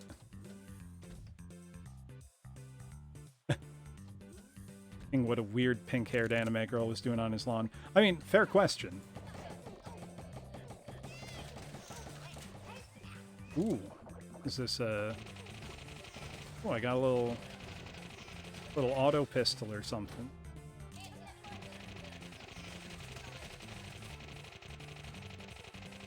Oh, this is very charming.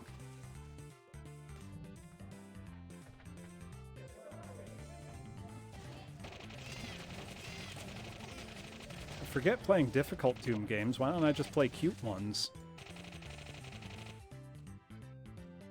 Ah, hello, Paul. Thank you for the raid. So, to those who have just joined the raid, you have come at an interesting time, providing service with a smile. Thank you, Paul. Thank you, everyone. Welcome to class. So, we have succeeded in our goal tonight. I have finally beaten Bloodstain, which was a Doom 2 Megawad of extraordinary difficulty. And I am now decompressing with a game still on the Doom engine that is extraordinarily cartoony and cute and easy. Thank you for the raid, Paul. Those who don't know Paul, let me shout you out real quick. He is incredible at rhythm games. Especially any, Beatmania derivative. He also plays piano wonderfully. Thank you very much. What had you been playing before this?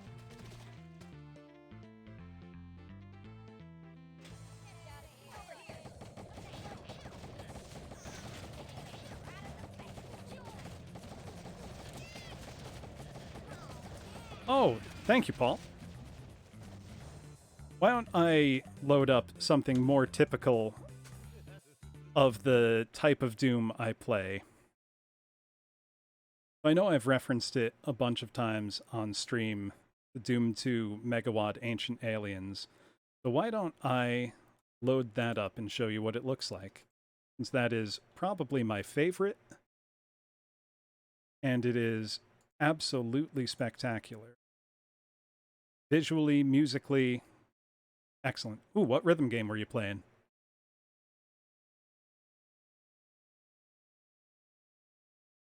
And thank you so much. I'm glad you enjoyed the Loch Lomond recording. That was very fun to do, and it's very satisfying hearing it come together in real time, essentially. Okay. So, for those wondering, Doom is essentially a genre of game unto itself now. The fan community has been making custom content for Doom 2 since 1994. This game here, Ancient Aliens, actually came out on the same exact day as Doom 2016. And while it's free, for my money, this is better than Doom 2016. Because first, just look at this. Gorgeous skybox. You know, nice earthy textures.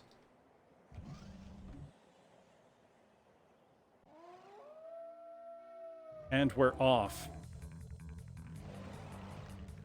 Just like that, there's a cyber demon in map 1. Things start off serious. Got a berserk and it's time to rip and tear. And not catch a stray cyber demon rocket. Like that. Let's see. Pretty sure there's a shotgun around here somewhere. If not, that's fine. We've got our fists. Yeah. Like, the visual quality of this is just astonishing. And the gameplay is like Doom on ultra steroids. You know, it's incredibly high octane, high thrill Doom. I'm gonna punch this Revenant out so that I can get out and get room to use the rocket launcher we just got. You know, no time to stop and think here. But, I mean, just look at this. So if you ever wonder why I play so much Doom, this is why. It's because you've got this, you know, unbelievable variety of games, and all of the music in this is just fantastic. I hope you can hear it. Whoop! Catching a stray cyber demon rocket, that's no good. Now I'm pretty sure that this cyber demon can be telefragged, which means you teleport and land on him, and that kills him instantly. Like that.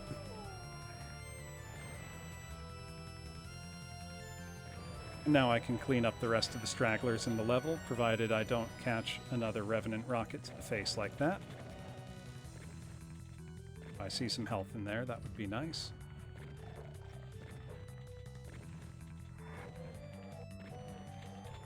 This is also so much less punishing than Hellbound, which I had been playing.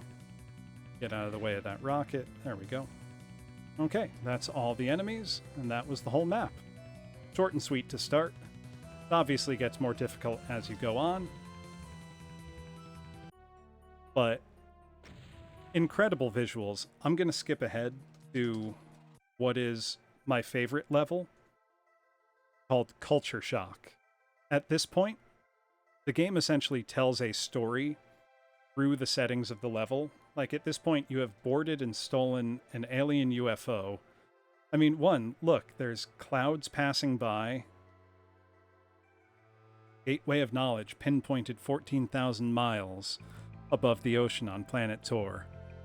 Yeah, no, this is absolutely fucking dope. If I've hit a button, we're going down to the Portal of Knowledge. So we're now going down onto an alien world for the first time. Gonna grab the shotgun and get to it. And the music on this level deserves special commendation. It's gorgeous. And there's something really nice about knowing that, you know, for Doom, people are still writing new MIDI music. I think, Paul, you'd appreciate this because it's, you know, just beautiful, beautiful stuff. You don't really think of Doom, you know, you think kind of, you know, maybe more heavy metal. But, yeah, awe is the right emotion to feel because this is, I mean, this is the pinnacle of Doom as far as I'm concerned. This same author who's done this has done other megawads that are pretty much just as good. Like, he doesn't miss. But this one is special feeling, I think. Yeah. Like I said, Woozle, this came out on the same day. I mean, look at that texture there, that face and the, you know, pillar holding it aloft. This came out on the same day as Doom 2016, and honestly, like, Doom 2016 was incredible, and one of my games of the year for that year. But give me this. Like, also, we have a redrawn Mancubus there. Spectres. Oh, I didn't pick up a Berserk. I'm not going to punch them. That'd be wasteful. I am going to make a quick save, though.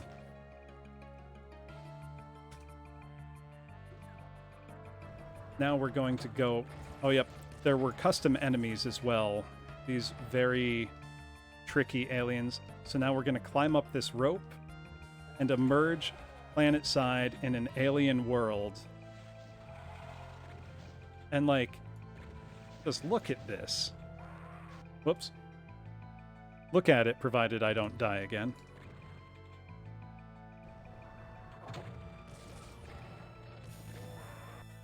It is not easy, I will say. But, I mean, we're going to go further up through the cloud. Whoops. Bad. There we go. Up through the clouds and into an alien world. And it just feels incredible. Whoops. It's not easy. You want to actually successfully get to the planet because once you're there, it's... I also just can't say enough good things about the music. It sets up this incredible feeling of discovery and adventure. Save, though. Just a spectacle. It also manages to integrate custom enemies into Doom without it detracting from the experience, which is a very fine balancing act when you're, you know, working within such a well-established gameplay formula as Doom. I mean, look at this, a bell tower. Oops. Fell down. Climb back up the rope, climb up the ladder. So just the verticality.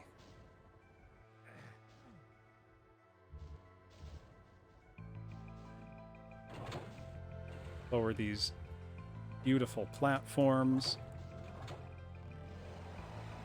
Alien teleporter. Let's disturb this archvile who's watching TV or something.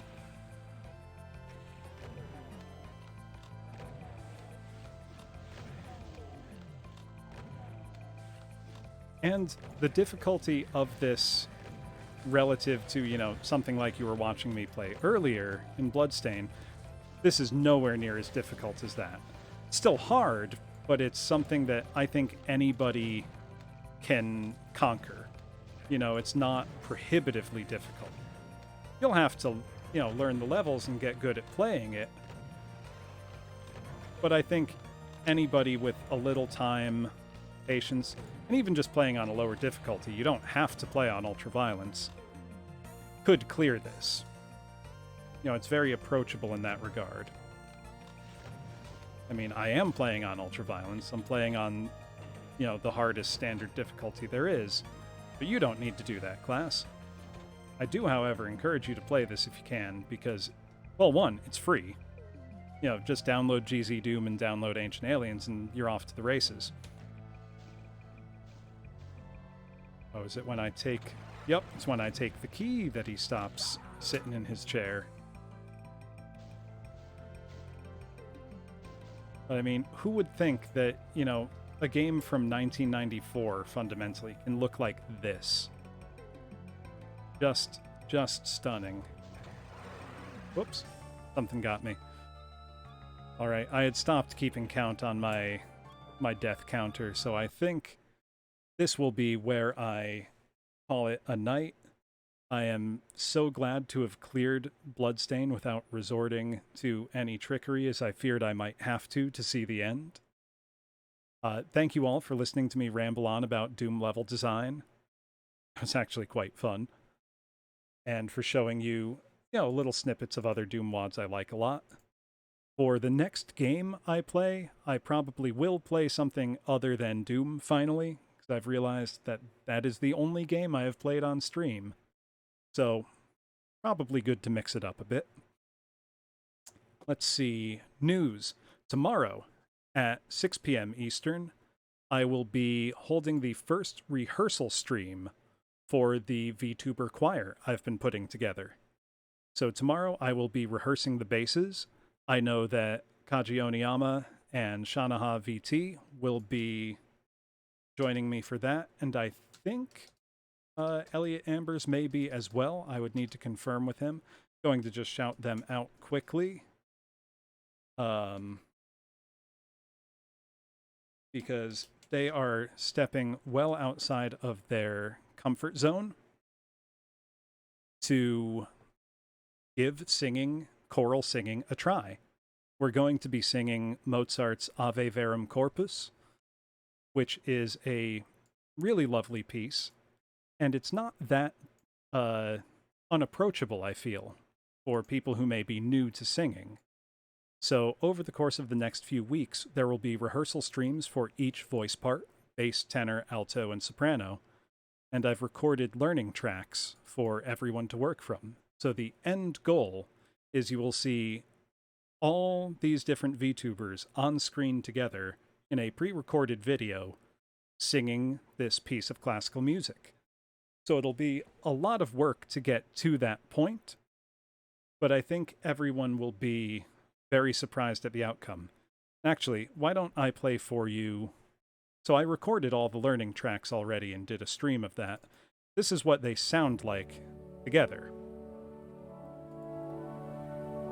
So basically imagine this, but with more than just my voice.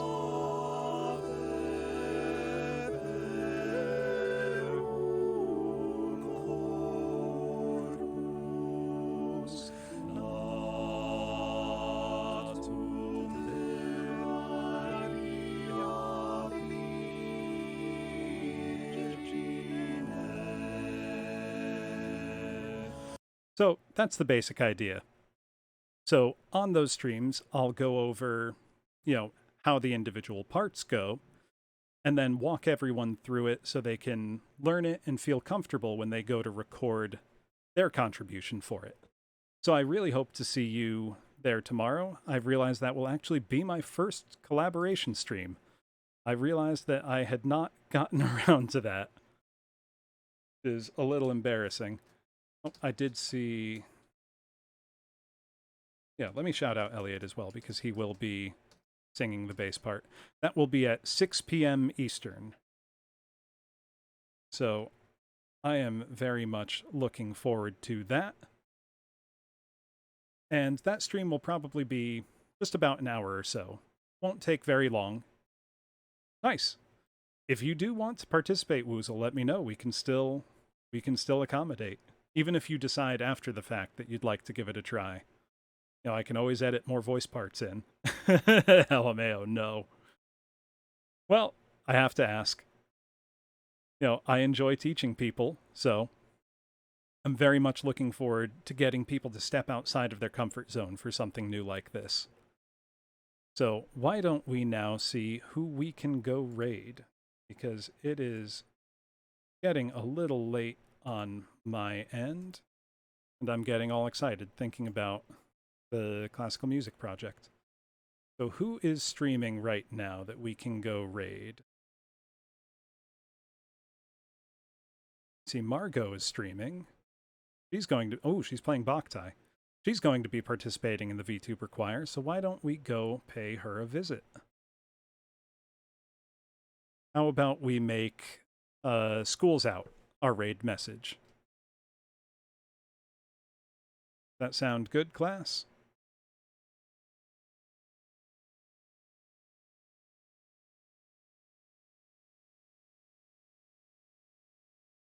Oh, what's our emojis? Oh, I forgot. I have emojis now. I have emotes. I keep forgetting I have those now. And they're quite fun. You don't have to use mine. Yeah, why don't you do the... Whoops. That's not the one I thought it was. Right? We've got a Doom Guy one, we've got a reading one, and a singing one. I do have more, I just need to... Singing and School's Out. Woozle's got it. Absolutely perfect. So that will be the raid message, everybody. I think I will need to edit, like, dark mode or something for those.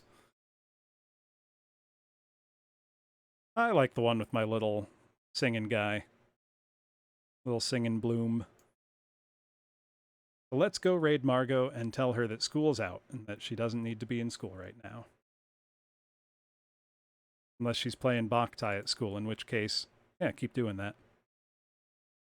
I don't know if any of you played Boktai, but it was a very cool Game Boy Advance game that required the sun to work. So let us get ready. We've got our raid message. Thank you again, Paul, for the raid. Greatly appreciated, even if you came in right at the end. That's my fault, not yours. Let's go.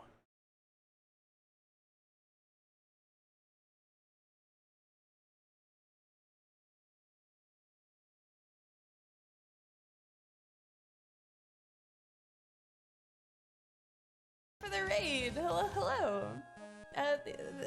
Thank you for the raid. I appreciate it. How's your stream, Professor Bloom? It's good to see you. You were playing Doom, right? Did I just embarrass myself? You were playing Doom, right? Say yes. Thank you, Atropa, everyone, for the follow. Thank you. Hello, Raiders. I am Akiyaji Margo. I play retro games, and sometimes I draw. Right now I'm playing Boktai, The Sun is in Your Hand. I'm having a lot of fun with it. I'm having so much fun with it right now, I'm doing a bunch of extra stuff that you don't need to do because I'm insane. I managed to clear a super hard set of maps with only about 1,500 accumulative deaths. That's pretty good. I'm not, I've always been scared to play the Doom games because I'm not very good at pow shooty games, so I'm happy that you were able to prevail and meet your goal. Persistence is key, after all. Interesting, Nickel.